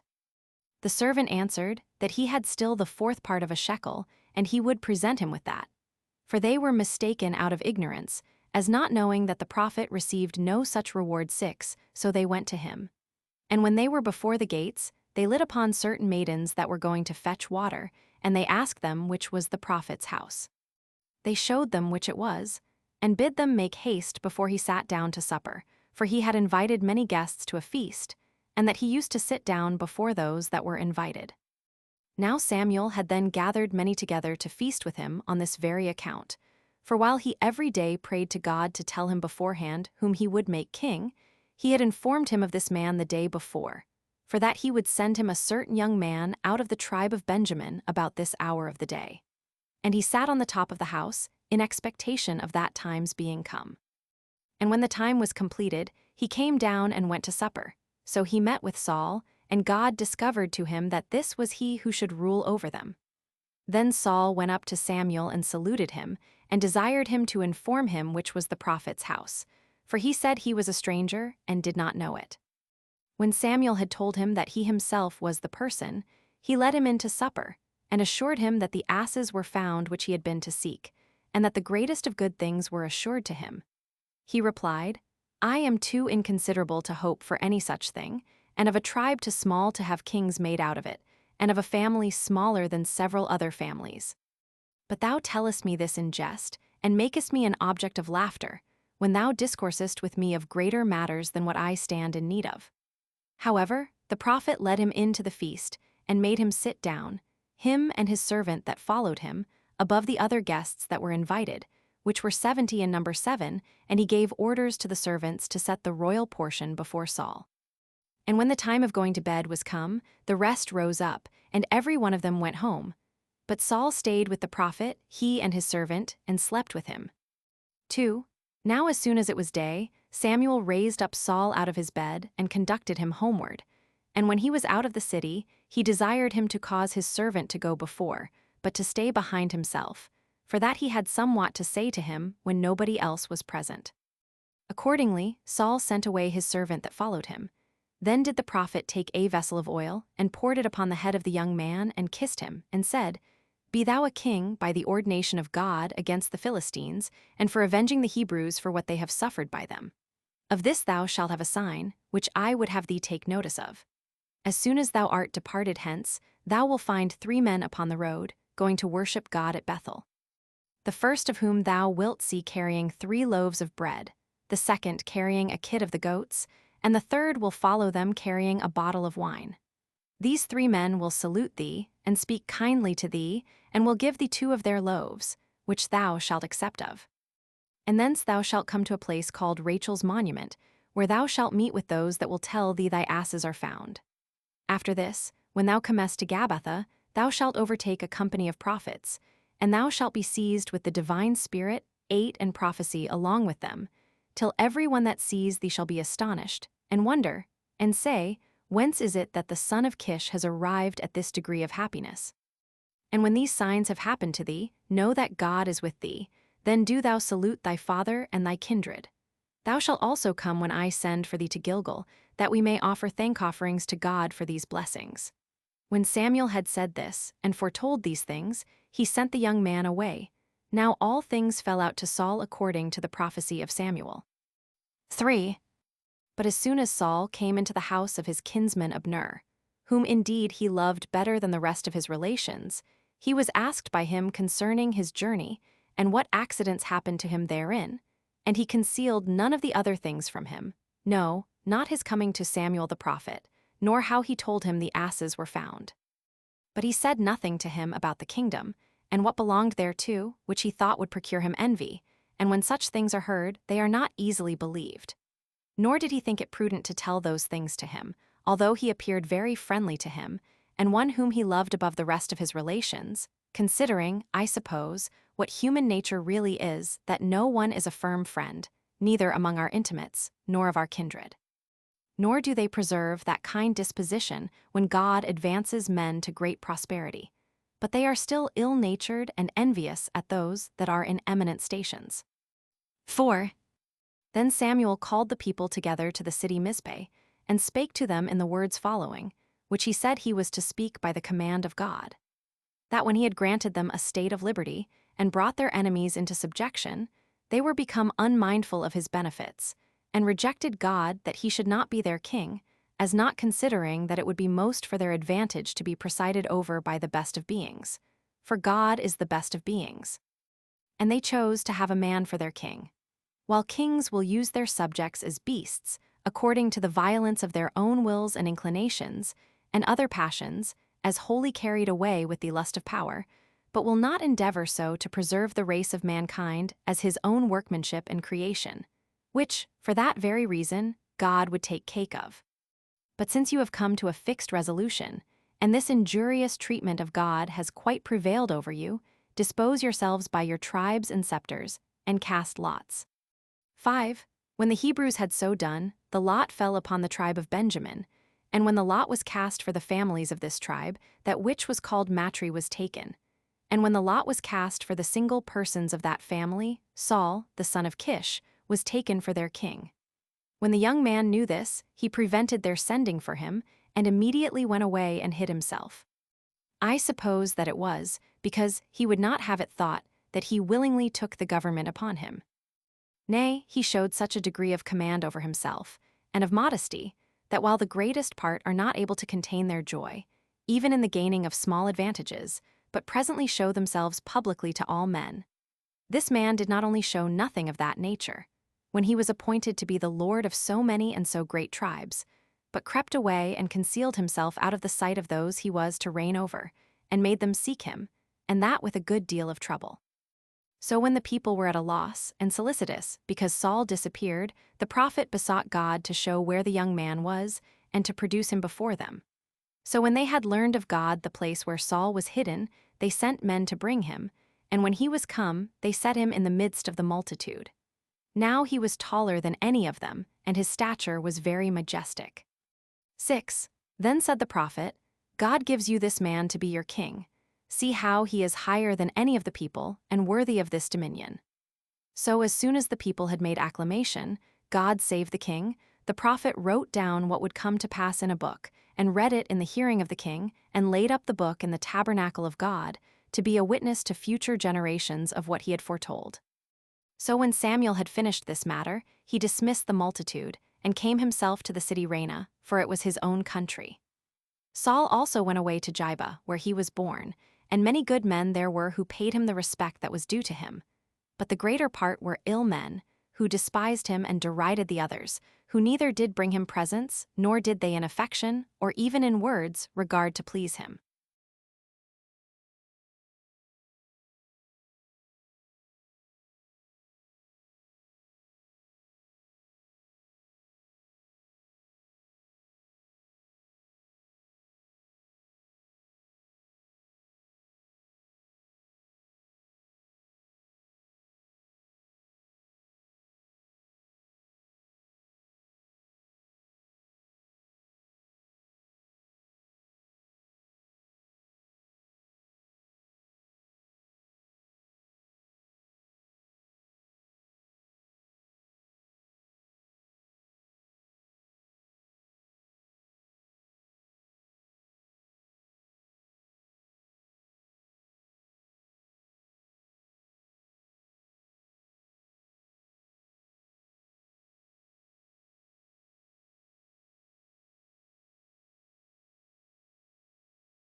Chapter 5. Saul's expedition against the nation of the Ammonites and victory over them, and the spoils he took from them. 1. After 1 month, the war which Saul had with Nahash, the king of the Ammonites, obtained him respect from all the people. For this, Nahash had done a great deal of mischief to the Jews that lived beyond Jordan by the expedition he had made against them with a great and warlike army. He also reduced their cities into slavery, and that not only by subduing them for the present, which he did by force and violence, but by weakening them by subtlety and cunning, that they might not be able afterward to get clear of the slavery they were under to him. For he put out the right eyes 9 of those that either delivered themselves to him upon terms, or were taken by him in war. And this he did, that when their left eyes were covered by their shields, they might be wholly useless in war. Now when the king of the Ammonites had served those beyond Jordan in this manner, he led his army against those that were called Gileadites, and having pitched his camp at the metropolis of his enemies, which was the city of Jabesh, he sent ambassadors to them, commanding them either to deliver themselves up, on condition to have their right eyes plucked out, or to undergo a siege, and to have their cities overthrown. He gave them their choice, whether they would cut off a small member of their body, or universally perish. However, the Gileadites were so affrighted at these offers, that they had not courage to say anything to either of them, neither that they would deliver themselves up, nor that they would fight him. But they desired that he would give them 7 days' respite, that they might send ambassadors to their countrymen and entreat their assistance. And if they came to assist them, they would fight. But if that assistance were impossible to be obtained from them, they said they would deliver themselves up to suffer whatever he pleased to inflict upon them. 2. So Nabash, contemning the multitude of the Gileadites and the answer they gave, allowed them a respite, and gave them leave to send to whomsoever they pleased for assistance. So they immediately sent to the Israelites, city by city, and informed them what Nabash had threatened to do to them, and what great distress they were in. Now the people fell into tears and grief at the hearing of what the ambassadors from Jabesh said, and the terror they were in permitted them to do nothing more. But when the messengers were come to the city of King Saul, and declared the dangers in which the inhabitants of Jabesh were, the people were in the same affliction as those in the other cities, for they lamented the calamity of those related to them. And when Saul was returned from his husbandry into the city, he found his fellow citizens weeping. And when, upon inquiry, he had learned the cause of the confusion and sadness they were in, he was seized with a divine fury, and sent away the ambassadors from the inhabitants of Jabesh, and promised them to come to their assistance on the 3rd day, and to beat their enemies before sun rising, that the sun upon its rising might see that they had already conquered, and were freed from the fears they were under. But he bid some of them stay, to conduct them the right way to Jabesh. 3. So being desirous to turn the people to this war against the Ammonites by fear of the losses they should otherwise undergo, and that they might the more suddenly be gathered together, he cut the sinews of his oxen, and threatened to do the same to all such as did not come with their armor to Jordan the next day, and follow him and Samuel the prophet whithersoever they should lead them. So they came together, out of fear of the losses they were threatened with, at the appointed time. And the multitude were numbered at the city Bezek. And he found the number of those that were gathered together, besides that of the tribe of Judah, to be 700,000, while those of that tribe were 70,000. So he passed over Jordan, and proceeded in marching all that night, 30 furlongs, and came to Jabesh before sun rising. So he divided the army into 3 companies, and fell upon their enemies on every side on the sudden, and when they expected no such thing. And joining battle with them, they slew a great many of the Ammonites, as also their king Nabash. This glorious action was done by Saul, and was related with great commendation of him to all the Hebrews, and he thence gained a wonderful reputation for his valor. For although there were some of them that contemned him before, they now changed their minds, and honored him, and esteemed him as the best of men. For he did not content himself with having saved the inhabitants of Jabesh only, but he made an expedition into the country of the Ammonites, and laid it all waste, and took a large prey, and so returned to his own country most gloriously. So the people were greatly pleased at these excellent performances of Saul, and rejoiced that they had constituted him their king. They also made a clamor against those that pretended he would be of no advantage to their affairs. And they said, Where now are these men? Let them be brought to punishment, with all the like things that multitudes usually say when they are elevated with prosperity, against those that lately had despised the authors of it. But Saul, although he took the goodwill and the affection of these men very kindly, yet did he swear that he would not see any of his countrymen slain that day, since it was absurd to mix this victory, which God had given them, with the blood and slaughter of those that were of the same lineage with themselves, and that it was more agreeable to be men of a friendly disposition, and so to betake themselves to feasting. 4. And when Samuel had told them that he ought to confirm the kingdom to Saul by a second ordination of him, they all came together to the city of Gilgal, for thither did he command them to come. So the prophet anointed Saul with the holy oil in the sight of the multitude, and declared him to be king the 2nd time. And so the government of the Hebrews was changed into a regal government. For in the days of Moses, and his disciple Joshua, who was their general, they continued under an aristocracy. But after the death of Joshua, for 18 years in all, the multitude had no settled form of government, but were in an anarchy. After which they returned to their former government, they then permitting themselves to be judged by him who appeared to be the best warrior and most courageous, whence it was that they called this interval of their government the Judges. 5. Then did Samuel the prophet call another assembly also, and said to them, I solemnly adjure you by God Almighty, who brought those excellent brethren, I mean Moses and Aaron, into the world and delivered our fathers from the Egyptians, and from the slavery they endured under them, that you will not speak what you say to gratify me, nor suppress anything out of fear of me, nor be overborne by any other passion. But say, what have I ever done that was cruel or unjust? Or what have I done out of lucre or covetousness, or to gratify others? Bear witness against me, if I have taken an ox or a sheep, or any such thing, which yet when they are taken to support men, it is esteemed blameless, or have I taken an ass for mine own use of anyone to his grief? Lay some one such crime to my charge, now we are in your king's presence. But they cried out that no such thing had been done by him, but that he had presided over the nation after a holy and righteous manner. 6 Hereupon Samuel, when such a testimony had been given him by them all, said, Since you grant that you are not able to lay any ill thing to my charge hitherto, come on now, and do you hearken while I speak with great freedom to you. You have been guilty of great impiety against God in asking you a king. It behoves you to remember that our grandfather Jacob came down into Egypt, by reason of a famine, with 70 souls only of our family, and that their posterity multiplied there to many 10,000s, whom the Egyptians brought into slavery and hard oppression. That God himself, upon the prayers of our fathers, sent Moses and Aaron, who were brethren, and gave them power to deliver the multitude out of their distress, and this without a king. These brought us into this very land which you now possess. And when you enjoyed these advantages from God, you betrayed his worship and religion. Nay, moreover, when you were brought under the hands of your enemies, he delivered you, first by rendering you superior to the Assyrians and their forces, he then made you to overcome the Ammonites and the Moabites, and last of all the Philistines. And these things have been achieved under the conduct of Jephthah and Gideon. What madness therefore possessed you to fly from God, and to desire to be under a king? Yet have I ordained him for king whom he chose for you. However, that I may make it plain to you that God is angry and displeased at your choice of kingly government, I will so dispose him that he shall declare this very plainly to you by strange signals. For what none of you ever saw here before, I mean a winter storm in the midst of harvest, 10 I will entreat of God, and will make it visible to you.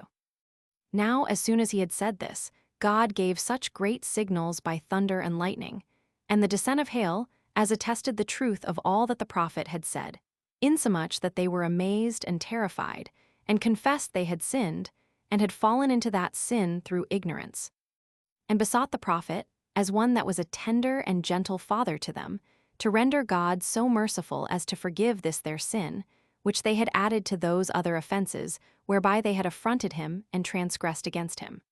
So he promised them that he would beseech God, and persuade him to forgive them these their sins.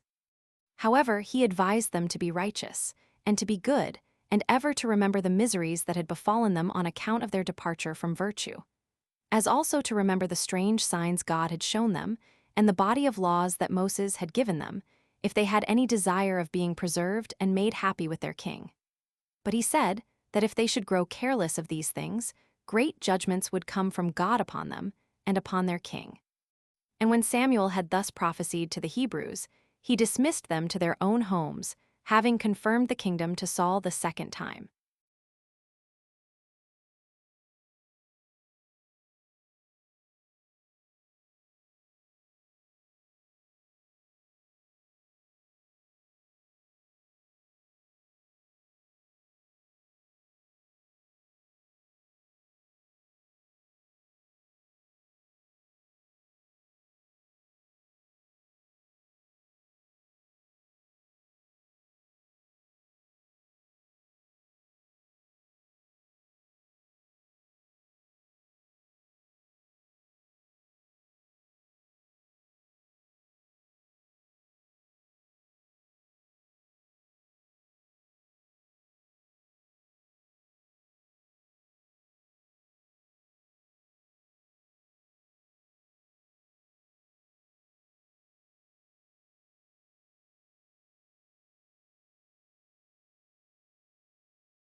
Chapter 6.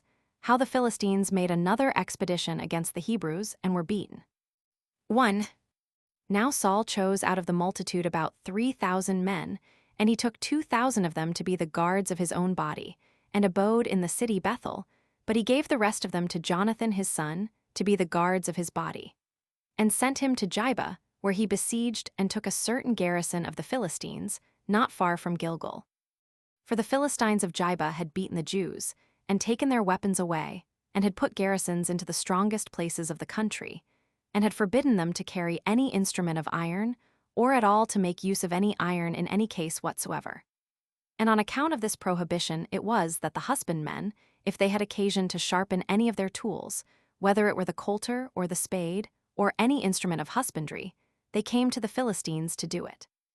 Now as soon as the Philistines heard of this slaughter of their garrison, they were in a rage about it, and looking on this contempt as a terrible affront offered them, they made war against the Jews, with 300,000 footmen, and 30,000 chariots, and 6,000 horses, and they pitched their camp at the city Michmash. When Saul, the king of the Hebrews, was informed of this, he went down to the city Gilgal, and made proclamation over all the country, that they should try to regain their liberty, and called them to the war against the Philistines, diminishing their forces, and despising them as not very considerable, and as not so great but they might hazard a battle with them. But when the people about Saul observed how numerous the Philistines were, they were under a great consternation, and some of them hid themselves in caves and in dens underground, but the greater part fled into the land beyond Jordan, which belonged to Gad and Reuben. 2. But Saul sent to the prophet, and called him to consult with him about the war and the public affairs. So he commanded him to stay there for him, and to prepare sacrifices, for he would come to him within 7 days, that they might offer sacrifices on the 7th day, and might then join battle with their enemies. So he waited 11 as the prophet sent to him to do. Yet did not he, however, observe the command that was given him, but when he saw that the prophet tarried longer than he expected, and that he was deserted by the soldiers, he took the sacrifices and offered them. And when he heard that Samuel was come, he went out to meet him. But the prophet said he had not done well in disobeying the injunctions he had sent to him, and had not stayed till his coming, which being appointed according to the will of God, he had prevented him in offering up those prayers and those sacrifices that he should have made for the multitude, and that he therefore had performed divine offices in an ill manner, and had been rash in performing them. Hereupon Saul made an apology for himself, and said that he had waited as many days as Samuel had appointed him, that he had been so quick in offering his sacrifices, upon account of the necessity he was in, and because his soldiers were departing from him, out of their fear of the enemy's camp at Michmash, the report being gone abroad that they were coming down upon him of Gilgal. To which Samuel replied, Nay, certainly, if thou hadst been a righteous man, 12, and hadst not disobeyed me, nor slighted the commands which God suggested to me concerning the present state of affairs, and hadst not acted more hastily than the present circumstances required, thou wouldst have been permitted to reign a long time, and thy posterity after thee. So Samuel, being grieved at what happened, returned home. But Saul came to the city Gibeah, with his son Jonathan, having only 600 men with him. And of these the greater part had no weapons, because of the scarcity of iron in that country, as well as of those that could make such weapons. For, as we showed a little before, the Philistines had not suffered them to have such iron or such workmen. Now the Philistines divided their army into 3 companies, and took as many roads, and laid waste the country of the Hebrews, while King Saul and his son Jonathan saw what was done, but were not able to defend the land, having no more than 600 men with them. But as he and his son, and Abiah the high priest, who was of the posterity of Eli the high priest, were sitting upon a pretty high hill, and seeing the land laid waste, they were mightily disturbed at it. Now Saul's son agreed with his armor-bearer, that they would go privately to the enemy's camp, and make a tumult and a disturbance among them. And when the armor-bearer had readily promised to follow him whithersoever he should lead him, though he should be obliged to die in the attempt, Jonathan made use of the young man's assistance, and descended from the hill, and went to their enemies. Now the enemy's camp was upon a precipice which had 3 tops, that ended in a small but sharp and long extremity, while there was a rock that surrounded them, like lines made to prevent the attacks of an enemy. There it so happened that the outguards of the camp were neglected, because of the security that here arose from the situation of the place, and because they thought it altogether impossible not only to ascend up to the camp on that quarter, but so much as to come near it. As soon, therefore, as they came to the camp, Jonathan encouraged his armor-bearer and said to him, "Let us attack our enemies, and if when they see us they bid us come up to them, take that for a signal of victory. But if they say nothing, as not intending to invite us to come up, let us return back again." So when they were approaching to the enemy's camp, just after break of day, and the Philistines saw them, they said one to another, "The Hebrews come out of their dens and caves." And they said to Jonathan and to his armor-bearer, "Come on, ascend up to us, that we may inflict a just punishment upon you for your rash attempt upon us." So Saul's son accepted of that invitation, as what signified to him victory, and he immediately came out of the place whence they were seen by their enemies. So he changed his place, and came to the rock, which had none to guard it, because of its own strength. From thence they crept up with great labor and difficulty, and so far overcame by force the nature of the place, till they were able to fight with their enemies. So they fell upon them as they were asleep, and slew about 20 of them, and thereby filled them with disorder and surprise, insomuch that some of them threw away their entire armor and fled. But the greatest part, not knowing one another, because they were of different nations, suspected one another to be enemies, for they did not imagine there were only 2 of the Hebrews that came up. And so they fought one against another. And some of them died in the battle, and some, as they were flying away, were thrown down from the rock headlong. 3. Now Saul's watchman told the king that the camp of the Philistines was in confusion. Then he inquired whether any body was gone away from the army. And when he heard that his son, and with him his armor-bearer, were absent, he bade the high priest take the garments of his high priesthood, and prophesy to him what success they should have, who said that they should get the victory, and prevail against their enemies. So he went out after the Philistines, and set upon them as they were slaying one another. Those also who had fled to dens and caves, upon hearing that Saul was gaining a victory, came running to him. When therefore the number of the Hebrews that came to Saul amounted to about 10,000, he pursued the enemy, who were scattered all over the country. But then he fell into an action, which was a very unhappy one, and liable to be very much blamed. For, whether out of ignorance, or whether out of joy for a victory gained so strangely, for it frequently happens that persons so fortunate are not then able to use their reason consistently. As he was desirous to avenge himself, and to exact a due punishment of the Philistines, he denounced a curse 13 upon the Hebrews. That if anyone put a stop to his slaughter of the enemy, and fell on eating, and left off the slaughter or the pursuit before the night came on, and obliged them so to do, he should be accursed. Now after Saul had denounced this curse, since they were now in a wood belonging to the tribe of Ephraim, which was thick and full of bees, Saul's son, who did not hear his father denounce that curse, nor hear of the approbation the multitude gave to it, broke off a piece of a honeycomb, and ate part of it. But in the meantime, he was informed with what a curse his father had forbidden them to taste anything before sunsetting. So he left off eating, and said his father had not done well in this prohibition, because, had they taken some food, they had pursued the enemy with greater rigor and alacrity, and had both taken and slain many more of their enemies. 4. When therefore they had slain many 10,000s of the Philistines, they fell upon spoiling the camp of the Philistines, but not till late in the evening. They also took a great deal of prey and cattle, and killed them, and ate them with their blood. This was told to the king by the scribes, that the multitude were sinning against God as they sacrificed, and were eating before the blood was well washed away, and the flesh was made clean. Then did Saul give order that a great stone should be rolled into the midst of them, and he made proclamation that they should kill their sacrifices upon it, and not feed upon the flesh with the blood, for that was not acceptable to God. And when all the people did as the king commanded them, Saul erected an altar there, and offered burnt offerings upon it to God. 14. This was the first altar that Saul built. 5. So when Saul was desirous of leading his men to the enemy's camp before it was day, in order to plunder it, and when the soldiers were not unwilling to follow him, but indeed showed great readiness to do as he commanded them, the king called Ahitub the high priest, and enjoined him to know of God whether he would grant them the favor and permission to go against the enemy's camp, in order to destroy those that were in it.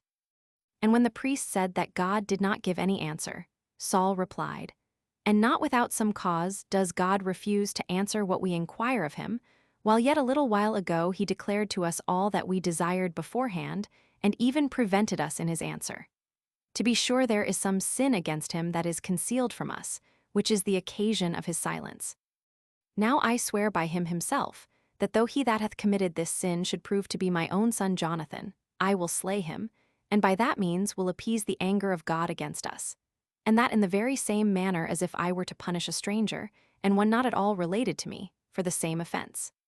So when the multitude cried out to him so to do, he presently set all the rest on one side, and he and his son stood on the other side, and he sought to discover the offender by lot. Now the lot appeared to fall upon Jonathan himself. So when he was asked by his father what sin he had been guilty of, and what he was conscious of in the course of his life that might be esteemed instances of guilt or profaneness, his answer was this: "O father, I have done nothing more than that yesterday, without knowing of the curse and oath thou hadst denounced. While I was in pursuit of the enemy, I tasted of a honeycomb." But Saul sware that he would slay him, and prefer the observation of his oath before all the ties of birth and of nature. And Jonathan was not dismayed at this threatening of death, but offering himself to it generously and undauntedly, he said, "Nor do I desire you, father, to spare me. Death will be to me very acceptable, when it proceeds from thy piety, and after a glorious victory. For it is the greatest consolation to me that I leave the Hebrews victorious over the Philistines." Hereupon all the people were very sorry, and greatly afflicted for Jonathan, and they sware that they would not overlook Jonathan, and see him die, who was the author of their victory. By which means they snatched him out of the danger he was in from his father's curse, while they made their prayers to God also for the young man, that he would remit his sin. 6. So Saul, having slain about 60,000 of the enemy, returned home to his own city and reigned happily. And he also fought against the neighboring nations, and subdued the Ammonites and Moabites and Philistines and Edomites and Amalekites, as also the king of Zobah. He had 3 male children, Jonathan and Isui and Melchishua, with Merab and Michal his daughters. He had also Abner, his uncle's son, for the captain of his host. That uncle's name was Ner. Now Ner and Kish the father of Saul were brothers. Saul had also a great many chariots and horsemen, and against whomsoever he made war he returned conqueror, and advanced the affairs of the Hebrews to a great degree of success and prosperity, and made them superior to other nations. And he made such of the young men as were remarkable for tallness and comeliness the guards of his body.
Chapter 7. Saul's war with the Amalekites and conquest of them.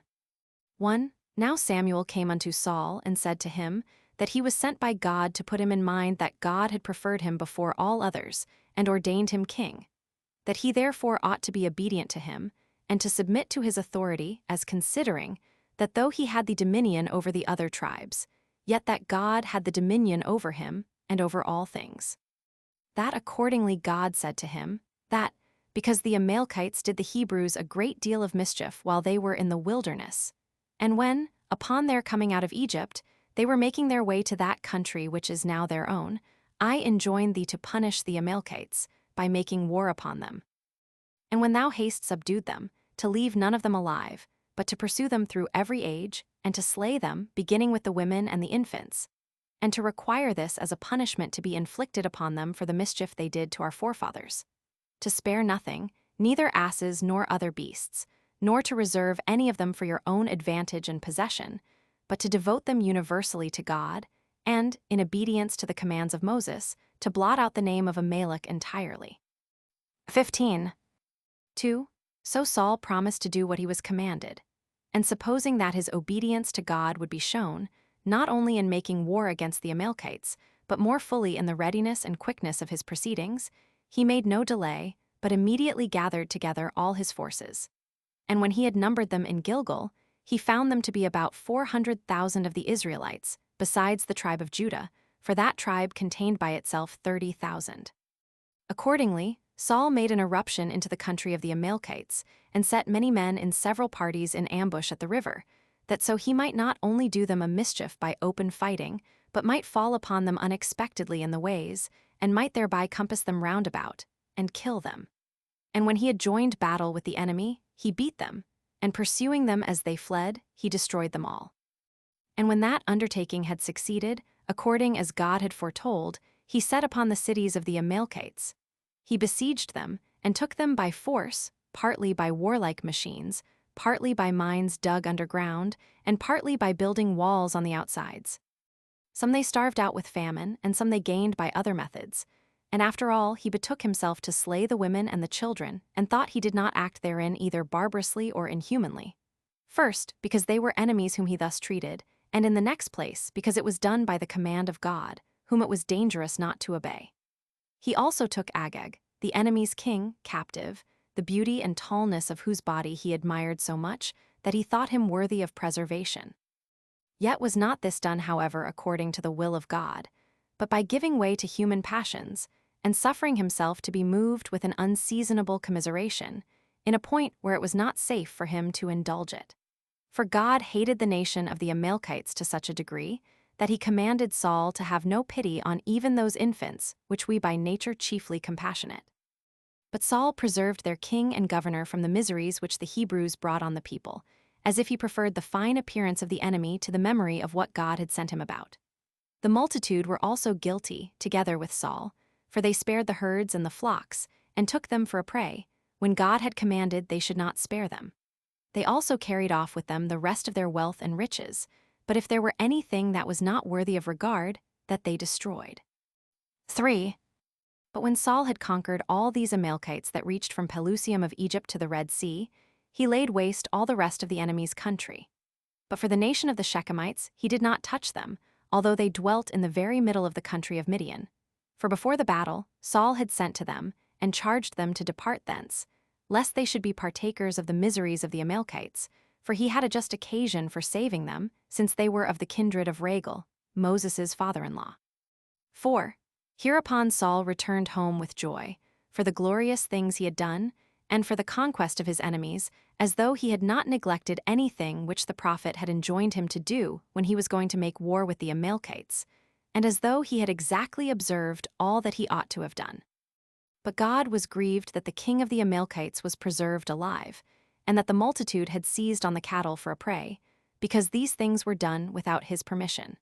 For he thought it an intolerable thing that they should conquer and overcome their enemies by that power which he gave them, and then that he himself should be so grossly despised and disobeyed by them, that a mere man that was a king would not bear it. He therefore told Samuel the prophet that he repented that he had made Saul king, while he did nothing that he had commanded him, but indulged his own inclinations. When Samuel heard that, he was in confusion, and began to beseech God all that night to be reconciled to Saul, and not to be angry with him. But he did not grant that forgiveness to Saul which the prophet asked for, as not deeming it a fit thing to grant forgiveness of sins at his entreaties, since injuries do not otherwise grow so great as by the easy tempers of those that are injured. Or while they hunt after the glory of being thought gentle and good-natured, before they are aware they produce other sins. As soon therefore as God had rejected the intercession of the prophet, and it plainly appeared he would not change his mind, At break of day Samuel came to Saul at Gilgal.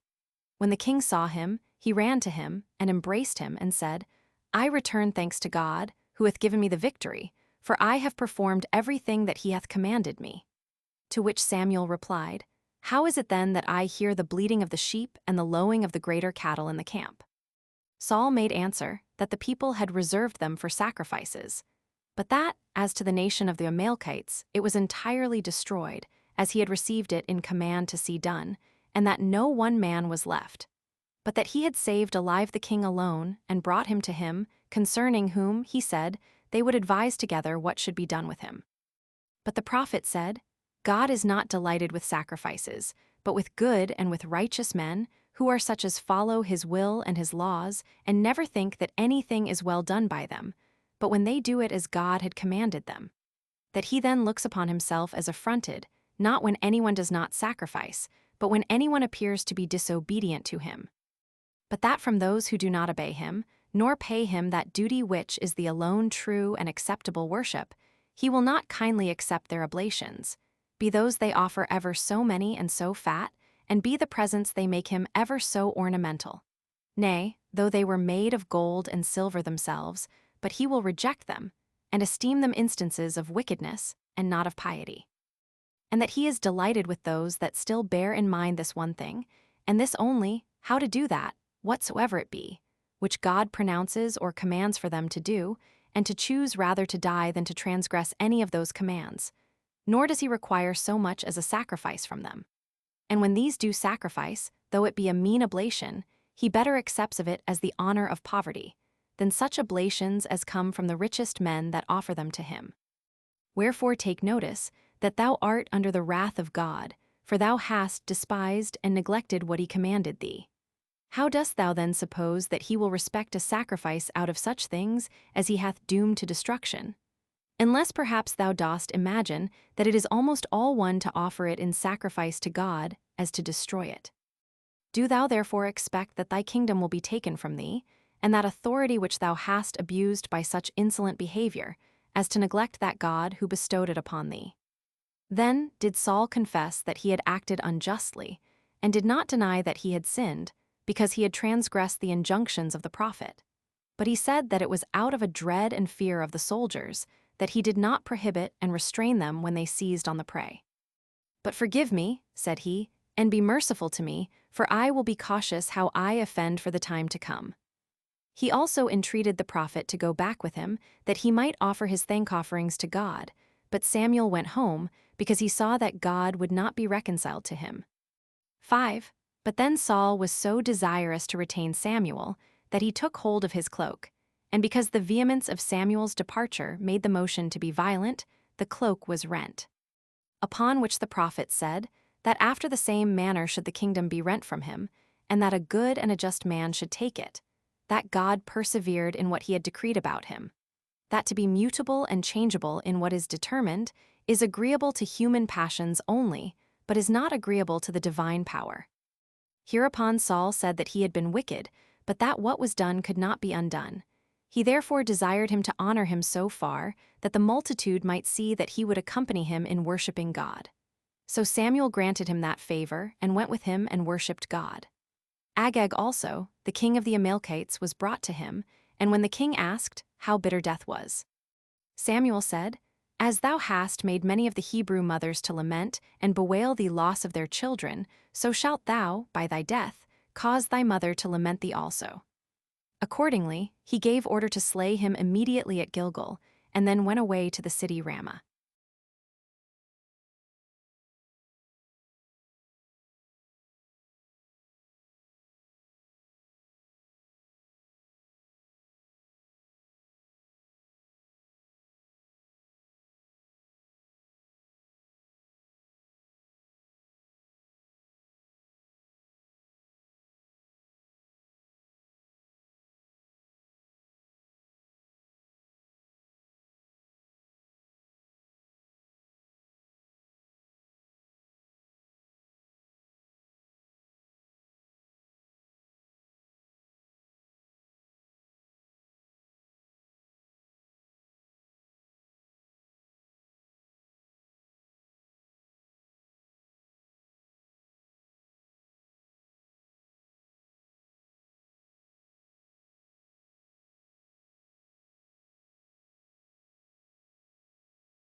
Chapter 8.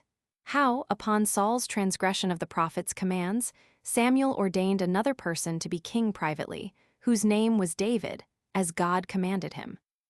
1. Now Saul, being sensible of the miserable condition he had brought himself into, and that he had made God to be his enemy, he went up to his royal palace at Gibeah, which name denotes a hill. And after that day he came no more into the presence of the prophet.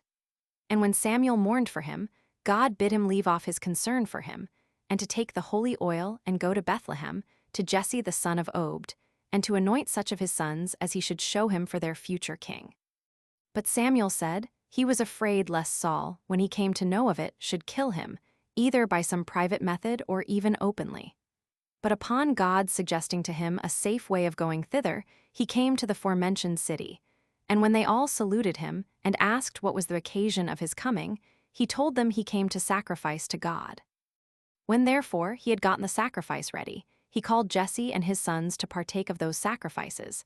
And when he saw his eldest son to be a tall and handsome man, he guessed by his comeliness that he was the person who was to be their future king. But he was mistaken in judging about God's providence. For when Samuel inquired of God whether he should anoint this youth, whom he so admired and esteemed worthy of the kingdom, God said, "Men do not see as God seeth.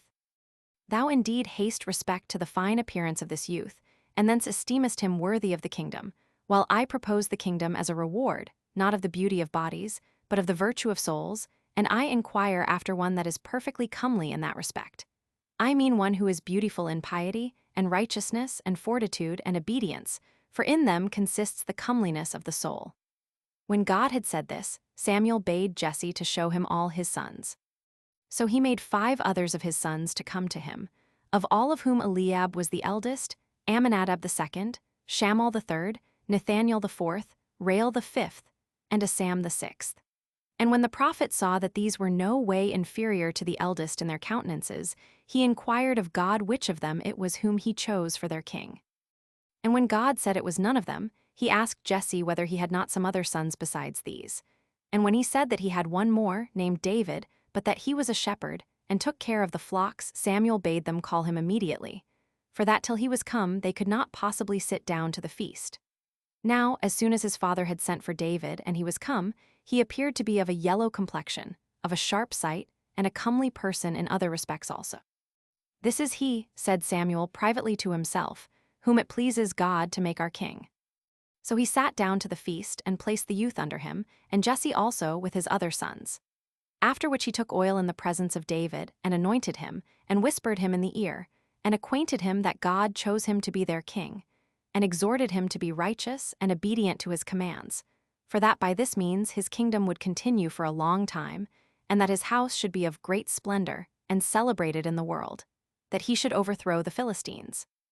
And that against what nations soever he should make war, he should be the conqueror, and survive the fight. And that while he lived he should enjoy a glorious name, and leave such a name to his posterity also. 2. So Samuel, when he had given him these admonitions, went away. But the divine power departed from Saul and removed to David, who, upon this removal of the divine spirit to him, began to prophesy. But as for Saul, some strange and demoniacal disorders came upon him, and brought upon him such suffocations as were ready to choke him, for which the physicians could find no other remedy but this, that if any person could charm those passions by singing and playing upon the harp, they advised them to inquire for such a one, and to observe when these demons came upon him and disturbed him, and to take care that such a person might stand over him and play upon the harp, and recite hymns to him. 16. Accordingly Saul did not delay, but commanded them to seek out such a man. And when a certain stander by said that he had seen in the city of Bethlehem a son of Jesse, who was yet no more than a child in age, but comely and beautiful, and in other respects one that was deserving of great regard, who was skillful in playing on the harp. And in singing of hymns, he sent to Jesse, and desired him to take David away from the flocks, and send him to him, for he had a mind to see him, as having heard an advantageous character of his comeliness and his valor. So Jesse sent his son, and gave him presents to carry to Saul. And when he was come, Saul was pleased with him, and made him his armor-bearer, and had him in very great esteem. For he charmed his passion, and was the only physician against the trouble he had from the demons, whensoever it was that it came upon him, and this by reciting of hymns and playing upon the harp and bringing Saul to his right mind again. However, he sent to Jesse, the father of the child, and desired him to permit David to stay with him, for that he was delighted with his sight and company. Which stay, that he might not contradict Saul, he granted.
Chapter 9.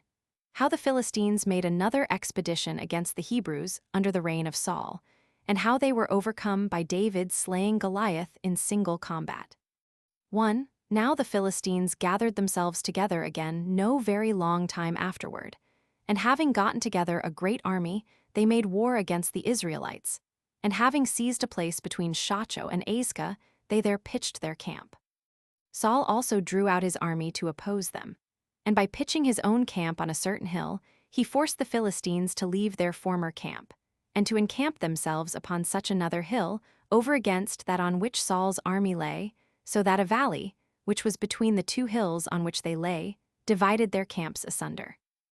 Now there came down a man out of the camp of the Philistines, whose name was Goliath, of the city of Gath, a man of vast bulk, for he was of 4 cubits and a span in tallness, and had about him weapons suitable to the largeness of his body, for he had a breastplate on that weighed 5,000 shekels.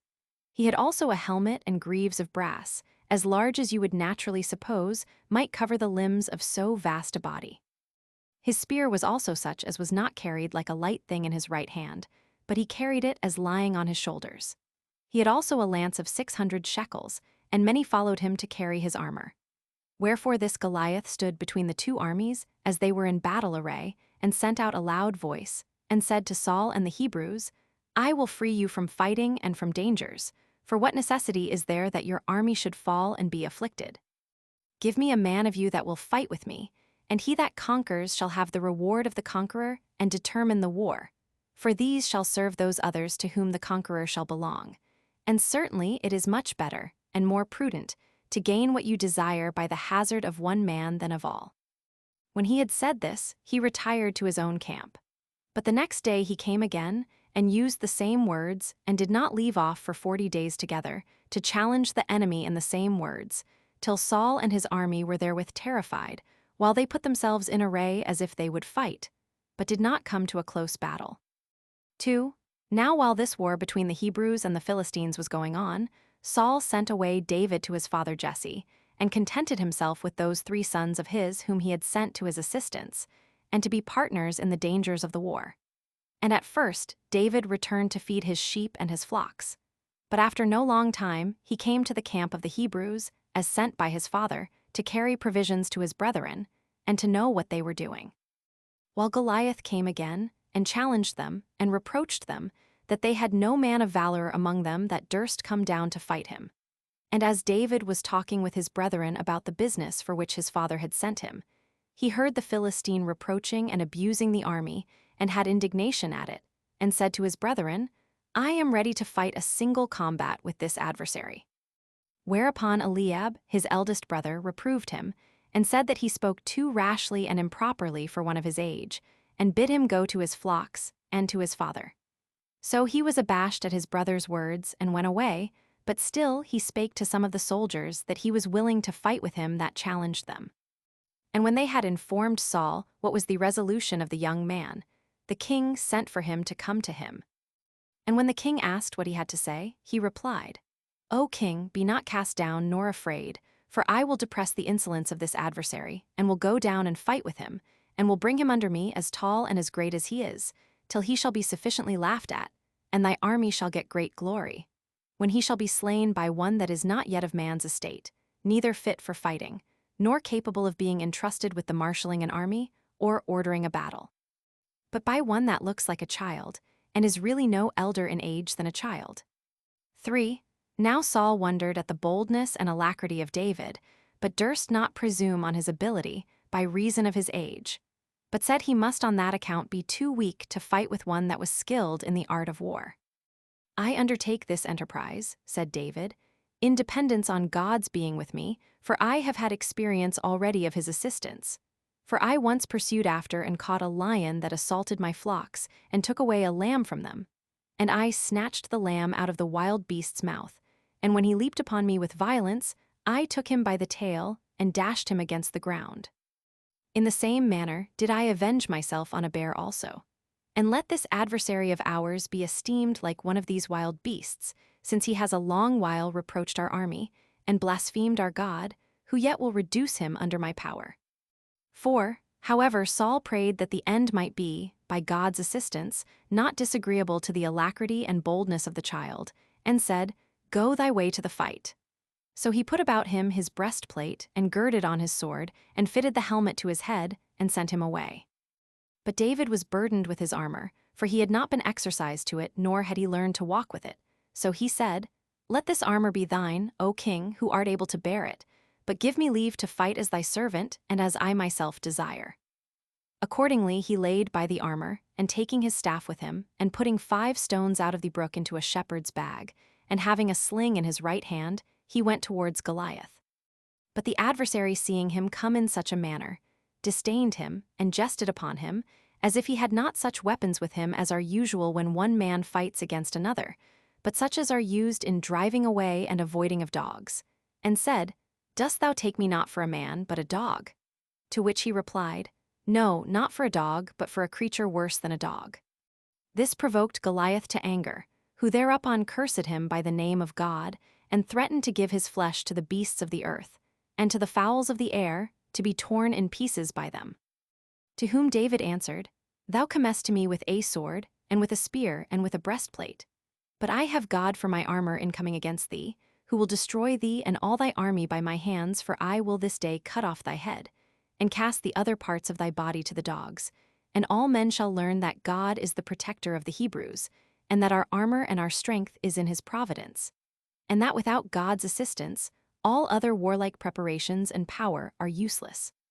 So the Philistine, being retarded by the weight of his armor, when he attempted to meet David in haste, came on but slowly, as despising him, and depending upon it that he should slay him, who was both unarmed and a child also, without any trouble at all. 5. But the youth met his antagonist, being accompanied with an invisible assistant, who was no other than God himself. And taking one of the stones that he had out of the brook, and had put into his shepherd's bag, and fitting it to his sling, he slang it against the Philistine. This stone fell upon his forehead, and sank into his brain, insomuch that Goliath was stunned, and fell upon his face. So David ran, and stood upon his adversary as he lay down, and cut off his head with his own sword, for he had no sword himself. And upon the fall of Goliath the Philistines were beaten, and fled. For when they saw their champion prostrate on the ground, they were afraid of the entire issue of their affairs, and resolved not to stay any longer, but committed themselves to an ignominious and indecent flight, and thereby endeavored to save themselves from the dangers they were in. But Saul and the entire army of the Hebrews made a shout, and rushed upon them, and slew a great number of them, and pursued the rest to the borders of Garb, and to the gates of Ekron, so that there were slain of the Philistines 30,000, and twice as many wounded. But Saul returned to their camp, and pulled their fortification to pieces, and burnt it. But David carried the head of Goliath into his own tent, but dedicated his sword to God.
Chapter 10. Saul envies David for his glorious success and takes an occasion of entrapping him from the promise he made him of giving him his daughter in marriage, but this upon condition of his bringing him 600 heads of the Philistines. 1. Now the women were an occasion of Saul's envy and hatred to David, for they came to meet their victorious army with cymbals and drums and all demonstrations of joy, and sang thus. The wives said that Saul had slain his many thousands of the Philistines. The virgins replied that David had slain his 10,000s.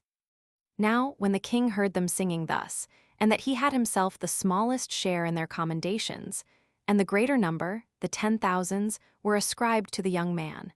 And when he considered with himself that there was nothing more wanting to David, after such a mighty applause, but the kingdom, he began to be afraid and suspicious of David. Accordingly, he removed him from the station he was in before, for he was his armor-bearer, which, out of fear, seemed to him much too near a station for him. And so he made him captain over 1,000, and bestowed on him a post better indeed in itself, but, as he thought, more for his own security. For he had a mind to send him against the enemy, and into battles, as hoping he would be slain in such dangerous conflicts. 2. But David had God going along with him whithersoever he went, and accordingly he greatly prospered in his undertakings, and it was visible that he had mighty success, insomuch that Saul's daughter, who was still a virgin, fell in love with him, and her affections so far prevailed over her that it could not be concealed, and her father became acquainted with it. Now Saul heard this gladly, as intending to make use of it for a snare against David, and he hoped that it would prove the cause of destruction and of hazard to him.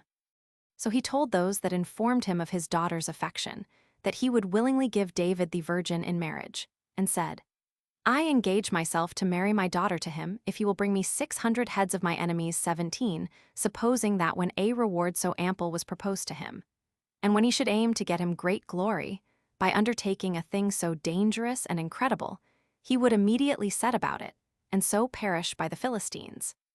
And my designs about him will succeed finely to my mind, for I shall be freed from him, and get him slain, not by myself, but by another man. So he gave order to his servants to try how David would relish this proposal of marrying the damsel. Accordingly, they began to speak thus to him, that King Saul loved him, as well as did all the people, and that he was desirous of his affinity by the marriage of this damsel. To which he gave this answer: Seemeth it to you a light thing to be made the king's son-in-law? It does not seem so to me, especially when I am one of a family that is low, and without any glory or honor. Now when Saul was informed by his servants what answer David had made, he said, Tell him that I do not want any money nor dowry from him, which would be rather to set my daughter to sale than to give her in marriage. But I desire only such a son-in-law as hath in him fortitude and all other kinds of virtue, of which he saw David was possessed, and that his desire was to receive of him, on account of his marrying his daughter, neither gold nor silver, nor that he should bring such wealth out of his father's house, but only some revenge on the Philistines, and indeed 600 of their heads, than which a more desirable or a more glorious present could not be brought him, and that he had much rather obtain this than any of the accustomed dowries for his daughter, viz., that she should be married to a man of that character, and to one who had a testimony as having conquered his enemies. 3. When these words of Saul were brought to David, he was pleased with them, and supposed that Saul was really desirous of this affinity with him, so that without bearing to deliberate any longer, or casting about in his mind whether what was proposed was possible, or was difficult or not, he and his companions immediately set upon the enemy, and went about doing what was proposed as the condition of the marriage. Accordingly, because it was God who made all things easy and possible to David, he slew many, and cut off the heads of 600 of them, and came to the king, and by showing him these heads of the Philistines, required that he might have his daughter in marriage. Accordingly, Saul, having no way of getting off his engagements, as thinking it a base thing either to seem a liar when he promised him this marriage, or to appear to have acted treacherously by him, in putting him upon what was in a manner impossible, in order to have him slain, he gave him his daughter in marriage. Her name was Michal.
Chapter 11.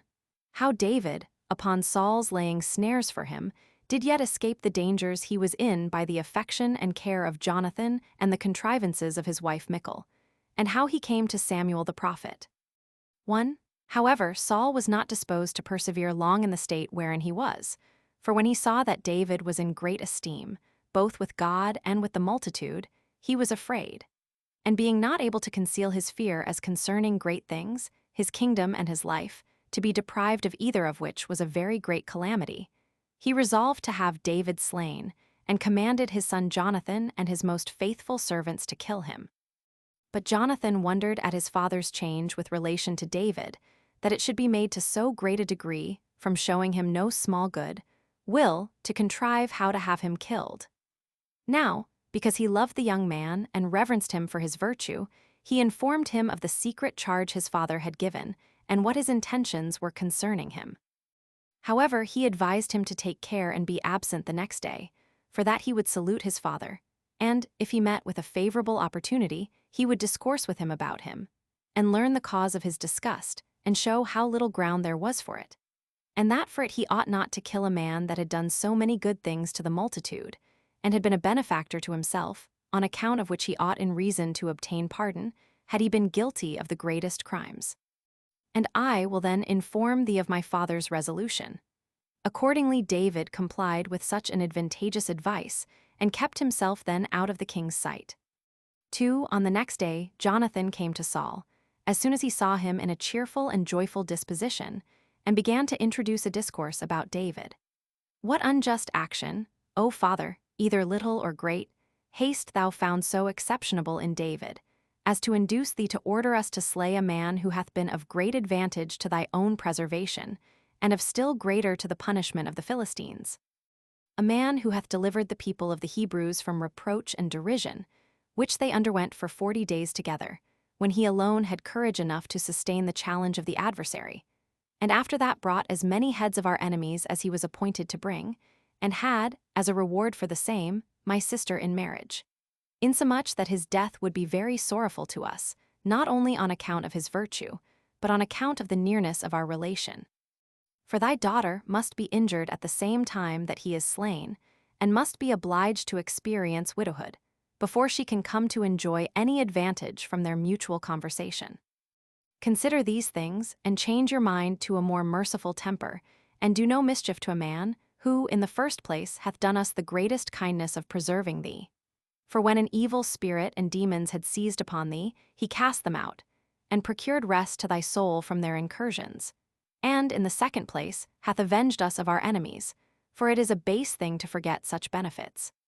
So Saul was pacified with these words, and sware to his son that he would do David no harm, for a righteous discourse proved too hard for the king's anger and fear. So Jonathan sent for David, and brought him good news from his father, that he was to be preserved. He also brought him to his father, and David continued with the king as formerly. 3. About this time it was that, upon the Philistines making a new expedition against the Hebrews, Saul sent David with an army to fight with them. And joining battle with them, he slew many of them, and after his victory he returned to the king. But his reception by Saul was not as he expected upon such success, for he was grieved at his prosperity, because he thought he would be more dangerous to him by having acted so gloriously. But when the demoniacal spirit came upon him, and put him into disorder and disturbed him, he called for David into his bedchamber wherein he lay, and having a spear in his hand, he ordered him to charm him with playing on his harp, and with singing hymns. Which when David did at his command, he with great force threw the spear at him. But David was aware of it before it came, and avoided it, and fled to his own house, and abode there all that day. 4. But at night the king sent officers, and commanded that he should be watched till the morning, lest he should get quite away, that he might come into the judgment hall, and so might be delivered up, and condemned and slain. But when Michal, David's wife, the king's daughter, understood what her father designed, she came to her husband, as having small hopes of his deliverance, and as greatly concerned about her own life also, for she could not bear to live in case she were deprived of him. And she said, Let not the sun find thee here when it rises, for if it do, that will be the last time it will see thee.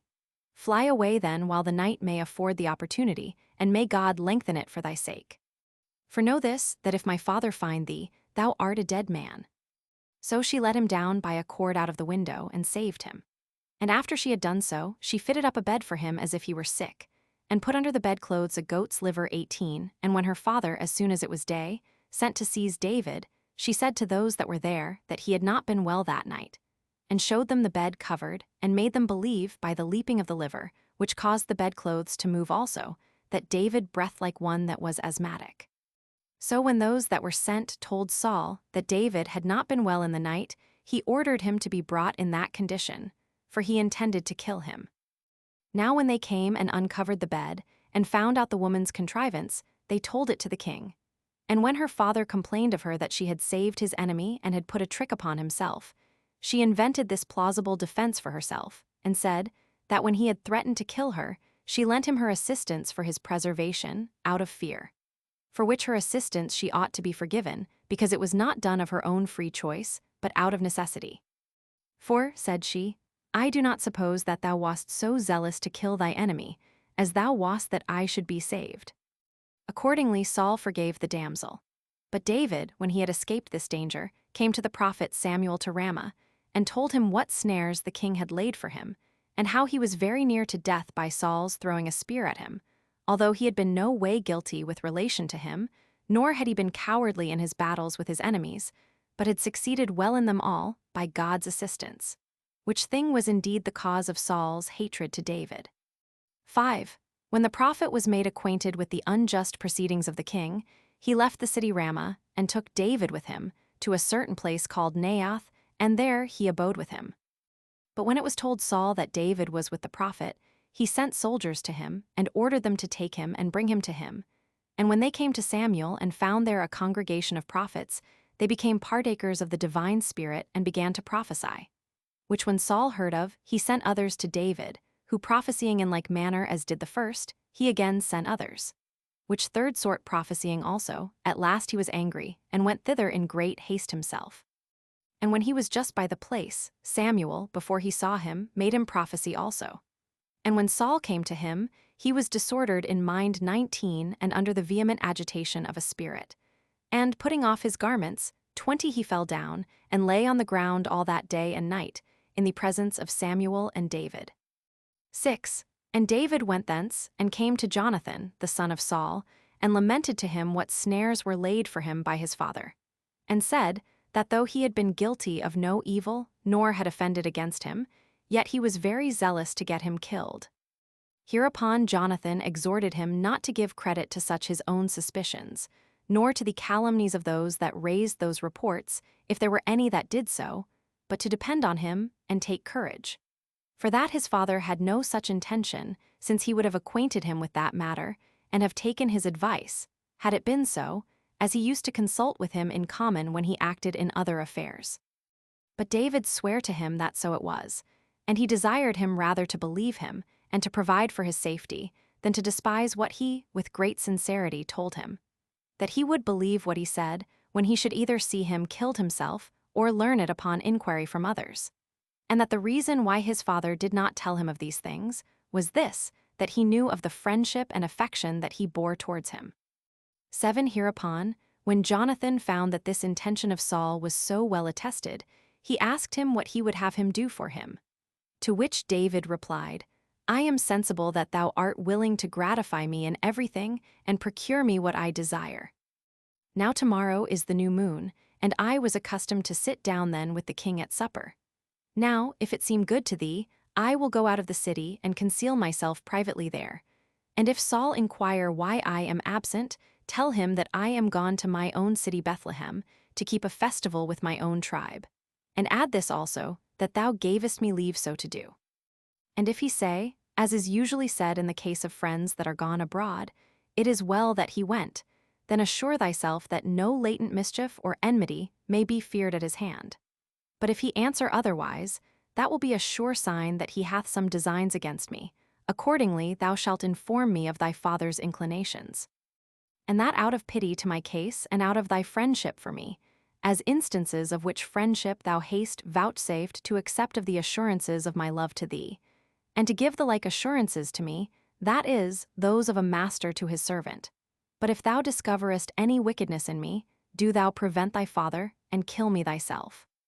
8. But Jonathan heard these last words with indignation, and promised to do what he desired of him, and to inform him if his father's answers implied anything of a melancholy nature, and any enmity against him. And that he might the more firmly depend upon him, he took him out into the open field, into the pure air, and sware that he would neglect nothing that might tend to the preservation of David.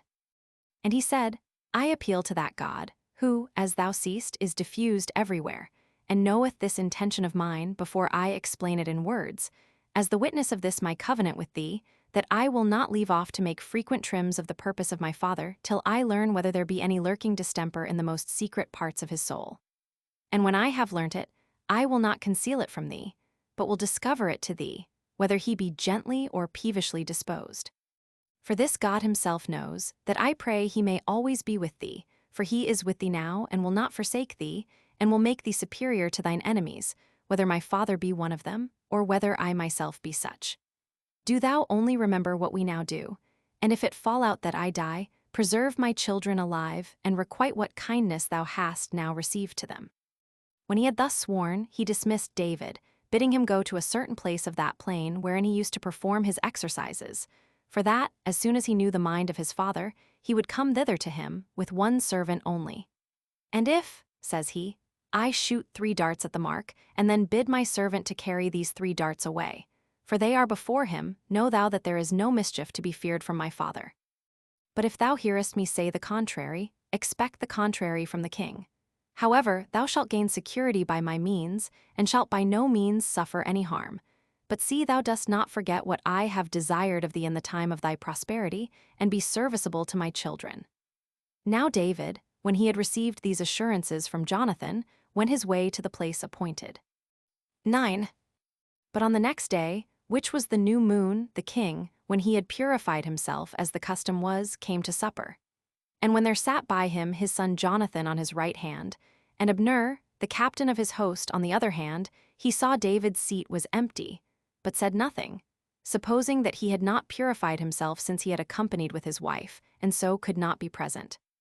But when he saw that he was not there the 2nd day of the month neither, he inquired of his son Jonathan why the son of Jesse did not come to the supper and the feast, neither the day before nor that day. So Jonathan said that he was gone, according to the agreement between them, to his own city, where his tribe kept a festival, and that by his permission, that he also invited him to come to their sacrifice. And, says Jonathan, if thou wilt give me leave, I will go thither, for thou knowest the good will that I bear him. And then it was that Jonathan understood his father's hatred to David, and plainly saw his entire disposition. For Saul could not restrain his anger, but reproached Jonathan, and called him the son of a runagate and an enemy, and said he was a partner with David and his assistant, and that by his behavior he showed he had no regard to himself or to his mother, and would not be persuaded of this, that while David is alive, their kingdom was not secure to them. Yet did he bid him send for him, that he might be punished. And when Jonathan said in answer, What hath he done that thou wilt punish him? Saul no longer contented himself to express his anger in bare words, but snatched up his spear and leaped upon him, and was desirous to kill him. He did not indeed do what he intended, because he was hindered by his friends. But it appeared plainly to his son that he hated David, and greatly desired to dispatch him, insomuch that he had almost slain his son with his own hands on his account. 10. And then it was that the king's son rose hastily from supper, and being unable to admit anything into his mouth for grief, he wept all night, both because he had himself been near destruction, and because the death of David was determined. But as soon as it was day, he went out into the plain that was before the city, as going to perform his exercises, but in reality to inform his friend what disposition his father was in towards him, as he had agreed with him to do.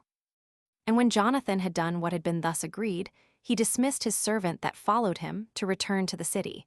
But he himself went into the desert, and came into his presence and communed with him. So David appeared and fell at Jonathan's feet, and bowed down to him, and called him the preserver of his soul. But he lifted him up from the earth, and they mutually embraced one another, and made a long greeting, and that not without tears. They also lamented their age, and that familiarity which envy would deprive them of, and that separation which must now be expected, which seemed to them no better than death itself. So recollecting themselves at length from their lamentation, and exhorting one another to be mindful of the oaths they had sworn to each other, they parted asunder.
Chapter 12.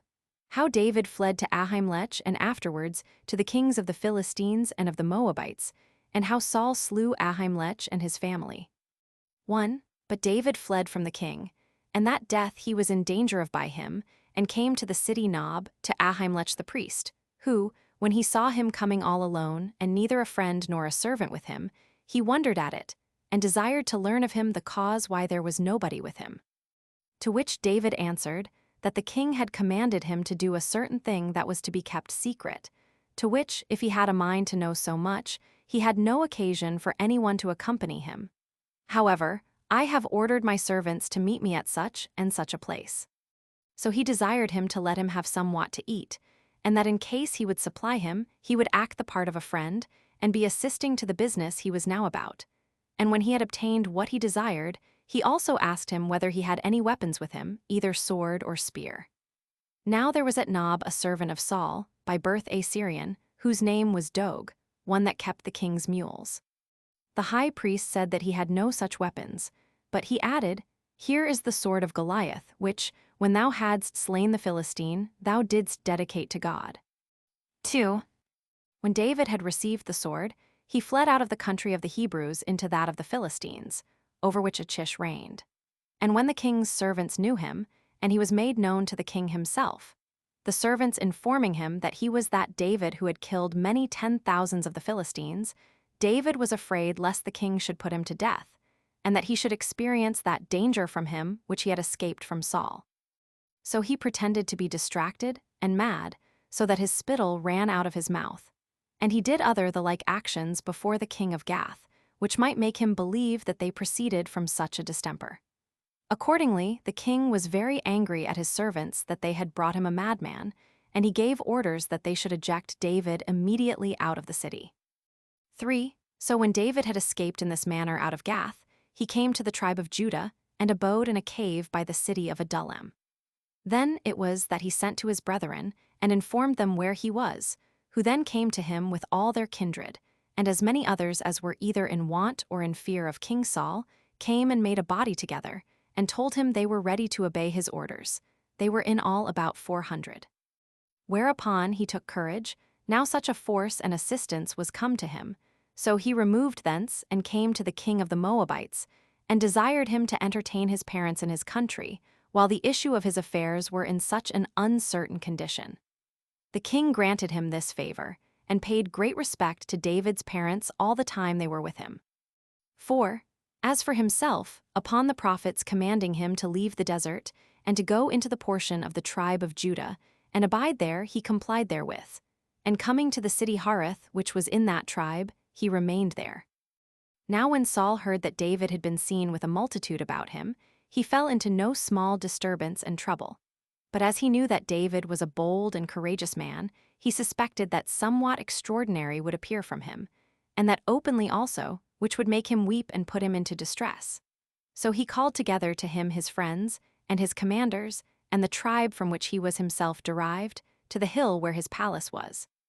And sitting upon a place called Aurora, his courtiers that were in dignities, and the guards of his body, being with him, he spake thus to them: You that are men of my own tribe, I conclude that you remember the benefits that I have bestowed upon you, and that I have made some of you owners of land, and made you commanders, and bestowed posts of honor upon you, and set some of you over the common people, and others over the soldiers.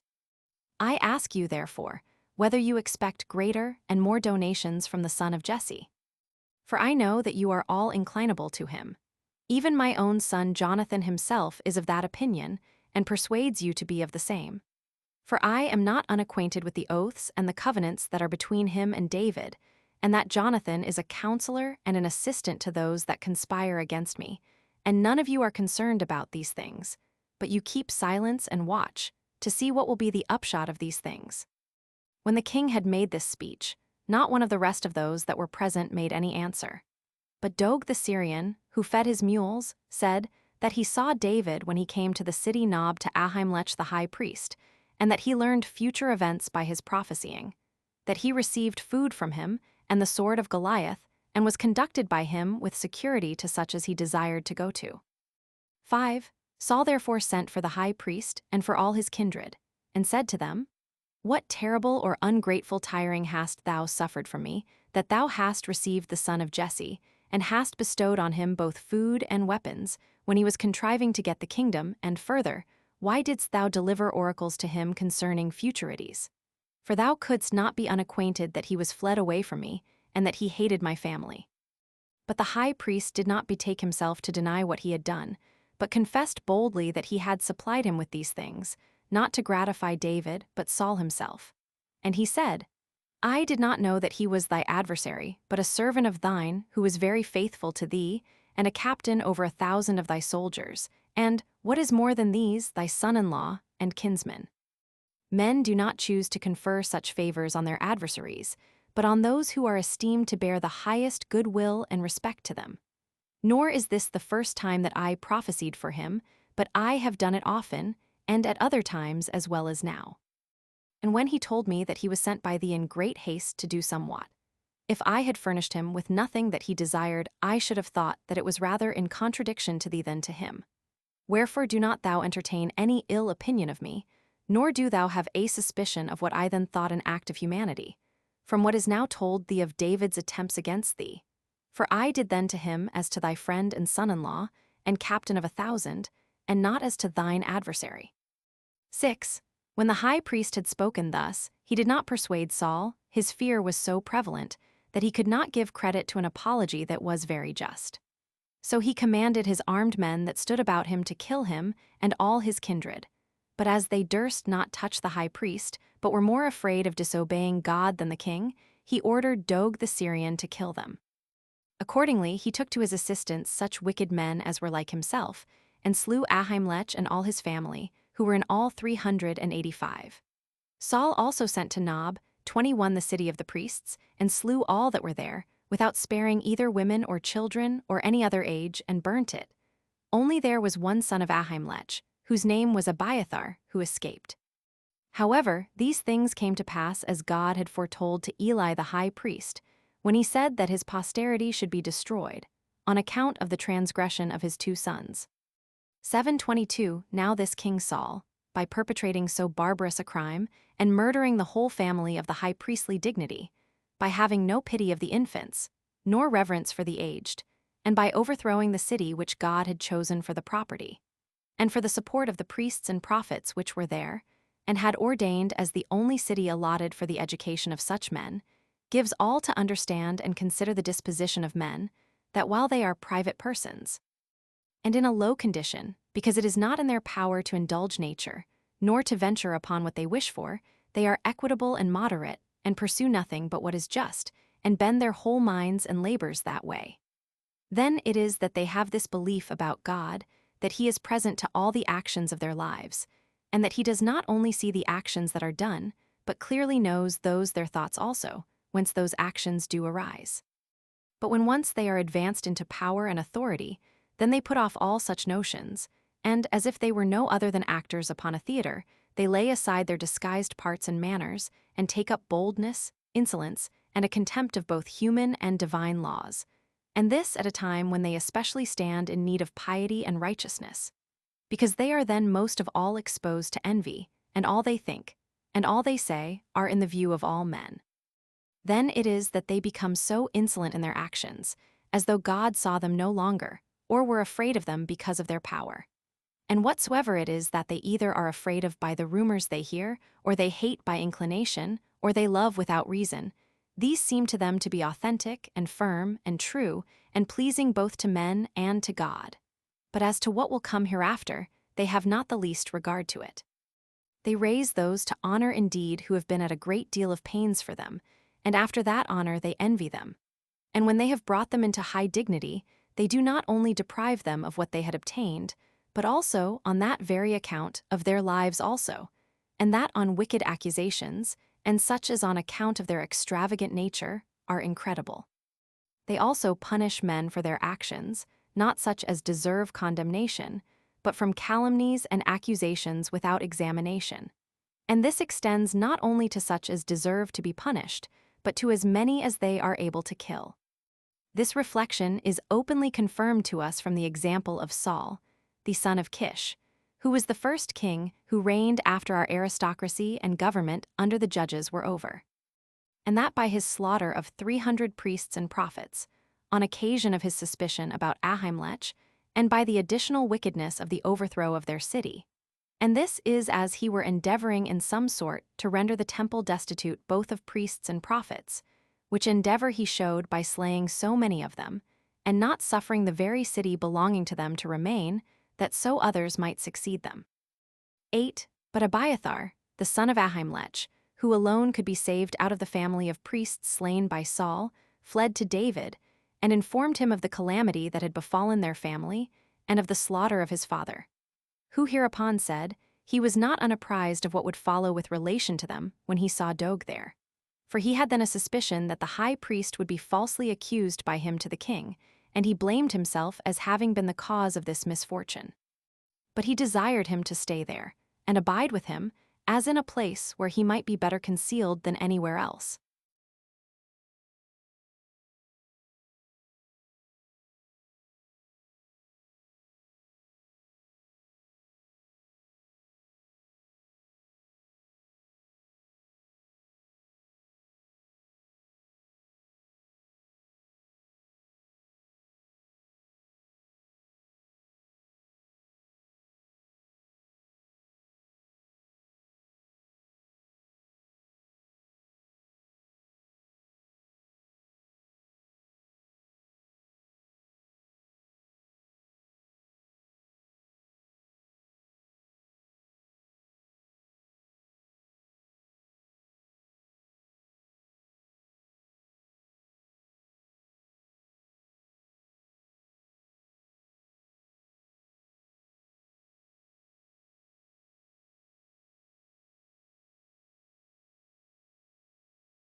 Chapter 13. How David, when he had twice the opportunity of killing Saul, did not kill him. Also concerning the death of Samuel and Nabal. 1. About this time it was that David heard how the Philistines had made an inroad into the country of Keilah, and robbed it. So he offered himself to fight against them, if God, when he should be consulted by the prophet, would grant him the victory. And when the prophet said that God gave a signal of victory, he made a sudden onset upon the Philistines with his companions, and he shed a great deal of their blood, and carried off their prey, and stayed with the inhabitants of Keilah till they had securely gathered in their corn and their fruits. However, it was told Saul the king that David was with the men of Keilah. For what had been done and the great success that had attended him were not confined among the people where the things were done, but the fame of it went all abroad, and came to the hearing of others, and both the fact as it stood, and the author of the fact, were carried to the king's ears. Then was Saul glad when he heard David was in Keilah, and he said, God hath now put him into my hands, since he hath obliged him to come into a city that hath walls and gates and bars. So he commanded all the people suddenly, and when they had besieged and taken it, to kill David. But when David perceived this, and learned of God that if he stayed there the men of Keilah would deliver him up to Saul, he took his 400 men and retired into a desert that was over against a city called Engedi. So that when the king heard he was fled away from the men of Keilah, he left off his expedition against him. 2. Then David removed thence, and came to a certain place called the New Place, belonging to Ziph, where Jonathan, the son of Saul, came to him, and saluted him, and exhorted him to be of good courage, and to hope well as to his condition hereafter, and not to despond at his present circumstances, for that he should be king, and have all the forces of the Hebrews under him. He told him that such happiness uses to come with great labor and pains. They also took oaths that they would, all their lives long, continue in goodwill and fidelity one to another. And he called God to witness, as to what execrations he had made upon himself if he should transgress his covenant, and should change to a contrary behavior. So Jonathan left him there, having rendered his cares and fears somewhat lighter, and returned home. Now the men of Ziph, to gratify Saul, informed him that David abode with them, and that if he would come to them they would deliver him up, for that if the king would seize on the straits of Ziph, David would not escape to any other people. So the king commended them, and confessed that he had reason to thank them, because they had given him information of his enemy, and he promised them that it should not be long ere he would requite their kindness. He also sent men to seek for David, and to search the wilderness wherein he was, and he promised that he himself would follow them. Accordingly they went before the king, to hunt for and to catch David, and used endeavors, not only to show their good will to Saul, by informing him where his enemy was, but to evidence the same more plainly by delivering him up into his power. But these men failed of those their unjust and wicked desires, who, while they underwent no hazard by not discovering such an ambition of revealing this to Saul, yet did they falsely accuse and promise to deliver up a man beloved of God, and one that was unjustly sought after to be put to death, and one that might otherwise have lain concealed, and this out of flattery and expectation of gain from the king. For when David was apprised of the malignant intentions of the men of Ziph, and the approach of Saul, he left the straits of that country, and fled to the great rock that was in the wilderness of Maon. 3. Hereupon Saul made haste to pursue him thither, for, as he was marching, he learned that David was gone away from the straits of Ziph, and Saul removed to the other side of the rock. But the report that the Philistines had again made an incursion into the country of the Hebrews called Saul another way from the pursuit of David, when he was ready to be caught. For he returned back again to oppose those Philistines, who were naturally their enemies, as judging it more necessary to avenge himself of them, than to take a great deal of pains to catch an enemy of his own, and to overlook the ravage that was made in the land. 4. And by this means David unexpectedly escaped out of the danger he was in, and came to the straits of Engedi. And when Saul had driven the Philistines out of the land, there came some messengers, who told him that David abode within the bounds of Engedi. So he took 3,000 chosen men that were armed, and made haste to him. And when he was not far from those places, he saw a deep and hollow cave by the wayside. It was open to a great length and breadth, and there it was that David with his 400 men were concealed. When therefore he had occasion to ease nature, he entered into it by himself alone, and being seen by one of David's companions, and he that saw him saying to him that he had now, by God's providence, an opportunity of avenging himself of his adversary, and advising him to cut off his head, and so deliver himself out of that tedious, wandering condition and the distress he was in. He rose up, and only cut off the skirt of that garment which Saul had on. But he soon repented of what he had done, and said it was not right to kill him that was his master, and one whom God had thought worthy of the kingdom. For that, although he were wickedly disposed towards us, yet does it not behoove me to be so disposed towards him. But when Saul had left the cave, David came near and cried out aloud, and desired Saul to hear him. Whereupon the king turned his face back, and David, according to custom, fell down on his face before the king and bowed to him, and said, O king, thou oughtest not to hearken to wicked men, nor to such as forge calumnies, nor to gratify them so far as to believe what they say, nor to entertain suspicions of such as are your best friends, but to judge of the dispositions of all men by their actions. For calumny deludes men, but men's own actions are a clear demonstration of their kindness. Words, indeed, in their own nature, may be either true or false, but men's actions expose their intentions nakedly to our view.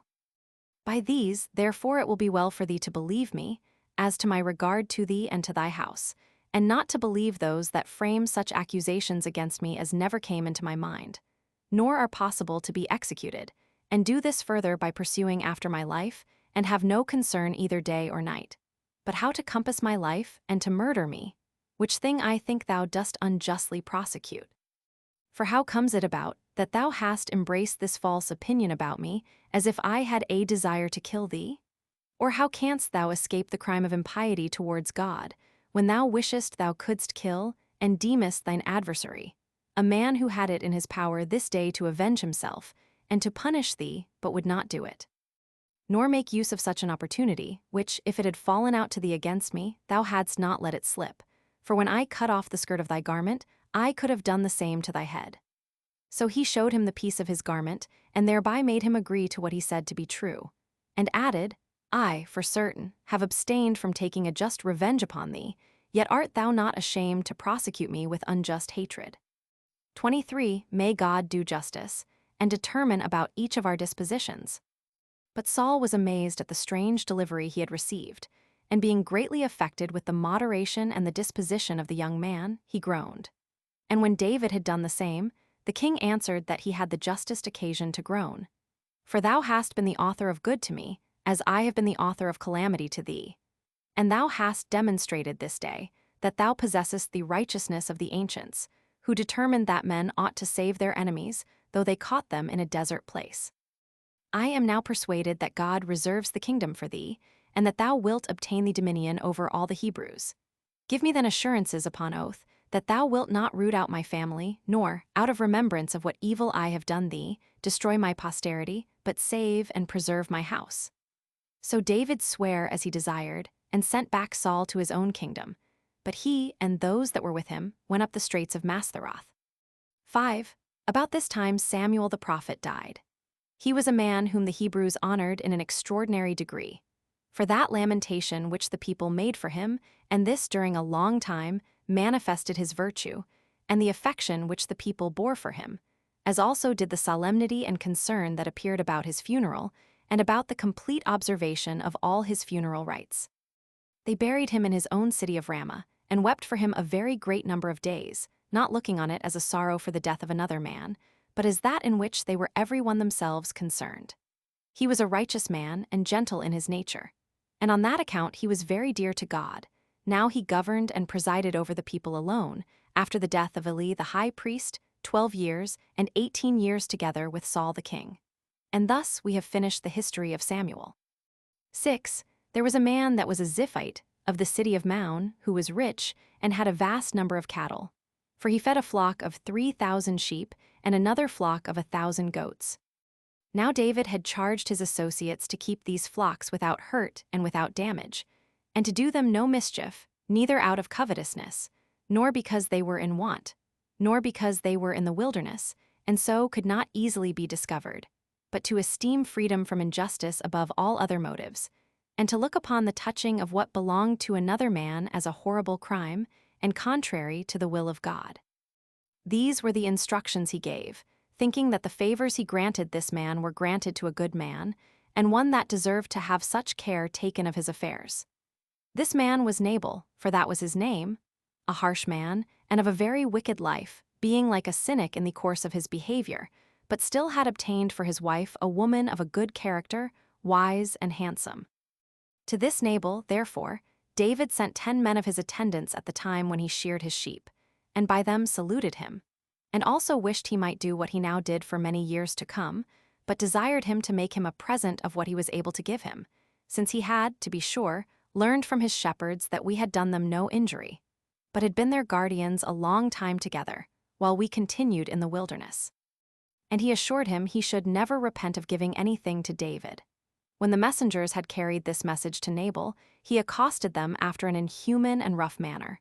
For he asked them who David was, and when he heard that he was the son of Jesse, he said, "Now is the time that fugitives grow insolent and make a figure and leave their masters." When they told David this, he was wroth, and commanded 400 armed men to follow him, and left 200 to take care of the stuff, for he had already 624, and went against Nabal. He also swore that he would that night utterly destroy the whole house and possessions of Nabal. For that he was grieved, not only that he had proved ungrateful to them, without making any return for the humanity they had shown him, but that he had also reproached them, and used ill language to them, when he had received no cause of disgust from them. 7 Hereupon one of those that kept the flocks of Nabal said to his mistress, Nabal's wife, that when David sent to her husband, he had received no civil answer at all from him, but that her husband had moreover added very reproachful language, while yet David had taken extraordinary care to keep his flocks from harm, and that what had passed would prove very pernicious to his master. When the servant had said this, Abigail, for that was his wife's name, saddled her asses, and loaded them with all sorts of presents, and, without telling her husband anything of what she was about, for he was not sensible on account of his drunkenness, she went to David. She was then met by David as she was descending a hill, who was coming against Nabal with 400 men. When the woman saw David, she leaped down from her ass and fell on her face and bowed down to the ground, and entreated him not to bear in mind the words of Nabal, since he knew that he resembled his name. Now Nabal, in the Hebrew tongue, signifies folly, so she made her apology that she did not see the messengers whom he sent. "Forgive me, therefore," said she, "and thank God, who hath hindered thee from shedding human blood. For so long as thou keepest thyself innocent, he will avenge thee of wicked men. 25 For what miseries await Nabal, they will fall upon the heads of thine enemies. Be thou gracious to me, and think me so far worthy as to accept of these presents from me, and, out of regard to me, remit that wrath and that anger which thou hast against my husband and his house, for mildness and humanity become thee, especially as thou art to be our king." Accordingly, David accepted her presents and said, "Nay, but, O woman, it was no other than God's mercy which brought thee to us today. For otherwise thou hadst never seen another day, I having sworn to destroy Nabal's house this very night, and to leave alive not one of you who belonged to a man that was wicked and ungrateful to me and my companions. But now hast thou prevented me, and seasonably mollified my anger, as being thyself under the care of God's providence. But as for Nabal, although for thy sake he now escape punishment, he will not always avoid justice, for his evil conduct, on some other occasion, will be his ruin." 26. 8 When David had said this, he dismissed the woman. But when she came home and found her husband feasting with a great company, and oppressed with wine, she said nothing to him then about what had happened. But on the next day, when he was sober, she told him all the particulars, and made his whole body to appear like that of a dead man by her words, and by that grief which arose from them. So Nabal survived 10 days, and no more, and then died. And when David heard of his death, he said that God had justly avenged him of this man, for that Nabal had died by his own wickedness, and had suffered punishment on his account, while he had kept his own hands clean. At which time he understood that the wicked are prosecuted by God, that he does not overlook any man, but bestows on the good what is suitable to them, and inflicts a deserved punishment on the wicked. So he sent to Nabal's wife, and invited her to come to him, to live with him, and to be his wife. Whereupon she replied to those that came, that she was not worthy to touch his feet. However, she came, with all her servants, and became his wife, having received that honor on account of her wise and righteous course of life. She also obtained the same honor partly on account of her beauty. Now David had a wife before, whom he married from the city Abesar. For as to Michal, the daughter of King Saul, who had been David's wife, her father had given her in marriage to Phalti, the son of Laish, who was of the city of Galim. 9 After this came certain of the Ziphites, and told Saul that David was come again into their country, and if he would afford them his assistance, they could catch him. So he came to them with 3,000 armed men, and upon the approach of night, he pitched his camp at a certain place called Hachilah. But when David heard that Saul was coming against him, he sent spies and bid them let him know to what place of the country Saul was already come. And when they told him that he was at Hachilah, he concealed his going away from his companions, and came to Saul's camp, having taken with him Abishai, his sister Zeruiah's son, and Ahimelech the Hittite. Now Saul was asleep, and the armed men, with Abner their commander, lay round about him in a circle. Hereupon David entered into the king's tent. But he did neither kill Saul, though he knew where he lay, by the spear that was stuck down by him, nor did he give leave to Abishai, who would have killed him, and was earnestly bent upon it so to do. For he said it was a horrid crime to kill one that was ordained king by God, although he was a wicked man. For that he who gave him the dominion would in time inflict punishment upon him. So he restrained his eagerness. But that it might appear to have been in his power to have killed him when he refrained from it, he took his spear. And the cruse of water which stood by Saul as he lay asleep, without being perceived by any in the camp, who were all asleep, and went securely away, having performed everything among the king's attendants that the opportunity afforded, and his boldness encouraged him to do. So when he had passed over a brook and was gotten up to the top of a hill, whence he might be sufficiently heard, he cried aloud to Saul's soldiers, and to Abner their commander, and awake them out of their sleep, and called both to him and to the people. Hereupon the commander heard him, and asked who it was that called him. To whom David replied, "It is I, the son of Jesse, whom you make a vagabond. But what is the matter? Dost thou, that art a man of so great dignity, and of the first rank in the king's court, take so little care of thy master's body? And is sleep of more consequence to thee than his preservation, and thy care of him? This negligence of yours deserves death and punishment to be inflicted on you, who never perceived when, a little while ago, some of us entered into your camp, nay, as far as to the king himself, and to all the rest of you.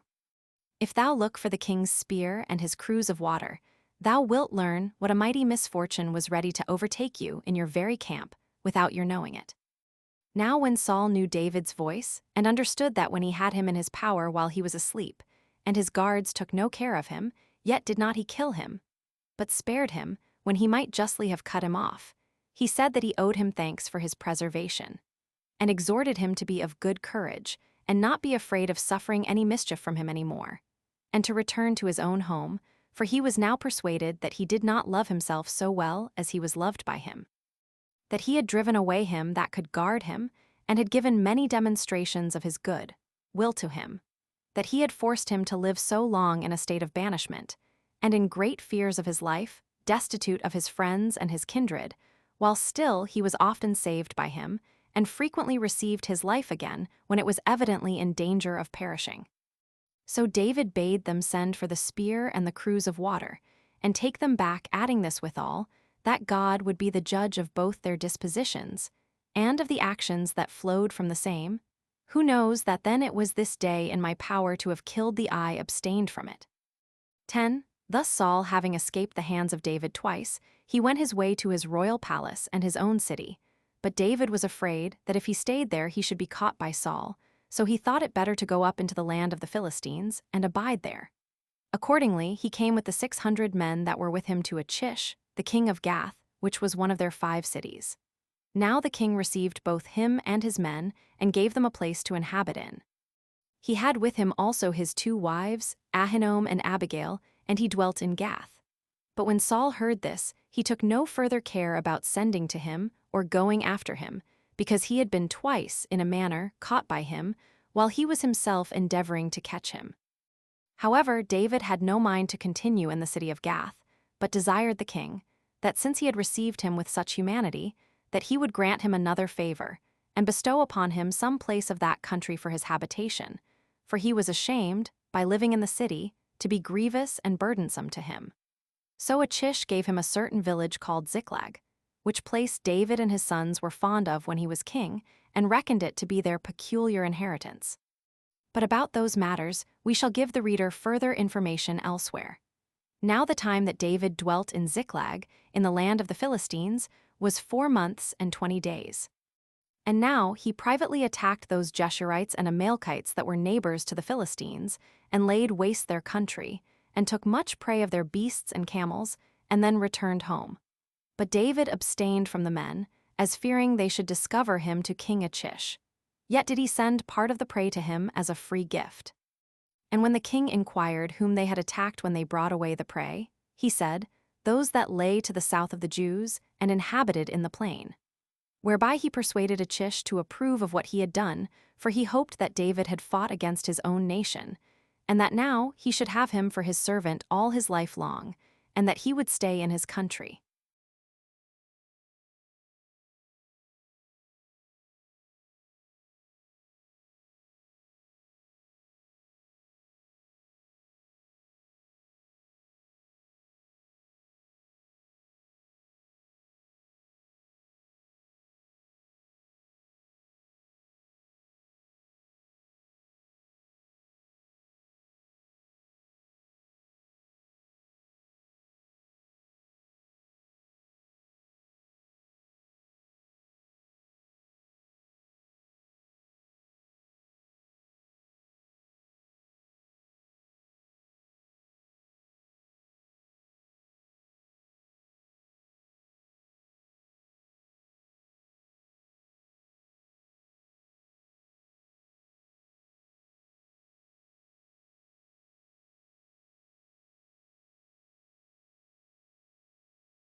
Chapter 14.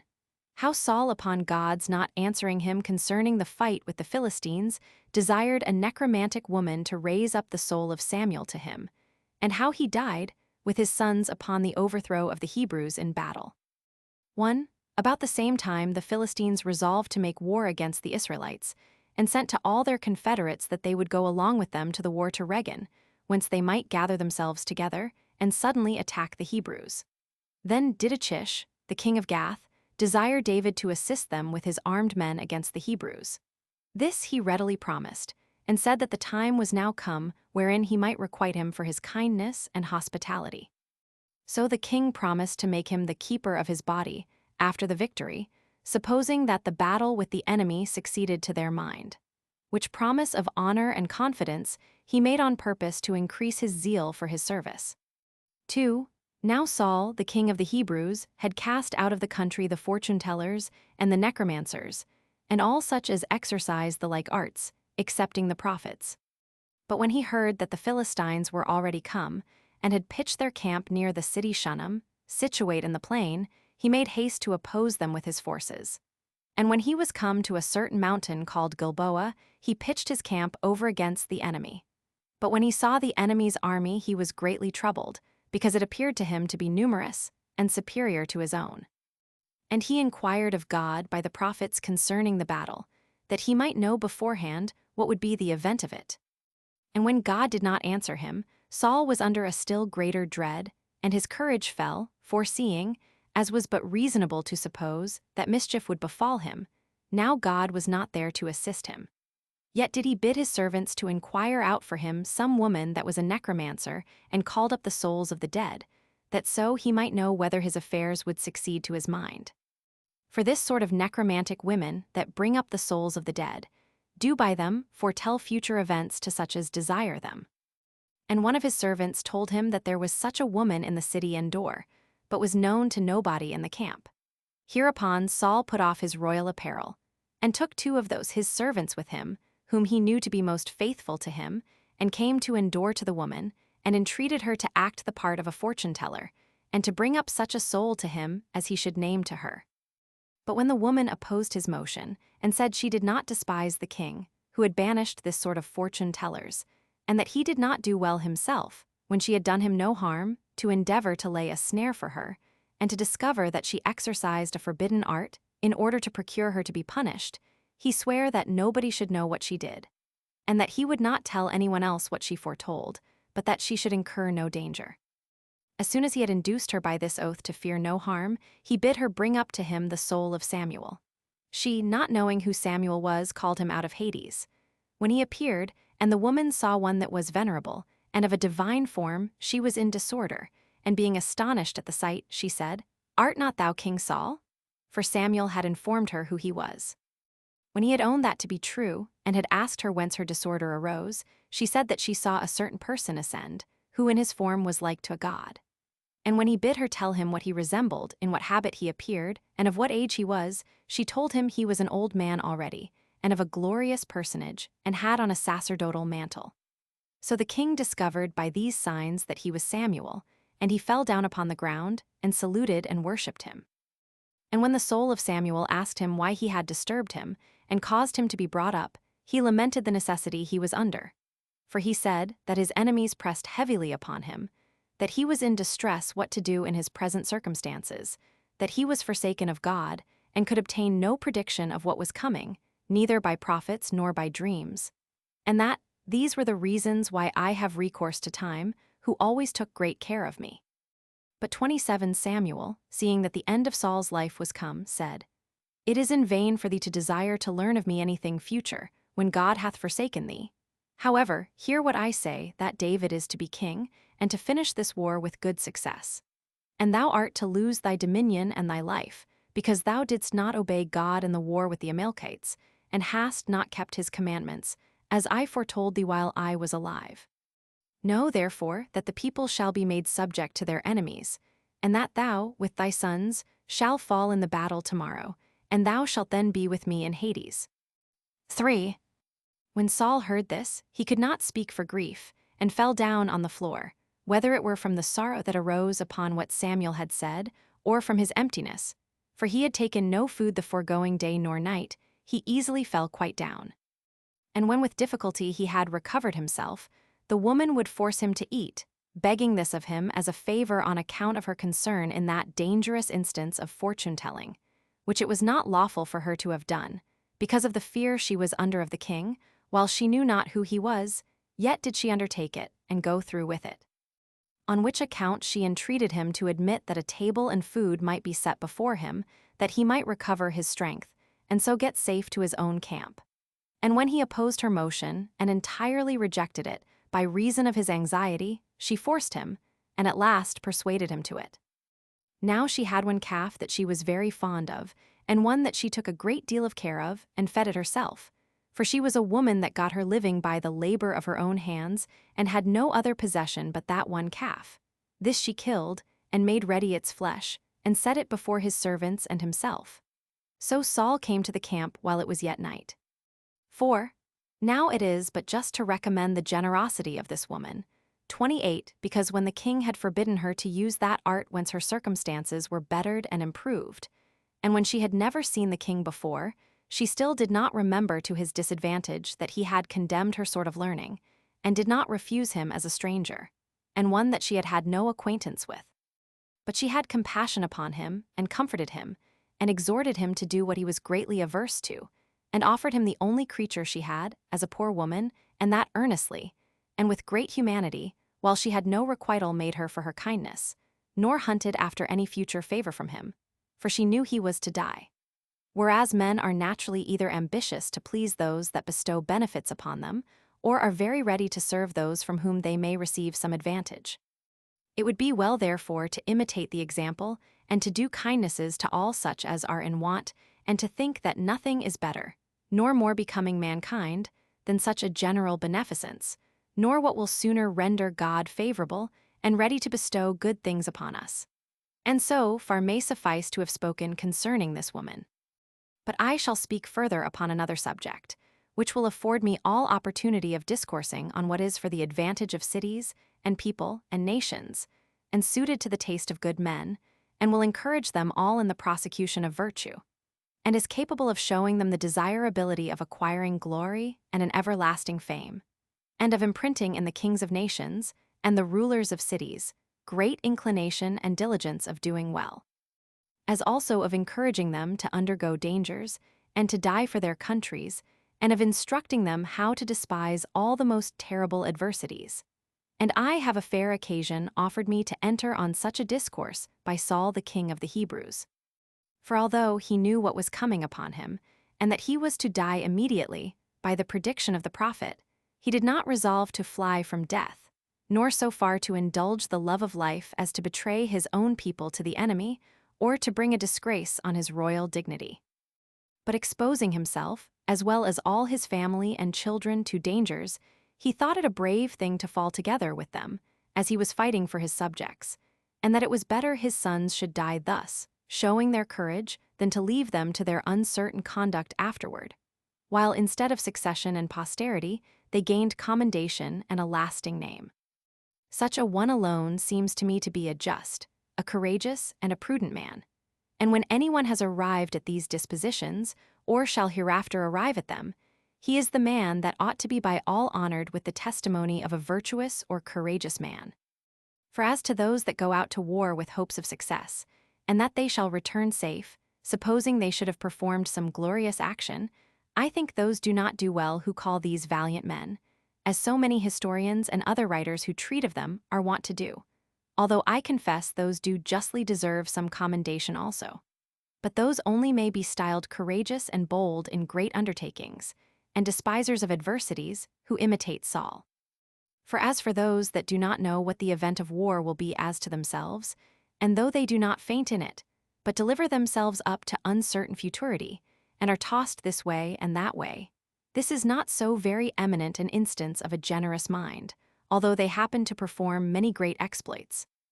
But when men's minds expect no good event, but they know beforehand they must die, and that they must undergo that death in the battle also, after this neither to be affrighted, nor to be astonished at the terrible fate that is coming, but to go directly upon it, when they know it beforehand, this it is that I esteem the character of a man truly courageous.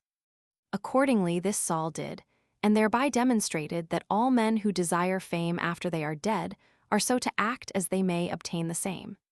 This especially concerns kings, who ought not to think it enough in their high stations that they are not wicked in the government of their subjects, but to be no more than moderately good to them. I could say more than this about Saul and his courage, the subject affording matter sufficient, but that I may not appear to run out improperly in his commendation, I return again to that history from which I made this digression. 5. Now when the Philistines, as I said before, had pitched their camp, and had taken an account of their forces, according to their nations, and kingdoms and governments, King Achish came last of all with his own army, after whom came David with his 600 armed men. And when the commanders of the Philistines saw him, they asked the king whence these Hebrews came, and at whose invitation. He answered that it was David, who was fled away from his master Saul, and that he had entertained him when he came to him, and that now he was willing to make him this requital for his favors, and to avenge himself upon Saul, and so was become his confederate. The commanders complained of this, that he had taken him for a confederate who was an enemy, and gave him counsel to send him away, lest he should unawares do his friends a great deal of mischief by entertaining him, for that he afforded him an opportunity of being reconciled to his master by doing a mischief to our army. They thereupon desired him, out of a prudent foresight of this, to send him away, with his 600 armed men, to the place he had given him for his habitation. For that this was that David whom the virgins celebrated in their hymns as having destroyed many 10,000s of the Philistines. When the king of Gath heard this, he thought they spake well. So he called David and said to him, As for myself, I can bear witness that thou hast shown great diligence and kindness about me, and on that account it was that I took thee for my confederate. However, what I have done does not please the commanders of the Philistines. Go therefore within a day's time to the place I have given thee, without suspecting any harm, and there keep my country, lest any of our enemies should make an incursion upon it, which will be one part of that assistance which I expect from thee. So David came to Ziklag, as the king of Gath bade him. But it happened that while he was gone to the assistance of the Philistines, the Amalekites had made an incursion and taken Ziklag before and had burnt it. And when they had taken a great deal of other prey out of that place, and out of the other parts of the Philistines' country, they departed. 6. Now when David found that Ziklag was laid waste, and that it was all spoiled, and that as well his own wives, who were 2, as the wives of his companions with their children were made captives, he presently rent his clothes, weeping and lamenting together with his friends, And indeed he was so cast down with these misfortunes that at length tears themselves failed him. He was also in danger of being stoned to death by his companions, who were greatly afflicted at the captivity of their wives and children, for they laid the blame upon him of what had happened. But when he had recovered himself out of his grief and had raised up his mind to God, he desired the high priest Abiathar to put on his sacerdotal garments, and to inquire of God and to prophesy to him whether God would grant that if he pursued after the Amalekites, he should overtake them, and save their wives and their children, and avenge himself on the enemies. And when the high priest bade him to pursue after them, he marched apace with his 400 men after the enemy. And when he was come to a certain brook called Besor, and had lighted upon one that was wandering about, an Egyptian by birth, who was almost dead with want and famine, for he had continued wandering about without food in the wilderness 3 days, he first of all gave him sustenance, both meat and drink, and thereby refreshed him. He then asked him to whom he belonged, and whence he came. Whereupon the man told him he was an Egyptian by birth, and was left behind by his master, because he was so sick and weak that he could not follow him. He also informed him that he was one of those who had burnt and plundered not only other parts of Judea, but Ziklag itself also. So David made use of him as a guide to find out the Amalekites. And when he had overtaken them, as they lay scattered about on the ground, some at dinner, some disordered and entirely drunk with wine, and in the fruition of their spoils and their prey, he fell upon them on the sudden and made a great slaughter among them. For they were naked and expected no such thing, but had betaken themselves to drinking and feasting, and so they were all easily destroyed. Now some of them that were overtaken, as they lay at the table, were slain in that posture, and their blood brought up with it their meat and their drink. They slew others of them as they were drinking to one another in their cups, and some of them when their full bellies had made them fall asleep.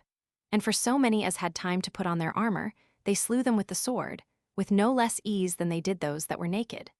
And for the partisans of David, they continued also the slaughter from the first hour of the day to the evening, so that there were not above 400 of the Amalekites left, and they only escaped by getting upon their dromedaries and camels. Accordingly, David recovered not only all the other spoils which the enemy had carried away, but his wives also, and the wives of his companions. But when they were come to the place where they had left the 200 men, which were not able to follow them, but were left to take care of the stuff, the 400 men did not think fit to divide among them any other parts of what they had gotten, or of the prey, since they did not accompany them, but pretended to be feeble, and did not follow them in pursuit of the enemy, but said they should be contented to have safely recovered their wives.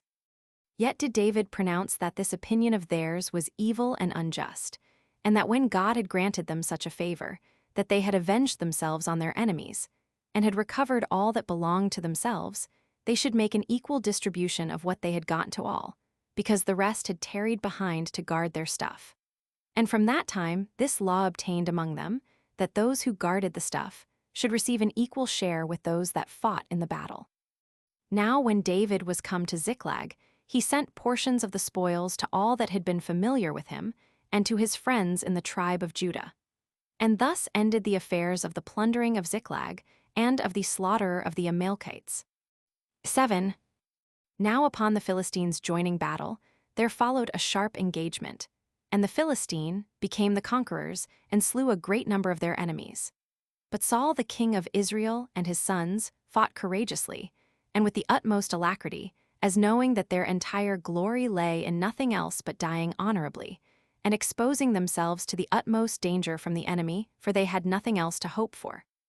So they brought upon themselves the whole power of the enemy, till they were encompassed round and slain, but not before they had killed many of the Philistines. Now the sons of Saul were Jonathan, and Abinadab, and Malchishua. And when these were slain, the multitude of the Hebrews were put to flight, and all was disorder, and confusion, and slaughter, upon the Philistines pressing in upon them. But Saul himself fled, having a strong body of soldiers about him, and upon the Philistines sending after them those that threw javelins and shot arrows, he lost all his company except a few. As for himself, he fought with great bravery, and when he had received so many wounds that he was not able to bear up nor to oppose any longer, and yet was not able to kill himself, he bade his armor-bearer draw his sword and run him through before the enemy should take him alive. But his armor-bearer, not daring to kill his master, he drew his own sword, and placing himself over against its point, he threw himself upon it. And when he could neither run it through him, nor, by leaning against it, make the sword pass through him, he turned him round, and asked a certain young man that stood by who he was. And when he understood that he was an Amalekite, he desired him to force the sword through him, because he was not able to do it with his own hands, and thereby to procure him such a death as he desired. This the young man did accordingly, and he took the golden bracelet that was on Saul's arm, and his royal crown that was on his head, and ran away. And when Saul's armor-bearer saw that he was slain, he killed himself. Nor did any of the king's guards escape, but they all fell upon the mountain called Gilboa. But when those Hebrews that dwelt in the valley beyond Jordan, and those who had their cities in the plain, heard that Saul and his sons were fallen, and that the multitude about them were destroyed, they left their own cities, and fled to such as were the best fortified and fenced. And the Philistines, finding those cities deserted, came and dwelt in them. 8. On the next day, when the Philistines came to strip their enemies that were slain, they got the bodies of Saul and of his sons, and stripped them, and cut off their heads. And they sent messengers all about their country, to acquaint them that their enemies were fallen. And they dedicated their armor in the temple of Astarte, but hung their bodies on crosses at the walls of the city Bethshan, which is now called Scythopals. But when the inhabitants of Jabesh-Gilead heard that they had dismembered the dead bodies of Saul and of his sons, they deemed it so horrid a thing to overlook this barbarity, and to suffer them to be without funeral rites, that the most courageous and hardy among them, and, indeed, that city had in it men that were very stout both in body and mind, journeyed all night, and came to Bethshan, and approached to the enemy's wall, and taking down the bodies of Saul and of his sons, they carried them to Jabesh. While the enemy were not able enough nor bold enough to hinder them, because of their great courage. So the people of Jabesh wept all in general, and buried their bodies in the best place of their country, which was named Erowin. And they observed a public mourning for them 7 days, with their wives and children, beating their breasts, and lamenting the king and his sons, without either tasting meat or drink. 29. 9. To this his end did Saul come, according to the prophecy of Samuel, because he disobeyed the commands of God about the Amalekites, and on the account of his destroying the family of Ahimelech the high priest, with Ahimelech himself, and the city of the high priests. Now Saul, when he had reigned 18 years while Samuel was alive, and after his death too, ended his life in this manner.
Chapter 1. How David reigned over one tribe at Hebron, while the son of Saul reigned over the rest of the multitude, and how, in the civil war which then arose, Asahel and Abner were slain. 1. This fight proved to be on the same day whereon David was come back to Ziklag, after he had overcome the Amalekites. Now when he had been already 2 days at Ziklag, there came to him the man who slew Saul, which was the 3rd day after the fight. He had escaped out of the battle which the Israelites had with the Philistines, and had his clothes rent, and ashes upon his head. And when he made his obeisance to David, he inquired of him whence he came. He replied, from the battle of the Israelites. And he informed him that the end of it was unfortunate, many 10,000s of the Israelites having been cut off, and Saul together with his sons, slain. He also said that he could well give him this information, because he was present at the victory gained over the Hebrews and was with the king when he fled. Nor did he deny that he had himself slain the king when he was ready to be taken by the enemy, and he himself exhorted him to do it, because, when he was fallen on his sword, his great wounds had made him so weak that he was not able to kill himself. He also produced demonstrations that the king was slain, which were the golden bracelets that had been on the king's arms, and his crown, which he had taken away from Saul's dead body, and had brought them to him. So David, having no longer any room to call in question the truth of what he said, but seeing most evident marks that Saul was dead, he rent his garments, and continued all that day with his companions in weeping and lamentation. This grief was augmented by the consideration of Jonathan, the son of Saul, who had been his most faithful friend and the occasion of his own deliverance. He also demonstrated himself to have such great virtue and such great kindness for Saul as not only to take his death to heart, though he had been frequently in danger of losing his life by his means, but to punish him that slew him. For when David had said to him that he was become his own accuser, as the very man who had slain the king, and when he had understood that he was the son of an Amalekite, he commanded him to be slain. He also committed to writing some lamentations and funeral commendations of Saul and Jonathan, which have continued to my own age. 2. Now when David had paid these honors to the king, he left off his mourning, and inquired of God by the prophet which of the cities of the tribe of Judah he would bestow upon him to dwell in, who answered that he bestowed upon him Hebron.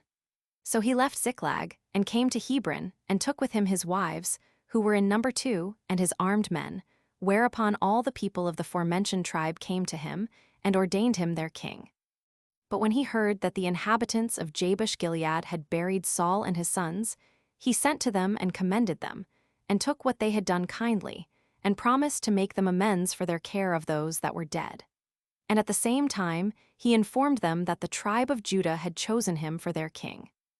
3. But as soon as Abner, the son of Ner, who was general of Saul's army, and a very active man and good-natured, knew that the king and Jonathan and his 2 other sons were fallen in the battle, he made haste into the camp.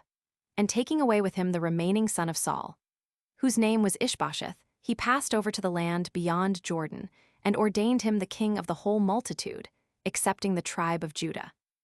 And made his royal seat in a place called in our own language Mahanaim, but in the language of the Grecians, the camps, from whence Abner made haste with a select body of soldiers to fight with such of the tribe of Judah as were disposed to it, for he was angry that this tribe had set up David for their king. But Joab, whose father was Suri, and his mother Zeruiah, David's sister, who was general of David's army, met him, according to David's appointment. He had with him his brethren Abishai and Asahel, as also all David's armed men. Now when he met Abner at a certain fountain, in the city of Gibon, he prepared to fight. And when Abner said to him that he had a mind to know which of them had the more valiant soldiers, it was agreed between them that 12 soldiers of each side should fight together. So those that were chosen out by both the generals for this fight came between the 2 armies, and throwing their lances one against the other, they drew their swords, and catching one another by the head, they held one another fast, and ran each other's swords into their sides and groins, until they all, as it were by mutual agreement, perished together. When these were fallen down dead, the rest of the army came to a sore battle, and Abner's men were beaten. And when they were beaten, Joab did not leave off pursuing them, but he pressed upon them, and excited the soldiers to follow them close, and not to grow weary of killing them. His brethren also pursued them with great alacrity, especially the younger Asahel, who was the most eminent of them. He was very famous for his swiftness of foot, for he could not only be too hard for men, but is reported to have overrun a horse when they had a race together. This Asahel ran violently after Abner, and would not turn in the least out of the straight way, either to the one side or to the other. Hereupon Abner turned back, and attempted artfully to avoid his violence. Sometimes he bade him leave off the pursuit, and take the armor of one of his soldiers. And sometimes, when he could not persuade him so to do, he exhorted him to restrain himself, and not to pursue him any longer, lest he should force him to kill him, and he should then not be able to look his brother in the face. But when Asahel would not admit of any persuasions, but still continued to pursue him, Abner smote him with his spear, as he held it in his flight, and that by a backstroke, and gave him a deadly wound, so that he died immediately. But those that were with him pursuing Abner, when they came to the place where Asahel lay, they stood round about the dead body, and left off the pursuit of the enemy. However, both Joab one himself and his brother Abishai ran past the dead corpse, and making their anger at the death of Asahel an occasion of greater zeal against Abner, they went on with incredible haste and alacrity, and pursued Abner to a certain place called Ammah. It was about sunset. Then did Joab ascend a certain hill, as he stood at that place, having the tribe of Benjamin with him, whence he took a view of them, and of Abner also. Hereupon Abner cried aloud, and said that it was not fit that they should irritate men of the same nation to fight so bitterly one against another. That as for Asahel his brother, he was himself in the wrong, when he would not be advised by him not to pursue him any farther, which was the occasion of his wounding and death. So Joab consented to what he said, and accepted these his words as an excuse, and called the soldiers back with the sound of the trumpet, as a signal for their retreat, and thereby put a stop to any further pursuit. After which Joab pitched his camp there that night, but Abner marched all that night, and passed over the river Jordan, and came to Ishbosheth, Saul's son, to Mahanaim. On the next day Joab counted the dead men, and took care of all their funerals. Now there were slain of Abner's soldiers about 360, but of those of David 19, and Asahel, whose body Joab and Abishai carried to Bethlehem, and when they had buried him in the sepulchre of their fathers, they came to David to Hebron.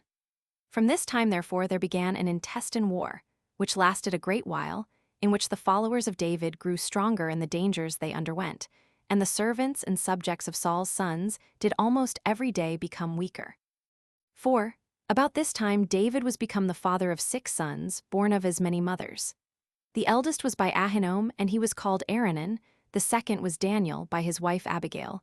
The name of the third was Absalom, by Maacah, the daughter of Talmai, king of Geshur. The fourth he named Adonijah, by his wife Haggith. The fifth was Shephatiah, by Abital. The sixth he called Ithream, by Eglah. Now while this intestine war went on, and the subjects of the 2 kings came frequently to action and to fighting, it was Abner, the general of the host of Saul's son, who, by his prudence and the great interest he had among the multitude, made them all continue with Ishbosheth. And indeed it was a considerable time that they continued of his party. But afterwards Abner was blamed, and an accusation was laid against him, that he went in unto Saul's concubine. Her name was Rizpah, the daughter of Aiah. So when he was complained of by Ishbosheth, he was very uneasy and angry at it, because he had not justice done him by Ishbosheth, to whom he had shown the greatest kindness. Whereupon he threatened to transfer the kingdom to David, and demonstrate that he did not rule over the people beyond Jordan by his own abilities and wisdom, but by his warlike conduct and fidelity in leading his army.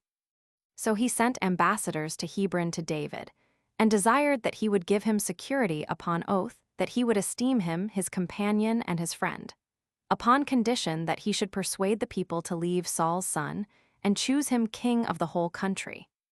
And when David had made that league with Abner, for he was pleased with his message to him, he desired that he would give this as the first mark of performance of the present league, that he might have his wife Michal restored to him, as her whom he had purchased with great hazards, and with those 600 heads of the Philistines which he had brought to Saul her father.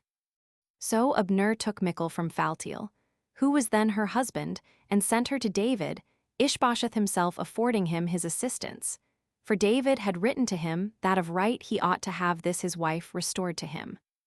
Abner also called together the elders of the multitude, the commanders and captains of thousands, and spake thus to them, that he had formerly dissuaded them from their own resolution, when they were ready to forsake Ishbosheth, and to join themselves to David.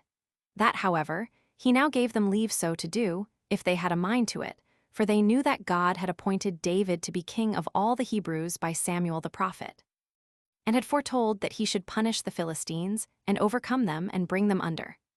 Now when the elders and rulers heard this, and understood that Abner was come over to those sentiments about the public affairs which they were of before, they changed their measures, and came in to David. When these men had agreed to Abner's proposal, he called together the tribe of Benjamin, for all of that tribe were the guards of Ishbosheth's body, and he spake to them to the same purpose. And when he saw that they did not in the least oppose what he said, but resigned themselves up to his opinion, He took about 20 of his friends and came to David in order to receive himself security upon oath from him, for we may justly esteem those things to be firmer which every one of us do by ourselves, than those which we do by another. He also gave him an account of what he had said to the rulers and to the whole tribe of Benjamin. And when David had received him in a courteous manner, and had treated him with great hospitality for many days, Abner, when he was dismissed, desired him to bring the multitude with him, that he might deliver up the government to him, when David himself was present, and a spectator of what was done. 5. When David had sent Abner away, Joab, the of his army, came immediately to Hebron. He had understood that Abner had been with David, and had parted with him a little before under leagues and agreements that the government should be delivered up to David. He feared lest David should place Abner, who had assisted him to gain the kingdom, in the first rank of dignity, especially since he was a shrewd man in other respects, in understanding affairs, and in managing them artfully, as proper seasons should require, and that he should himself be put lower, and be deprived of the command of the army. So he took a knavish and a wicked course. In the first place, he endeavored to calumniate Abner to the king, exhorting him to have a care of him, and not to give attention to what he had engaged to do for him, because all he did tended to confirm the government to Saul's son, that he came to him deceitfully and with guile, and was gone away in hopes of gaining his purpose by this management. But when he could not thus persuade David, nor saw him at all exasperated, he betook himself to a project bolder than the former. He determined to kill Abner, and in order thereto, he sent some messengers after him, to whom he gave in charge, that when they should overtake him, they should recall him in David's name, and tell him that he had somewhat to say to him about his affairs, which he had not remembered to speak of when he was with him. Now when Abner heard what the messengers said, for they overtook him in a certain place called Besira, which was distant from Hebron 20 furlongs, he suspected none of the mischief which was befalling him, and came back. Hereupon Joab met him in the gate, and received him in the kindest manner, as if he were Abner's most benevolent acquaintance and friend. For such as undertake the vilest actions, in order to prevent the suspicion of any private mischief intended, do frequently make the greatest pretenses to what really good men sincerely do. So he took him aside from his own followers, as if he would speak with him in private, and brought him into a void place of the gate, having himself nobody with him but his brother Abishai. Then he drew his sword, and smote him in the groin. Upon which Abner died by this treachery of Joab, which, as he said himself, was in the way of punishment for his brother Asahel, whom Abner smote and slew as he was pursuing after him in the battle of Hebron. But as the truth was, out of his fear of losing his command of the army, and his dignity with the king, and lest he should be deprived of those advantages, and Abner should obtain the first rank in David's court. By these examples, anyone may learn how many and how great instances of wickedness men will venture upon for the sake of getting money and authority, and that they may not fail of either of them. For as when they are desirous of obtaining the same, they acquire them by 10,000 evil practices. So when they are afraid of losing them, they get them confirmed to them by practices much worse than the former, as if no other calamity so terrible could befall them as the failure of acquiring so exalted an authority. And when they have acquired it, and by long custom found the sweetness of it, the losing it again.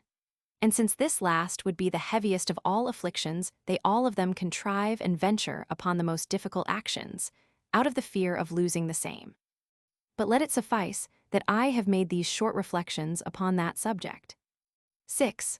When David heard that Abner was slain, it grieved his soul, and he called all men to witness, with stretching out his hands to God, and crying out that he was not a partaker in the murder of Abner, and that his death was not procured by his command or approbation.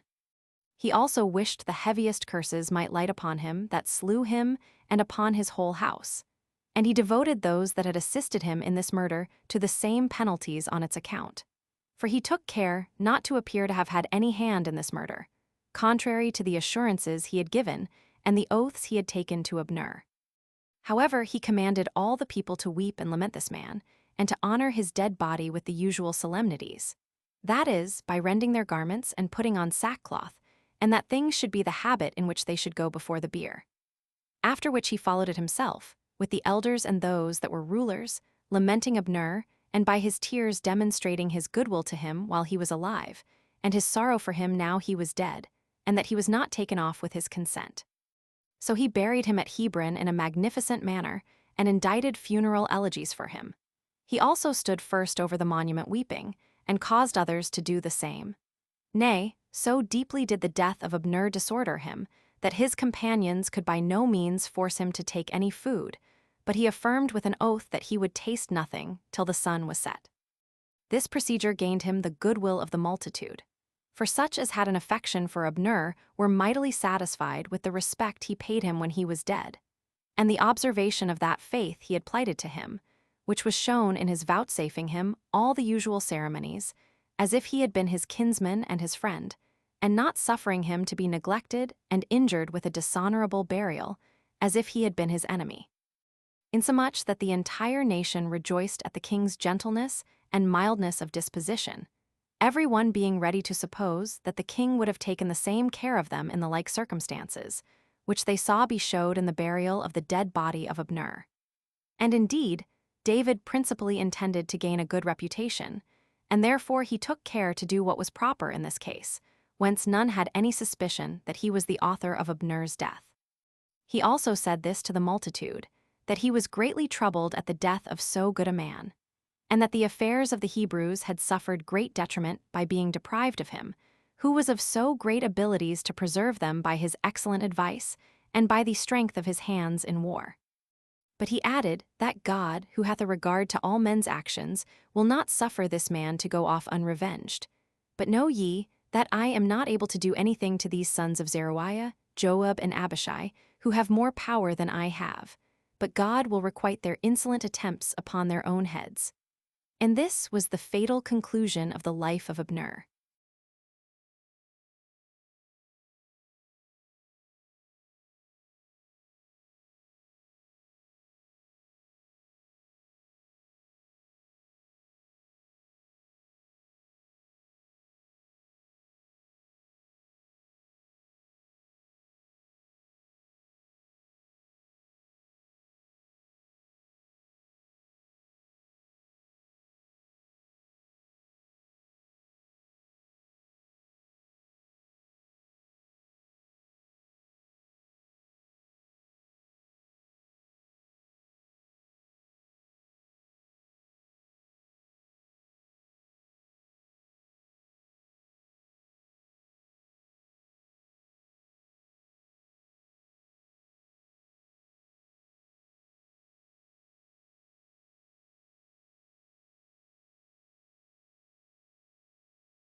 Chapter 2. That upon the slaughter of Ishbosheth by the treachery of his friends, David received the whole kingdom. 1. When Ishbosheth, the son of Saul, had heard of the death of Abner, he took it to heart to be deprived of a man that was of his kindred, and had indeed given him the kingdom, but was greatly afflicted, and Abner's death very much troubled him. Nor did he himself outlive any long time, but was treacherously set upon by the sons of Rimmon, Baanah, and Rechab were their names, and was slain by them. For these, being of a family of the Benjamites, and of the first rank among them, thought that if they should slay Ishbosheth, they should obtain large presents from David, and be made commanders by him, or, however, should have some other trust committed to them. So when they once found him alone, and asleep at noon in an upper room when none of his guards were there, and when the woman that kept the door was not watching, but was fallen asleep also, partly on account of the labor she had undergone, and partly on account of the heat of the day, these men went into the room in which Ishbosheth, Saul's son, lay asleep and slew him. They also cut off his head, and took their journey all that night, and the next day, as supposing themselves flying away from those they had injured, to one that would accept of this action as a favor, and would afford them security. So they came to Hebron, and showed David the head of Ishbosheth, and presented themselves to him as his well-wishers, and such as had killed one that was his enemy and antagonist. Yet David did not relish what they had done as they expected, but said to them, "You vile wretches, you shall immediately receive the punishment you deserve. Did not you know what vengeance I executed on him that murdered Saul, and brought me his crown of gold? And this while he who made this slaughter did it as a favor to him, that he might not be caught by his enemies. Or do you imagine that I am altered in my disposition, and suppose that I am not the same man I then was, but am pleased with men that are wicked doers, and esteem your vile actions, when you are become murderers of your master, as grateful to me, when you have slain a righteous man upon his bed, who never did evil to anybody, and treated you with great goodwill and respect? Wherefore you shall suffer the punishment due on his account, and the vengeance I ought to inflict upon you for killing Ishbosheth, and for supposing that I should take his death kindly at your hands, for you could not lay a greater blot on my honor than by making such a supposal." When David had said this, he tormented them with all sorts of torments, and then put them to death, and he bestowed all accustomed rites on the burial of the head of Ishbosheth, and laid it in the grave of Abner. 2. When these things were brought to this conclusion, all the principal men of the Hebrew people came to David to Hebron, with the heads of thousands and other rulers, and delivered themselves up to him, putting him in mind of the good will they had borne to him in Saul's lifetime, and the respect they then had not ceased to pay him when he was captain of 1,000, as also that he was chosen of God by Samuel the prophet, he and his sons. 2. And declaring besides, how God had given him power to save the land of the Hebrews, and to overcome the Philistines. Whereupon he received kindly this their alacrity on his account, and exhorted them to continue in it, for that they should have no reason to repent of being thus disposed to him. So when he had feasted them, and treated them kindly, he sent them out to bring all the people to him. Upon which came to him about 6,800 armed men of the tribe of Judah, who bare shields and spears for their weapons, for these had continued with Saul's son, when the rest of the tribe of Judah had ordained David for their king. There came also 7,100 out of the tribe of Simeon. Out of the tribe of Levi came 4,700, having Jehudah for their leader. After these came Zadok the high priest, with 22 captains of his kindred. Out of the tribe of Benjamin the armed men were 4,000, but the rest of the tribe continued, still expecting that some one of the house of Saul should reign over them. Those of the tribe of Ephraim were 20,800, and these mighty men of valor, and eminent for their strength. Out of the half-tribe of Manasseh came 18,000 of the most potent men. Out of the tribe of Issachar came 200, who foreknew what was to come hereafter, 3 but of armed men 20,000. Of the tribe of Zebulun 50,000 chosen men. This was the only tribe that came universally in to David, and all these had the same weapons with the tribe of Gad. Out of the tribe of Naphtali the eminent men and rulers were 1,000, whose weapons were shields and spears, and the tribe itself followed after, being in a manner innumerable. Out of the tribe of Dan there were of chosen men 27,600. Out of the tribe of Asher were 40,000. Out of the 2 tribes that were beyond Jordan, and the rest of the tribe of Manasseh, such as used shields and spears and headpieces and swords, were 120,000. The rest of the tribes also made use of swords. This multitude came together to Hebron to David, with a great quantity of corn and wine and all other sorts of food, and established David in his kingdom with one consent. And when the people had rejoiced for 3 days in Hebron, David, and all the people removed and came to Jerusalem.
Chapter 3. How David laid siege to Jerusalem, and when he had taken the city, he cast the Canaanites out of it, and brought in the Jews to inhabit therein. 1. Now the Jebusites, who were the inhabitants of Jerusalem, and were by extraction Canaanites, shut their gates, and placed the blind, and the lame, and all their maimed persons, upon the wall in way of derision of the king, and said that the very lame themselves would hinder his entrance into it. This they did out of contempt of his power, and as depending on the strength of their walls. David was hereby enraged, and began the siege of Jerusalem, and employed his utmost diligence and alacrity therein, as intending by the taking of this place to demonstrate his power, and to intimidate all others that might be of the like disposition towards him. So he took the lower city by force, but the citadel held out still. For whence it was that the king, knowing that the proposal of dignities and rewards would encourage the soldiers to greater actions, promised that he who should first go over the ditches that were beneath the citadel, and should ascend to the citadel itself and take it, should have the command of the entire people conferred upon him. So they all were ambitious to ascend, and thought no pains too great in order to ascend thither, out of their desire of the chief command. However, Joab, the son of Zeruiah, prevented the rest, and as soon as he was got up to the citadel, cried out to the king and claimed the chief command. 2. When David had cast the Jebusites out of the citadel, he also rebuilt Jerusalem, and named it the city of David, and abode there all the time of his reign. But for the time that he reigned over the tribe of Judah only in Hebron, it was 7 years and 6 months. Now when he had chosen Jerusalem to be his royal city, his affairs did more and more prosper, by the providence of God, who took care that they should improve and be augmented. Hiram also, the king of the Tyrians, sent ambassadors to him, and made a league of mutual friendship and assistance with him. He also sent him presents, cedar trees and mechanics and men skillful in building and architecture, that they might build him a royal palace at Jerusalem. Now David made buildings round about the lower city. He also joined the citadel to it, and made it one body, and when he had encompassed all with walls, he appointed Joab to take care of them. It was David, therefore, who first cast the Jebusites out of Jerusalem, and called it by his own name, the city of David. For under our forefather Abraham it was called Solomon. 5. But after that time, some say that Homer mentions it by that name of Solomon, for he named the temple Solomon, according to the Hebrew language, which denotes security. Now the whole time from the warfare under Joshua our general against the Canaanites, and from that war in which he overcame them, and distributed the land among the Hebrews, nor could the Israelites ever cast the Canaanites out of Jerusalem until this time, when David took it by siege. This whole time was 515 years. 3. I shall now make mention of Araunah, who was a wealthy man among the Jebusites, but was not slain by David in the siege of Jerusalem, because of the good will he bore to the Hebrews, and a particular benignity and affection which he had to the king himself, which I shall take a more seasonable opportunity to speak of a little afterwards. Now David married other wives over and above those which he had before. He had also concubines. The sons whom he had were in number 11, whose names were Amnon, Emnoz, Eben, Nathan, Solomon, Jebin, Elian, Phalna, Enaphan, Jenny, Eliphil, and a daughter, Tamar. 9 of these were born of legitimate wives, but the 2 last named of concubines, and Tamar had the same mother with Absalom.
Chapter 4.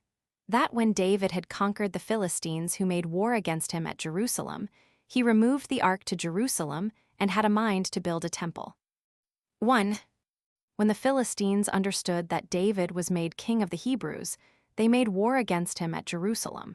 And when they had seized upon that valley, which is called the Valley of the Giants, and is a place not far from the city, they pitched their camp therein. But the king of the Jews, who never permitted himself to do anything without prophecy, 6, and the command of God, and without depending on him as a security for the time to come, bade the high priest to foretell to him what was the will of God, and what would be the event of this battle.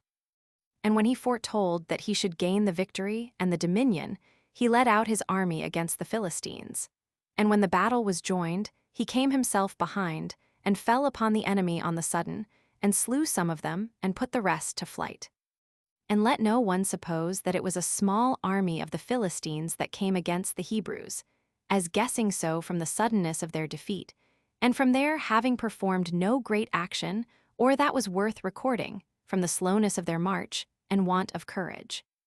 But let him know that all Syria and Phoenicia, with many other nations besides them, and those warlike nations also, came to their assistance, and had a share in this war, which thing was the only cause why, when they had been so often conquered, and had lost so many 10,000s of their men, they still came upon the Hebrews with greater armies.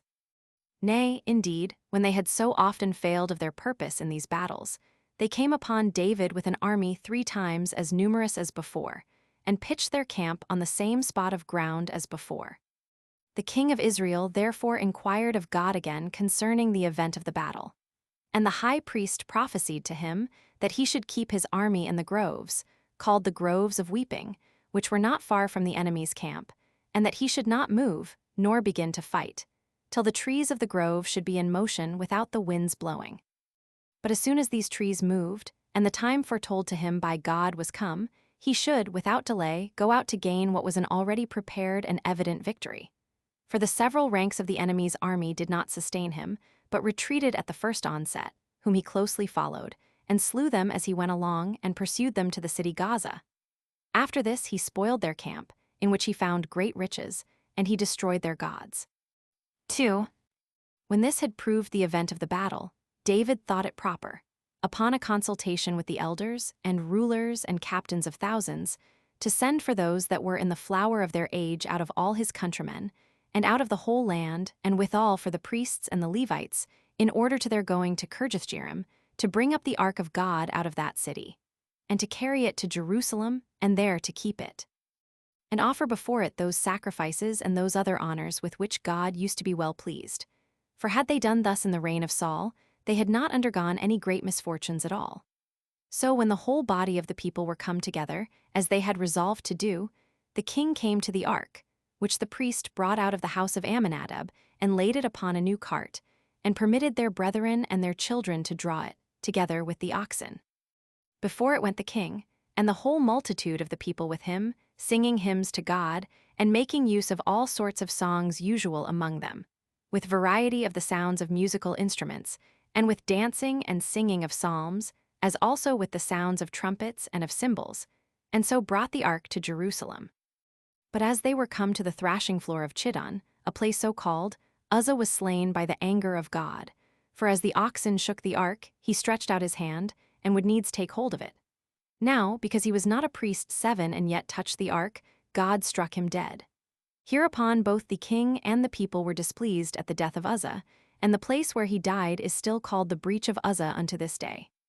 So David was afraid, and supposing that if he received the ark to himself into the city, he might suffer in the like manner as Uzzah had suffered, who, upon his bear putting out his hand to the ark, died in the manner already mentioned.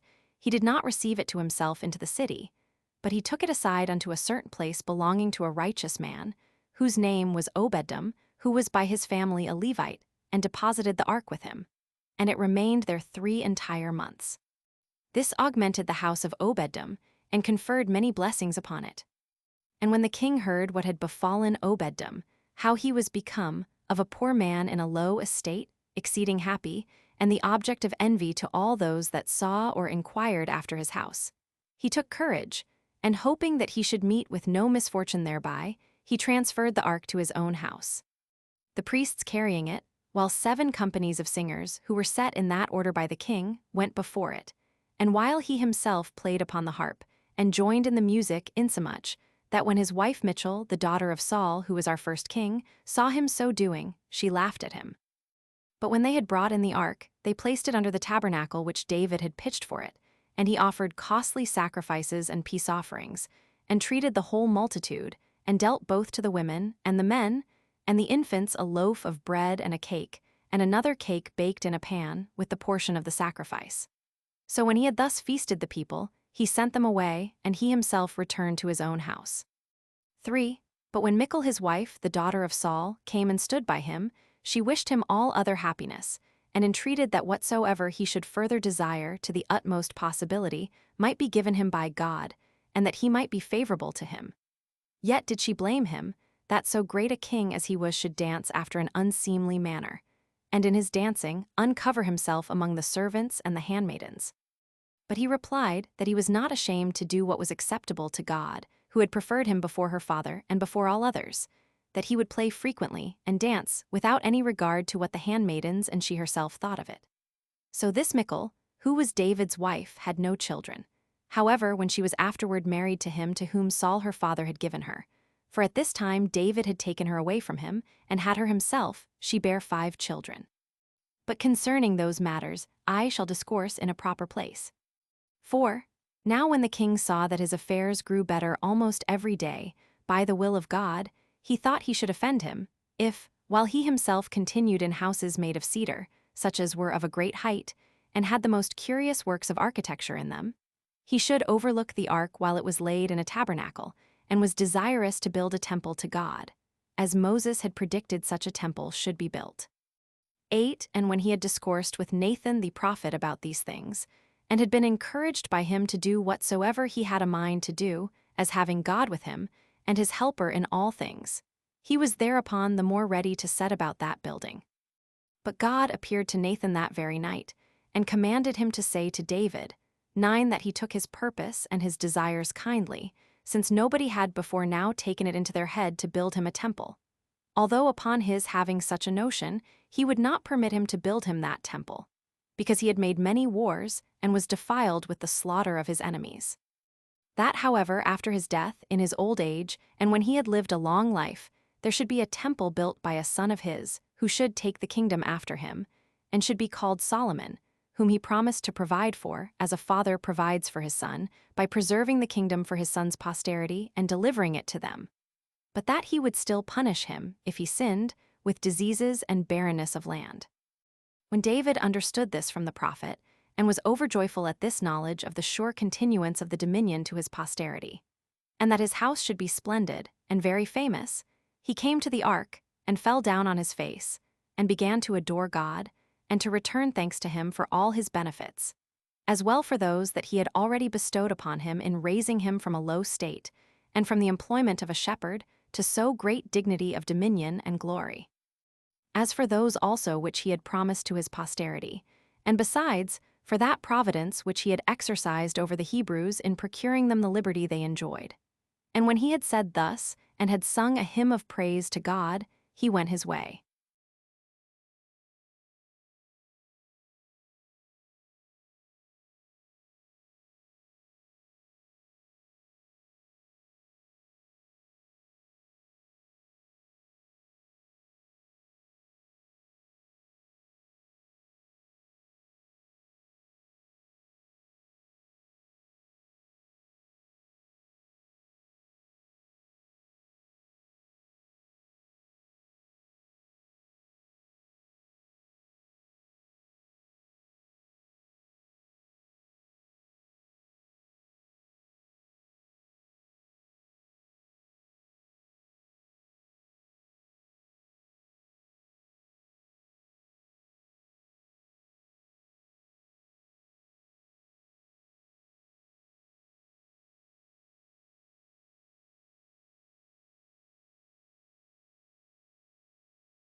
Chapter 5. How David brought under the Philistines, and the Moabites, and the kings of Sophene and of Damascus, and of the Syrians as also the Idumeans, in war, and how he made a league with the king of Hamath, and was mindful of the friendship that Jonathan, the son of Saul, had borne him. A little while after this, he considered that he ought to make war against the Philistines, and not to see any idleness or laziness permitted in his management, that so it might prove, as God had foretold to him, that when he had overthrown his enemies, he should leave his posterity to reign in peace afterward. So he called together his army again, and when he had charged them to be ready and prepared for war, and when he thought that all things in his army were in a good state, he removed from Jerusalem and came against the Philistines. And when he had overcome them in battle and had cut off a great part of their country and adjoined it to the country of the Hebrews, he transferred the war to the Moabites. And when he had overcome 2 parts of their army in battle, he took the remaining part captive and imposed tribute upon them to be paid annually. He then made war against Iadazer, the son of Rahab, king of Sophene. 10, and when he had joined battle with him at the river Euphrates, he destroyed 20,000 of his footmen and about 7,000 of his horsemen. He also took 1,000 of his chariots and destroyed the greatest part of them, and ordered that no more than 100 should be kept. 11. 2. Now when Hadad, king of Damascus and of Syria, heard that David fought against Hadadezer, who was his friend, he came to his assistance with a powerful army in hopes to rescue him. And when he had joined battle with David at the river Euphrates, he failed of his purpose and lost in the battle a great number of his soldiers. For there were slain of the army of Hadad 20,000, and all the rest fled. Nicelands also makes mention of this king in the 4th book of his Histories, where he speaks thus: A great while after these things had happened, there was one of that country whose name was Hadad, who was become very potent. He reigned over Damascus and the other parts of Syria, excepting Phoenicia. He made war against David, the king of Judea, and tried his fortune in many battles, and particularly in the last battle at Euphrates, wherein he was beaten. He seemed to have been the most excellent of all their kings in strength and manhood.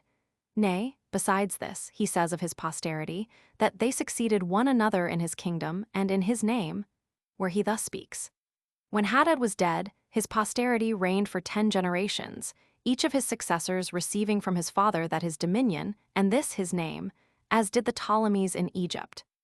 But the third was the most powerful of them all, and was willing to avenge the defeat his forefather had received. So he made an expedition against the Jews, and laid waste the city which is now called Samaria. Nor did he err from the truth, for this is that Hadad who made the expedition against Samaria, in the reign of Ahab, king of Israel, concerning whom we shall speak in due place hereafter. 3. Now when David had made an expedition against Damascus and the other parts of Syria, and had brought it all into subjection, and had placed garrisons in the country, and appointed that they should pay tribute, he returned home. He also dedicated to God at Jerusalem the golden quivers, the entire armor which the guards of Hadad used to wear, which Shishak, the king of Egypt, took away when he fought with David's grandson, Rehoboam, with a great deal of other wealth which he carried out of Jerusalem. However, these things will come to be explained in their proper places hereafter. Now as for the king of the Hebrews, he was assisted by God, who gave him great success in his wars, and he made all expedition against the best cities of Hadadezer, Beta and Machen, so he took them by force and laid them waste. Therein was found a very great quantity of gold and silver, besides that sort of brass which is said to be more valuable than gold. Of which brass Solomon made that large vessel which was called the sea, and those most curious lavers, when he built the temple for God. 4. But when the king of Hamath was informed of the ill success of Hadadezer, and had heard of the ruin of his army, he was afraid on his own account, and resolved to make a league of friendship and fidelity with David before he should come against him. So he sent to him his son Joram, and professed that he owed him thanks for fighting against Hadadezer, who was his enemy, and made a league with him of mutual assistance and friendship. He also sent him presents, vessels of ancient workmanship, both of gold, of silver, and of brass. So when David had made this league of mutual assistance with Toi, for that was the name of the king of Hamath, and had received the presents he sent him, he dismissed his son with that respect which was due on both sides. But then David brought those presents that were sent by him, as also the rest of the gold and silver which he had taken of the cities whom he had conquered, and dedicated them to God. Nor did God give victory and success to him only when he went to the battle himself and led his own army, but he gave victory to Abishai, the brother of Joab, general of his forces, over the Idumeans, 12, and by him to David, when he sent him with an army into Idumea. For Abishai destroyed 18,000 of them in the battle. Whereupon the king placed garrisons through all Idumea, and received the tribute of the country, and of every head among them. Now David was in his nature just, and made his determination with regard to truth. He had for the general of his whole army Joab, and he made Jehoshaphat, the son of Ahilud, recorder. He also appointed Zadok of the family of Phinehas to be high priest together with Abiathar, for he was his friend. He also made Sason the scribe, and committed the command over the guards of his body to Benaiah, the son of Jehoiada. His elder sons were near his body, and had the care of it also. 5. He also called to mind the covenants and the oaths he had made with Jonathan, the son of Saul, and the friendship and affection Jonathan had for him. For besides all the rest of his excellent qualities with which he was endowed, he was also exceeding mindful of such as had at other times bestowed benefits upon him. He therefore gave order that inquiry should be made, whether any of Jonathan's lineage were living, to whom he might make return of that familiar acquaintance which Jonathan had had with him, and for which he was still debtor. And when one of Saul's freed men was brought to him, who was acquainted with those of his family that were still living, he asked him whether he could tell him of anyone belonging to Jonathan that was now alive, and capable of a requital of the benefits which he had received from Jonathan. And he said that a son of his was remaining, whose name was Mephibosheth, but that he was lame of his feet. For that when his nurse heard that the father and grandfather of the child were fallen in the battle, she snatched him up, and fled away, and let him fall from her shoulders, and his feet were lamed. So when he had learned where and by whom he was brought up, he sent messengers to Machir, to the city of Lodebar, for with him was the son of Jonathan brought up, and sent for him to come to him. So when Mephibosheth came to the king, he fell on his face and worshipped him. But David encouraged him, bade him be of good cheer, and expect better times. So he gave him his father's house, and all the estate which his grandfather Saul was in possession of, and bade him come and diet with him at his own table, and never to be absent one day from that table. And when the youth had worshipped him on account of his words and gifts given to him, he called for Ziba, and told him that he had given the youth his father's house and all Saul's estate. He also ordered that Ziba should cultivate his land, and take care of it, and bring him the profits of all to Jerusalem. Accordingly, David brought him to his table every day, and bestowed upon the youth Ziba and his sons, who were in number 15, and his servants, who were in number 20. When the king had made these appointments, and Ziba had worshipped him, and promised to do all that he had bidden him, he went his way, so that this son of Jonathan dwelt at Jerusalem, and dieted at the king's table, and had the same care that a son could claim taken of him. He also had himself a son, whom he named Micah.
Chapter 6. How the war was waged against the Ammonites, and happily concluded. 1. This were the honors that such as were left of Saul's and Jonathan's lineage received from David. About this time died Nahash, the king of the Ammonites, who was a friend of David's. And when his son had succeeded his father in the kingdom, David sent ambassadors to him to comfort him, and exhorted him to take his father's death patiently, and to expect that he would continue the same kindness to himself which he had shown to his father.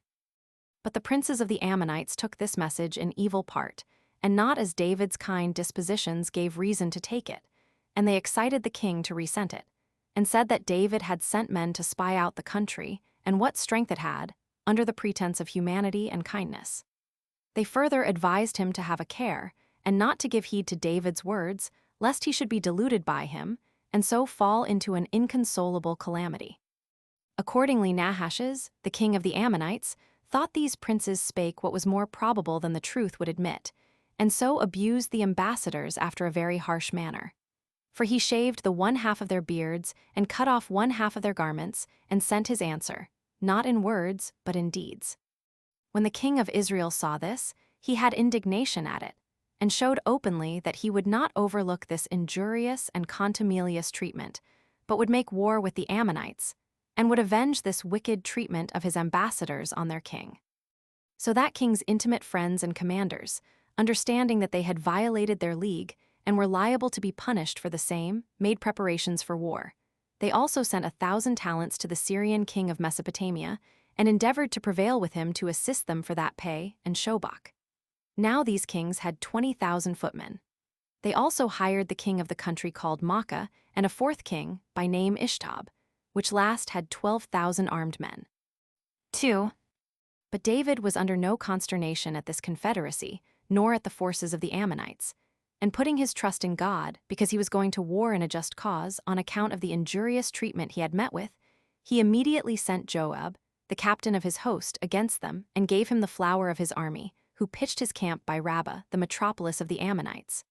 Whereupon the enemy came out, and set themselves in array, not all of them together, but in 2 bodies. For the auxiliaries were set in array in the plain by themselves, but the army of the Ammonites at the gates over against the Hebrews. When Joab saw this, he opposed one stratagem against another, and chose out the most hardy part of his men, and set them in opposition to the king of Syria, and the kings that were with him, and gave the other part to his brother Abishai, and bid him set them in opposition to the Ammonites, and said to him that in case he should see that the Syrians distressed him, and were too hard for him, he should order his troops to turn about and assist him. And he said that he himself would do the same to him, if he saw him in the like distress from the Ammonites. So he sent his brother before, and encouraged him to do everything courageously and with alacrity, which would teach them to be afraid of disgrace, and to fight manfully. And so he dismissed him to fight with the Ammonites, while he fell upon the Syrians. And though they made a strong opposition for a while, Joab slew many of them, but compelled the rest to betake themselves to flight. Which, when the Ammonites saw, and were withal afraid of Abishai and his army, they stayed no longer, but imitated their auxiliaries, and fled to the city. So Joab, when he had thus overcome the enemy, returned with great joy to Jerusalem to the king. 3. This defeat did not still induce the Ammonites to be quiet, nor to own those that were superior to them to be so, and be still, but they sent to Chalaman, the king of the Syrians, beyond Euphrates, and hired him for an auxiliary. He had Shobach for the captain of his host, with 80,000 footmen and 10,000 horsemen. Now when the king of the Hebrews understood that the Ammonites had again gathered so great an army together, he determined to make war with them no longer by his generals, but he passed over the river Jordan himself with all his army. And when he met them, he joined battle with them, and overcame them, and slew 40,000 of their footmen, and 7,000 of their horsemen. He also wounded Shobach, the general of Chalaman's forces, who died of that stroke. But the people of Mesopotamia, upon such a conclusion of the battle, delivered themselves up to David, and sent him presents, who at winter time returned to Jerusalem. But at the beginning of the spring he sent Joab, the captain of his host, to fight against the Ammonites, who overran all their country, and laid it waste, and shut them up in their metropolis Rabbah, and besieged them therein.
Chapter 7. How David fell in love with Bathsheba and slew her husband Uriah, for which he is reproved by Nathan. 1. But David fell now into a very grievous sin, though he were otherwise naturally a righteous and a religious man, and one that firmly observed the laws of our fathers.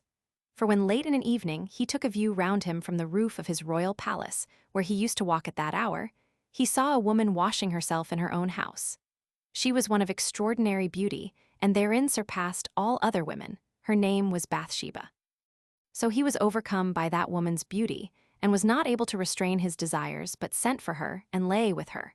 Hereupon she conceived with child, and sent to the king, that he should contrive some way for concealing her sin, for, according to the laws of their fathers, she who had been guilty of adultery ought to be put to death.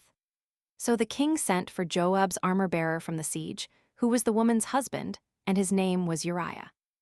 And when he was come, the king inquired of him about the army and about the siege. And when he had made answer that all their affairs went according to their wishes, the king took some portions of meat from his supper, and gave them to him, and bade him go home to his wife, and take his rest with her.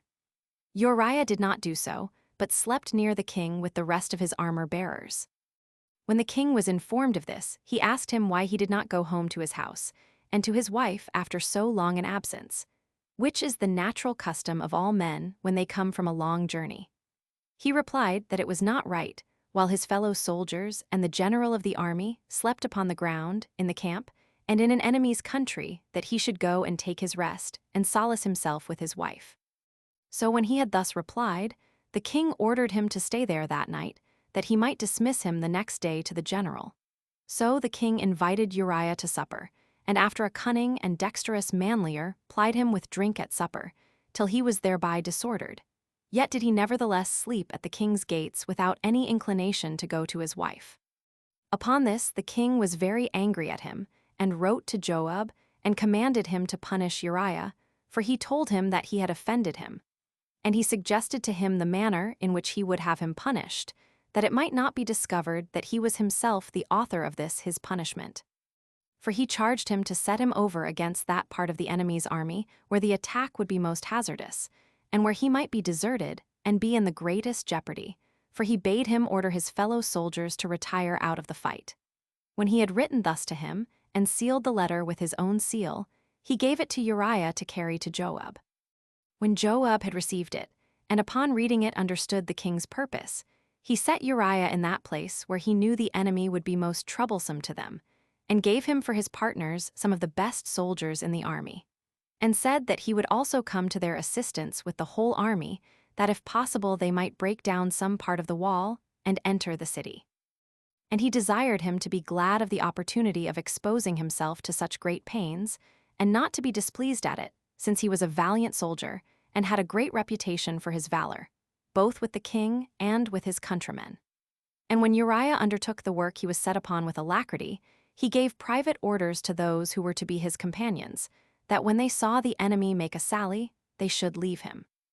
When, therefore, the Hebrews made an attack upon the city, the Ammonites were afraid that the enemy might prevent them and get up into the city, and this at the very place whither Uriah was ordered. So they exposed their best soldiers to be in the forefront, and opened their gates suddenly, and fell upon the enemy with great vehemence, and ran violently upon them. When those that were with Uriah saw this, they all retreated backward, as Joab had directed them beforehand. But Uriah, as ashamed to run away and leave his post, sustained the enemy, and receiving the violence of their onset, he slew many of them. But being encompassed round and caught in the midst of them, he was slain, and some other of his companions were slain with him. 2. When this was done, Joab sent messengers to the king, and ordered them to tell him that he did what he could to take the city soon. But that, as they made an assault on the wall, they had been forced to retire with great loss, and bade them, if they saw the king was angry at it, to add this, that Uriah was slain also. When the king had heard this of the messengers, he took it heinously, and said that they did wrong when they assaulted the wall, whereas they ought, by undermining and other stratagems of war, to endeavor the taking of the city, especially when they had before their eyes the example of Abimelech, the son of Gideon, who would needs take the tower in Thebes by force, and was killed by a large stone thrown at him by an old woman. And although he was a man of great prowess, he died ignominiously by the dangerous manner of his assault. That they should remember this accident, and not come near the enemy's wall, for that the best method of making war with success was to call to mind the accidents of former wars, and what good or bad success had attended them in the like dangerous cases, that so they might imitate the one and avoid the other. But when the king was in this disposition, the messenger told him that Uriah was slain also, whereupon he was pacified. So he bade the messenger go back to Joab and tell him that this misfortune is no other than what is common among mankind, and that such is the nature, and such the accidents of war, insomuch that sometimes the enemy will have success therein, and sometimes others. But that he ordered him to go on still in his care about the siege, that no ill accident might befall him in it hereafter, that they should raise bulwarks and use machines in besieging the city. And when they have gotten it, to overturn its very foundations, and to destroy all those that are in it. Accordingly, the messenger carried the king's message with which he was charged, and made haste to Joab. But Bathsheba, the wife of Uriah, when she was informed of the death of her husband, mourned for his death many days. And when her mourning was over, and the tears which she shed for Uriah were dried up, the king took her to wife presently, and a son was born to him by her. 3. With this marriage God was not well pleased, but was thereupon angry at David, and he appeared to Nathan the prophet in his sleep, and complained of the king. Now Nathan was a fair and prudent man, and considering that kings, when they fall into a passion, are guided more by that passion than they are by justice, he resolved to conceal the threatenings that proceeded from God, and made a good-natured discourse to him, and this after the manner following. He desired that the king would give him his opinion in the following case. There were, said he, 2 men inhabiting the same city, the one of them was rich, and the other poor. The rich man had a great many flocks of cattle, of sheep, and of kine, but the poor man had but 1 ewe lamb. This he brought up with his children, and let her eat her food with them, and he had the same natural affection for her which anyone might have for a daughter. Now upon the coming of a stranger to the rich man, he would not vouchsafe to kill any of his own flocks, and thence feast his friend. But he sent for the poor man's lamb, and took her away from him, and made her ready for food, and thence feasted the stranger. This discourse troubled the king exceedingly, and he denounced to Nathan that this man was a wicked man who could dare to do such a thing, and that it was but just that he should restore the lamb fourfold, and be punished with death for it also. Upon this Nathan immediately said that he was himself the man who ought to suffer those punishments, and that by his own sentence, and that it was he who had perpetrated this great and horrid crime. He also revealed to him, and laid before him, the anger of God against him, who had made him king over the army of the Hebrews and lord of all the nations, and those many and great nations round about him, who had formerly delivered him out of the hands of Saul, and had given him such wives as he had justly and legally married. And now this God was despised by him, and affronted by his impiety when he had married, and now had, another man's wife. And by exposing her husband to the enemy, had really slain him, that God would inflict punishments upon him on account of those instances of wickedness, that his own wives should be forced by one of his sons, and that he should be treacherously supplanted by the same son, and that although he had perpetrated his wickedness secretly, yet should that punishment which he was to undergo be inflicted publicly upon him. That, moreover, said he, the child which was born to thee of her shall soon die.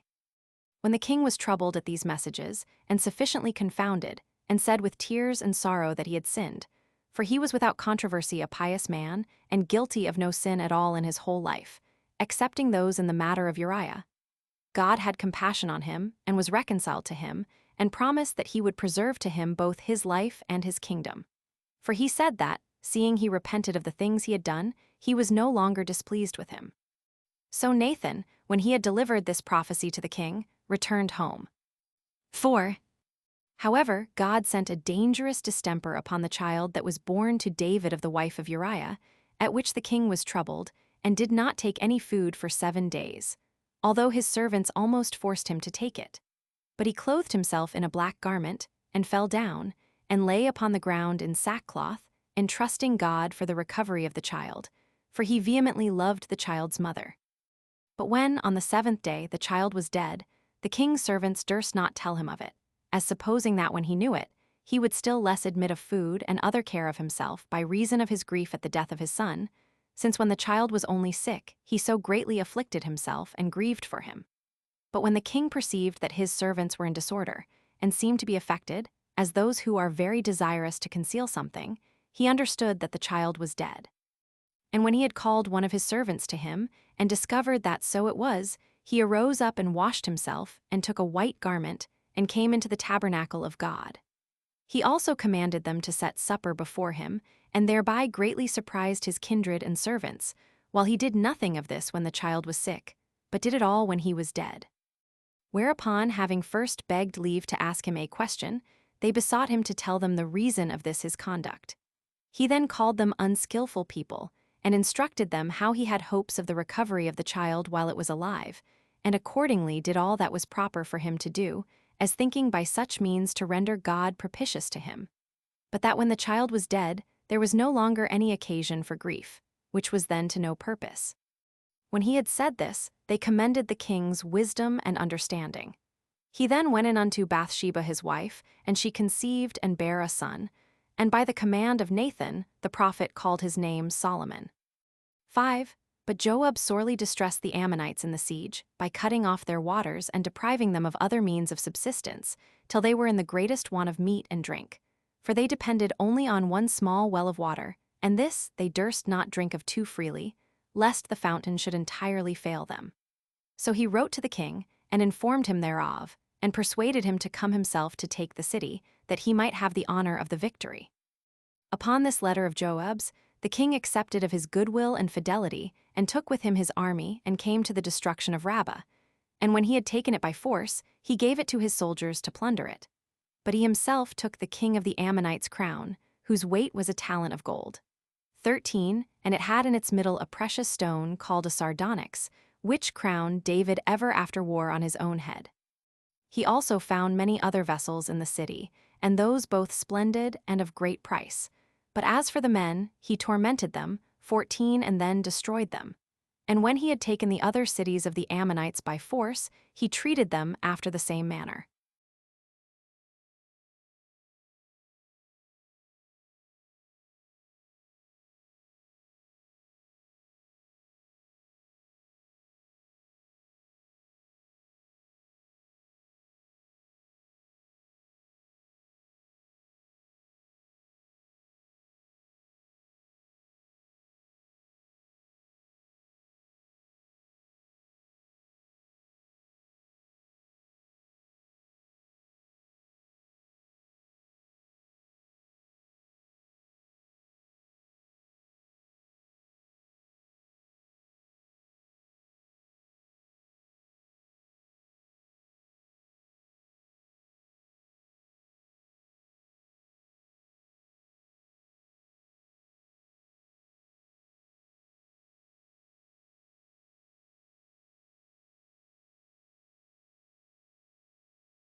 Chapter 8. How Absalom murdered Amnon, who had forced his own sister, and how he was banished and afterwards recalled by David. 1. When the king was returned to Jerusalem, a sad misfortune befell his house, on the occasion following. He had a daughter, who was yet a virgin and very handsome, insomuch that she surpassed all the most beautiful women. Her name was Tamar. She had the same mother with Absalom. Now Amnon, David's eldest son, fell in love with her, and being not able to obtain his desires on account of her virginity and the custody she was under was so much out of order, nay, his grief so eat up his body that he grew lean, and his color was changed. Now there was one Jenadab, a kinsman and friend of his, who discovered this his passion, for he was an extraordinary wise man and of great sagacity of mind. When therefore he saw that every morning Amnon was not in body as he ought to be, he came to him, and desired him to tell him what was the cause of it. However, he said that he guessed that it arose from the passion of love. Amnon confessed his passion, that he was in love with a sister of his, who had the same father with himself. So Jenadab suggested to him by what method and contrivance he might obtain his desires. For he persuaded him to pretend sickness, and bade him, when his father should come to him, to beg of him that his sister might come and minister to him. For if that were done, he should be better, and should quickly recover from his distemper. So Amnon lay down on his bed, and pretended to be sick, as Jonadab had suggested. When his father came and inquired how he did, he begged of him to send his sister to him. Accordingly, he presently ordered her to be brought to him, and when she was come, Amnon bade her make cakes for him, and fry them in a pan, and do it all with her own hands, because he should take them better from her hand. So she kneaded the flour in the sight of her brother, and made him cakes, and baked them in a pan, and brought them to him. But at that time he would not taste them, but gave order to his servants to send all that were there out of his chamber, because he had a mind to repose himself, free from tumult and disturbance. As soon as what he had commanded was done, he desired his sister to bring his supper to him into the inner parlor, which, when the damsel had done, he took hold of her, and endeavored to persuade her to lie with him. Whereupon the damsel cried out and said, Nay, brother, do not force me, nor be so wicked as to transgress the laws, and bring upon thyself the utmost confusion. Curb this thy unrighteous and impure lust, from which our house will get nothing but reproach and disgrace. She also advised him to speak to his father about this affair, for he would permit him. This she said, as desirous to avoid her brother's violent passion at present. But he would not yield to her, but, inflamed with love and blinded with the vehemency of his passion, he forced his sister. But as soon as Amnon had satisfied his lust, he hated her immediately, and giving her reproachful words, bade her rise up and be gone. And when she said that this was a more injurious treatment than the former, if, now he had forced her, he would not let her stay with him till the evening, but bid her go away in the daytime, and while it was light, that she might meet with people that would be witnesses of her shame, he commanded his servant to turn her out of his house. Whereupon she was sorely grieved at the injury and violence that had been offered to her, and rent her loose coat, for the virgins of old time wore such loose coats tied at the hands, and let down to the ankles, that the inner coats might not be seen, and sprinkled ashes on her head, and went up the middle of the city, crying out and lamenting for the violence that had been offered her. Now Absalom, her brother, happened to meet her, and asked her what sad thing had befallen her, that she was in that plight. And when she had told him what injury had been offered her, he comforted her, and desired her to be quiet and take all patiently, and not to esteem her being corrupted by her brother as an injury. So she yielded to his advice, and left off her crying out, and discovering the force offered her to the multitude, and she continued as a widow with her brother Absalom a long time. 2. When David his father knew this, he was grieved at the actions of Amnon. But because he had an extraordinary affection for him, for he was his eldest son, he was compelled not to afflict him.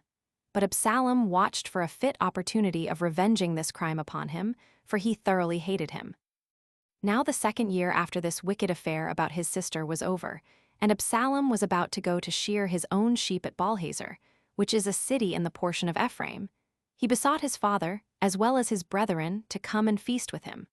But when David excused himself, as not being willing to be burdensome to him, Absalom desired he would however send his brethren, whom he did send accordingly. Then Absalom charged his own servants, that when they should see Amnon disordered and drowsy with wine, and he should give them a signal, they should fear nobody, but kill him. 3. When they had done as they were commanded, the rest of his brethren were astonished and disturbed, and were afraid for themselves, so they immediately got on horseback and rode away to their father. But somebody there was who prevented them, and told their father they were all slain by Absalom. Whereupon he was overcome with sorrow, as for so many of his sons that were destroyed at once, and that by their brother also. And by this consideration, that it was their brother that appeared to have slain them, he aggravated his sorrow for them. So he neither inquired what was the cause of this slaughter, nor stayed to hear anything else, which yet it was but reasonable to have done, when so very great, and by that greatness so incredible, a misfortune was related to him. He rent his clothes and threw himself upon the ground, and there lay lamenting the loss of all his sons, both those who, as he was informed, were slain, and of him who slew them. But Jonadab, the son of his brother Shemi, entreated him not to indulge his sorrow so far. For as to the rest of his sons, he did not believe that they were slain, for he found no cause for such a suspicion. But he said it might deserve inquiry as to Amnon, for it was not unlikely that Absalom might venture to kill him on account of the injury he had offered to Tamar. In the meantime, a great noise of horses and a tumult of some people that were coming turned their attention to them. They were the king's sons, who were fled away from the feast. So their father met them as they were in their grief, and he himself grieved with them. But it was more than he expected to see those his sons again, whom he had a little before heard to have perished. However, there were tears on both sides, they lamenting their brother who was killed, and the king lamenting his son, who was killed also. But Absalom fled to Jeshurun, to his grandfather by his mother's side, who was king of that country, and he remained with him 3 whole years. 4. Now David had a design to send to Absalom, not that he should come to be punished, but that he might be with him, for the effects of his anger were abated by length of time.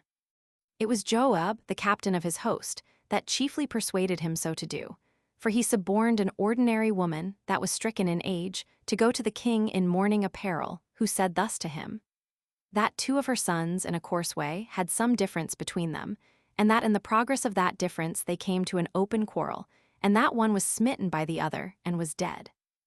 And she desired him to interpose in this case, and to do her the favor to save this her son from her kindred, who were very zealous to have him that had slain his brother put to death, that so she might not be further deprived of the hopes she had of being taken care of in her old age by him, and that if he would hinder this slaughter of her son by those that wished for it, he would do her a great favor, because the kindred would not be restrained from their purpose by anything else than by the fear of him.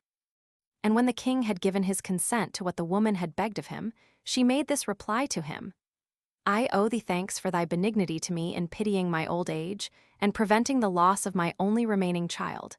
But in order to assure me of this thy kindness, be first reconciled to thine own son, and cease to be angry with him. For how shall I persuade myself that thou hast really bestowed this favor upon me, while thou thyself continuest after the like manner in thy wrath to thine own son? For it is a foolish thing to add wilfully another to thy dead son, while the death of the other was brought about without thy consent. And now the king perceived that this pretended story was a subornation derived from Joab, and was of his contrivance. And when, upon inquiry of the old woman, he understood it to be so in reality, he called for Joab, and told him he had obtained what he requested according to his own mind. And he bid him bring Absalom back, for he was not now displeased, but had already ceased to be angry with him. So Joab bowed himself down to the king, and took his words kindly, and went immediately to Jeshurun, and took Absalom with him, and came to Jerusalem. 5. However, the king sent a message to his son beforehand, as he was coming, and commanded him to retire to his own house, for he was not yet in such a disposition as to think fit at present to see him.